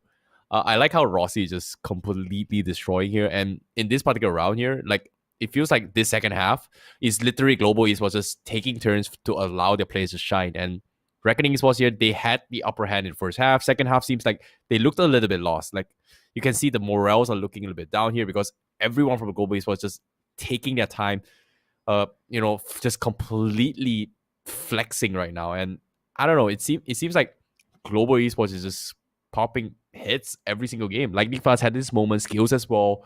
We did see also Hellranger as well. Rossi is by far the most flashiest one, but Kappa, I haven't seen Kappa yet. Kappa has been a name that I've seen over the years as well, doing extremely well in tournaments. But where is his highlight moment? I'm looking forward to it. Yeah, we've seen like 3 to 4K coming for SK Rossi. Where's this? I think Kappa did get that spray down Kappa? towards heaven, right? That quad kill. So that was Hellranger. That was Hellranger. That was Kappa. That was Kappa. You Wait, can fight me over it any day, buddy. All right. I'll take it. I'll take your word for it. That was aggressive, like SK Rossi's jet. And one thing to see is Global Esports, they're really feeling themselves, right? This is, I think, the one quarterfinals where the team is completely let loose. They're having a rise. They're having a nice ride. And for Reckoning Esports, they're consistently trying to throw different things towards Global, but it simply doesn't work. Now, superiority. Oh, the double paint shells. Is this the rebuttal that they need and deserve is the question. Skills. He's gonna be playing behind the Viper wall. He gets one frag on a Trist, and that's healing out of the picture for Reckoning Esports in a 2 versus 2. Hellranger is TP discovered. Lost Boss asking Hellranger, lost bro. Hellranger's like, no. But he was. Lightning fast. Bam is not decent. He needs the alarm bot out. Mind you, Lost Boss still has his ultimate to play off of. 1 versus 2. And add some Turned out. The GOQii is gonna come in as well. Nice He looks for the GOQii. pick. He gets it here. It's gonna be a 1v1, but here comes the showstopper. Jiren Boss is just buying time. He doesn't care, but guess what?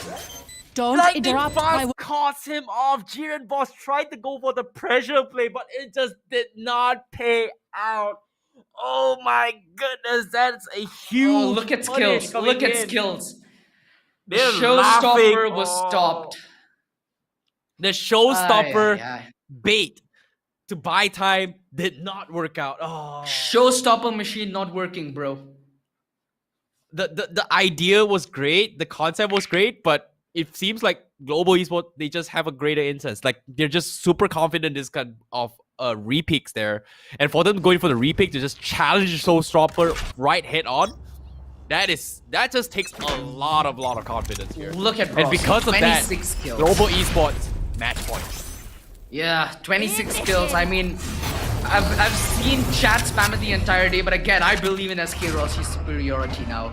Supremacy. I mean, memes are memes at the end of the day. Turns out I've become one. Nonetheless, what Global Esports tried to do a lot on their attacking side is now being done against them. Kappa is doing good. Hold on for the triple. Oh man. Where is the support? It's finally there. The paranoia and the follow-up. Is this the end? And do Reckoning reckon a loss. Stop point. Oh, they do. No. This is it. Global Esports. There was almost no doubt, but there was that element of risk. Global Esports negated masterfully. Sure, they had a little bit of a fun moment in the first half, but the second half meant serious business.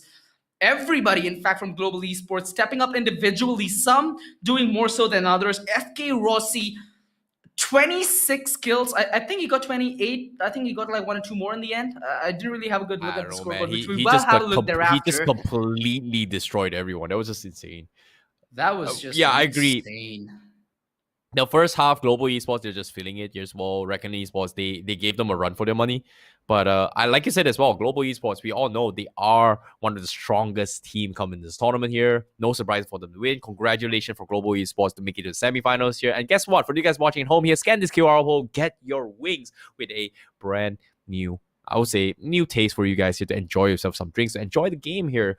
But yeah, Global Esports, they are the strongest teams. I will see a lot of flexes coming from SK Rossi. I'm looking forward to see more from him as well. I would say, there are a lot of good Jet players in this tournament as well, especially in Invitationals. And to see Global Esports take one step further, tomorrow's matches is going to be the most intense ones. Like, tomorrow's matches is going to be the best of the best. The top fours duking it out. I'm looking forward to it here because we know that there are a lot of good Jet players here. And especially in this tournament here, we have Sammy, we have now with SK Rossi as well. I don't know. I can't wait for tomorrow, man. I can't wait for tomorrow. Yeah, I mean, everybody in chat right now must be itching for a glimpse at what we have. The best of 3 format is going to be what I'm going to look at because that's going to be the highlight, right? For all these teams now, they at least are a little secure. They can afford to drop a map here and there, but they do need to win out the series. Like Afro mentioned, it is a single elimination tournament, so you lose one game, you're out. That's the stakes. That's how cutthroat it is to find who the best in India are and who are worthy of being deemed the champions of the LOCO presents Penta Esports Valorant Invitational. Let's quickly head to the highlights by India ka apna gaming platform LOCO to break down what was the most dominant quarterfinal of the day. Global Esports, like said, they were having a breeze in the first half, not really, playing all that serious, enjoying a couple of rounds here and there. Also, you do have to give it a reckoning, right? Some of the rounds that they did get, quick use of utility, nice use of positioning. This, I think silence is I gotta talk a little bit more. I definitely agree. Like, SK Rossi's got a lot of highlight clips as well. But let's think. Let's talk about bringing back a little bit more here. Because in the previous round here, the first half, RG's was here. Lost Boss was just feeling himself. He's got a lot of highlight kills here. He was able to punish so many of these aggressive plays. But by the second half, things seem to have shifted here. Global Esports has more experience on top of that in terms of read here. You can even see Jerry Boss also starting to pop off with this operator plays. And Global Esports, they were struggling in the first half when it comes to playing tempo control, and it seems like Reckoning Esports just has the better experience of playing the late game potential. But when it comes to early aggression pushes, this is something that Global Esports is just so experienced here, and they were able to punish all this kind of early aggression with SK Rossi as spearhead for this kind of pushes here, and even Lightning Fast with this insane clutch against Global Esports. And that was pretty much the second half with Global Esports completely destroying Reckon Esports in this phase. And once again, another highlight clips coming from SK Rossi in this clip right now. Yeah, I mean, Spike down mid. Being flashy is one thing, but having like a enemy that's something I feel like everybody dreams of. And SK Rossi has proved that if you work hard enough, anything is possible. This strat was kind of funny. It was like when the tables turned, what Global Esports did a lot of times on their attacking half being done against them. Hellranger cleaned things out, and a beautiful display of the Jet, like you mentioned, but a very important player to mention, Kappa. A very sensational performance on the Breach today. He performed above and beyond, perfect flashes, perfect setup, and perfect fragging when it was demanded of him. That's what every support player is. That's what every support player needs to do, and that's what Kappa has mastered. And he's been real successful in the first matchup. But hey, it's still day one, right?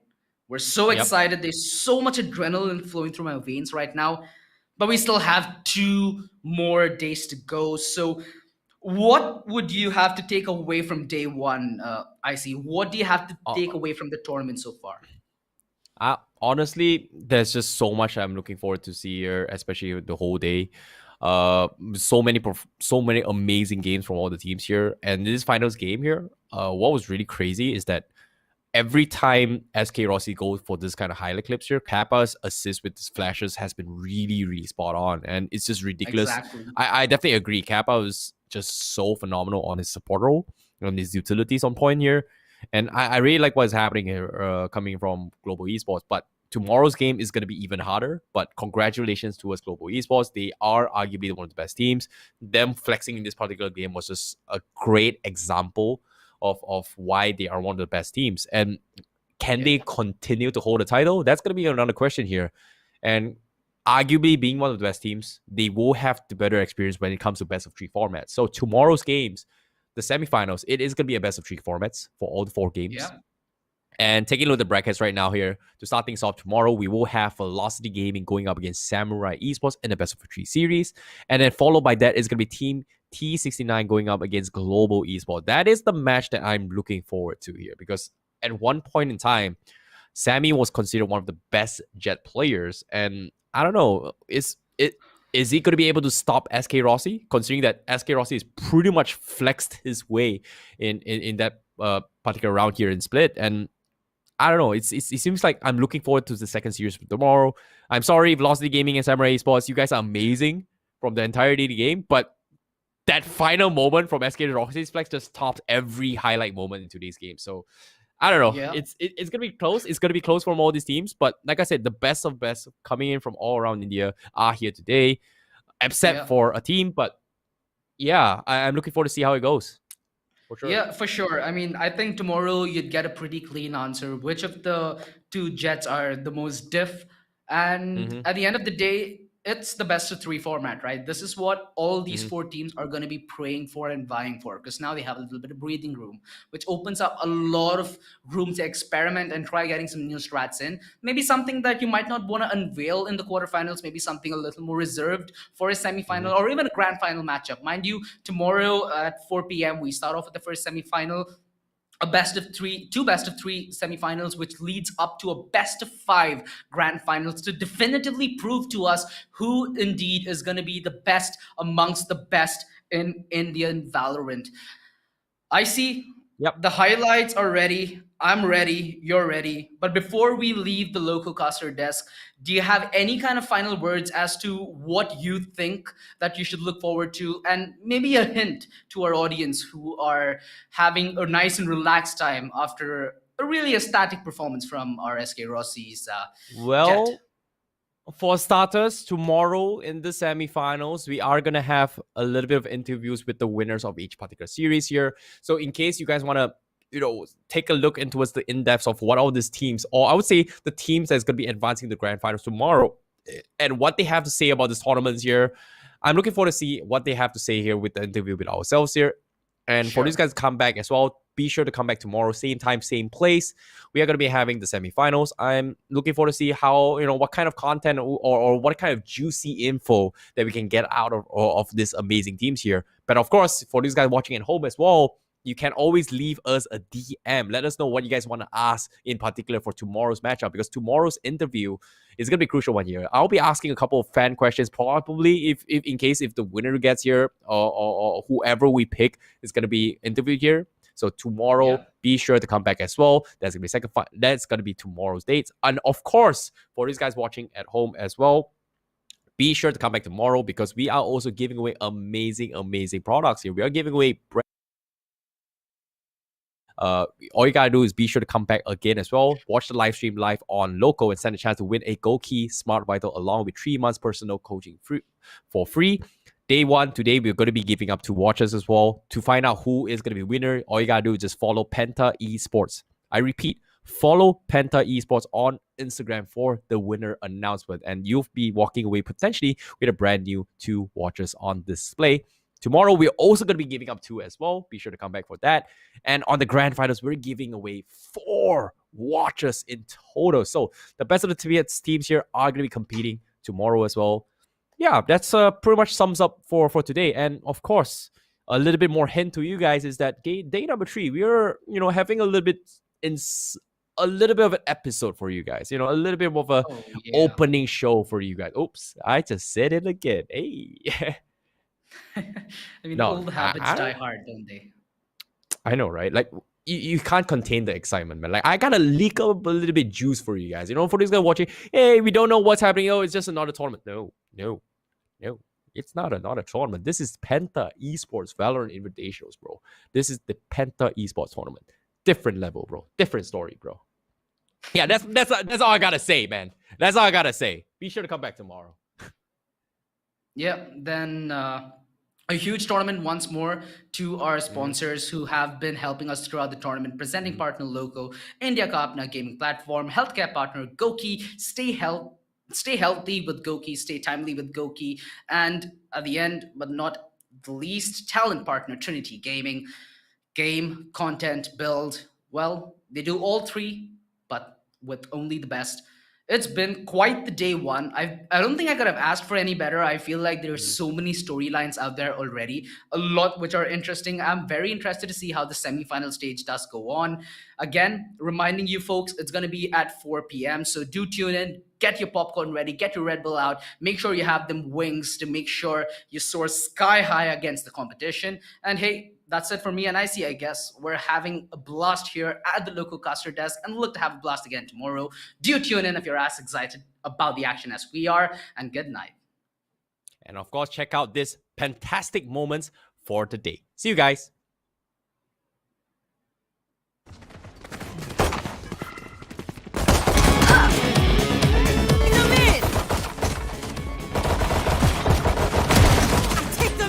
One enemy remaining.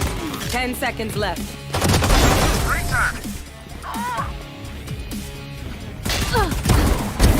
Stay down. Last player standing.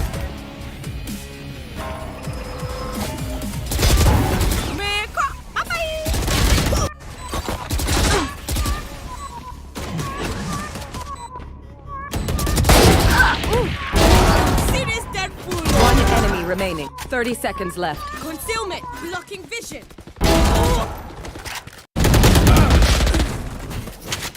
Spike down mid.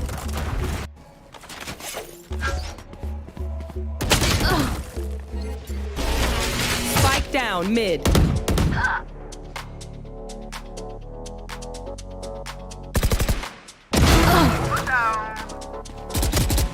One enemy remaining. One enemy remaining. Got him.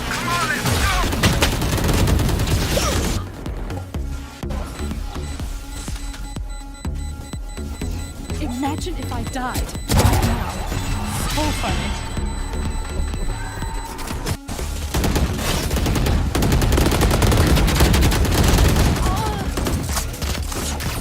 One enemy remaining.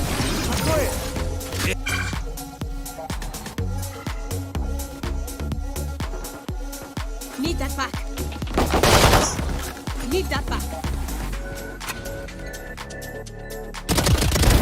I broke One enemy remaining.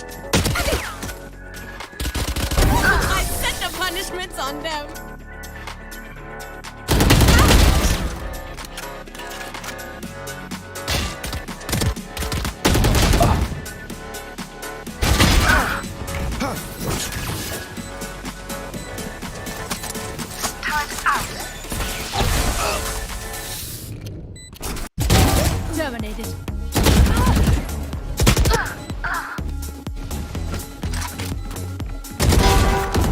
3.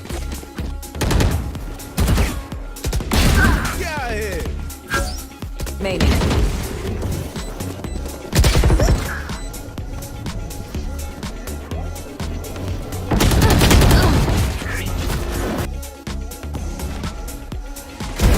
One down. No more. Revealing area.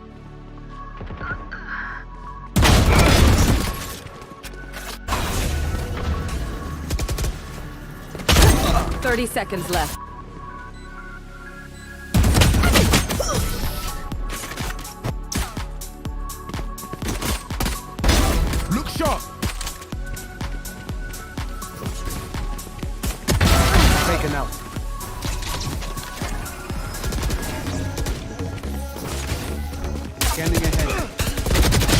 player standing.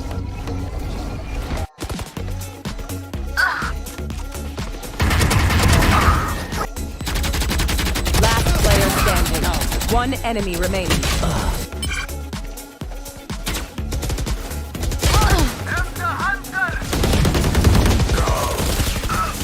Spike down, C. One enemy No more remaining. secrets. Spike planted.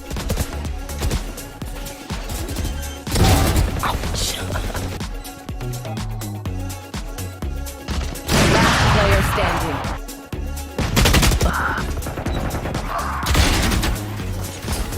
Spike down A.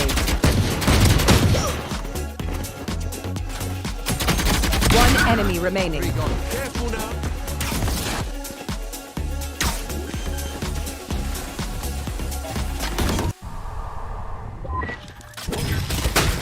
One enemy remaining.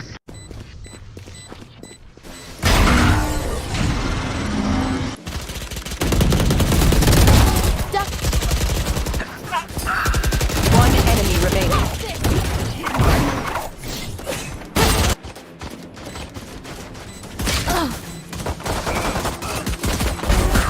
One enemy remaining. Lost. Stealing sight.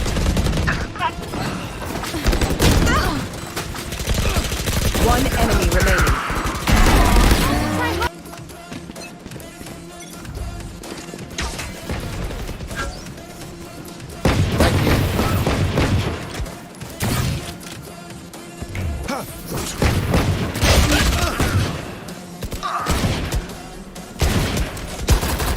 One enemy remaining.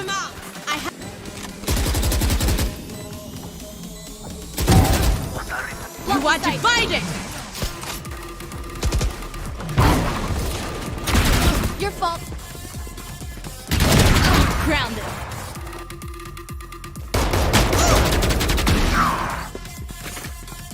Watch this!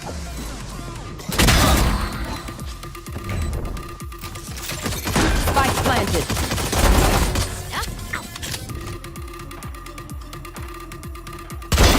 Gone.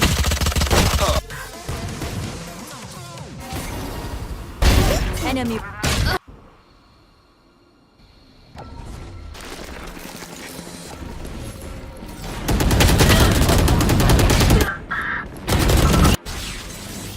One enemy remaining. This? Last player standing. Revealing area. Clutch.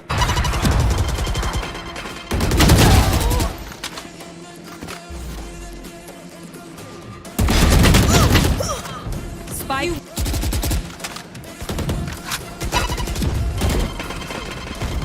Here comes it!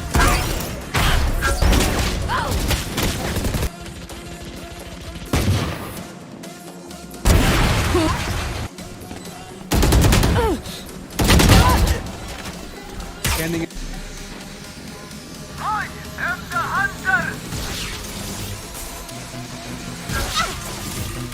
Last player standing.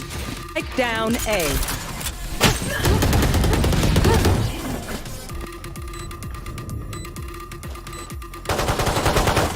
Last player standing.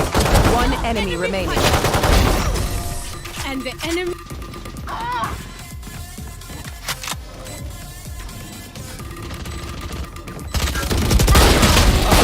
One enemy remaining.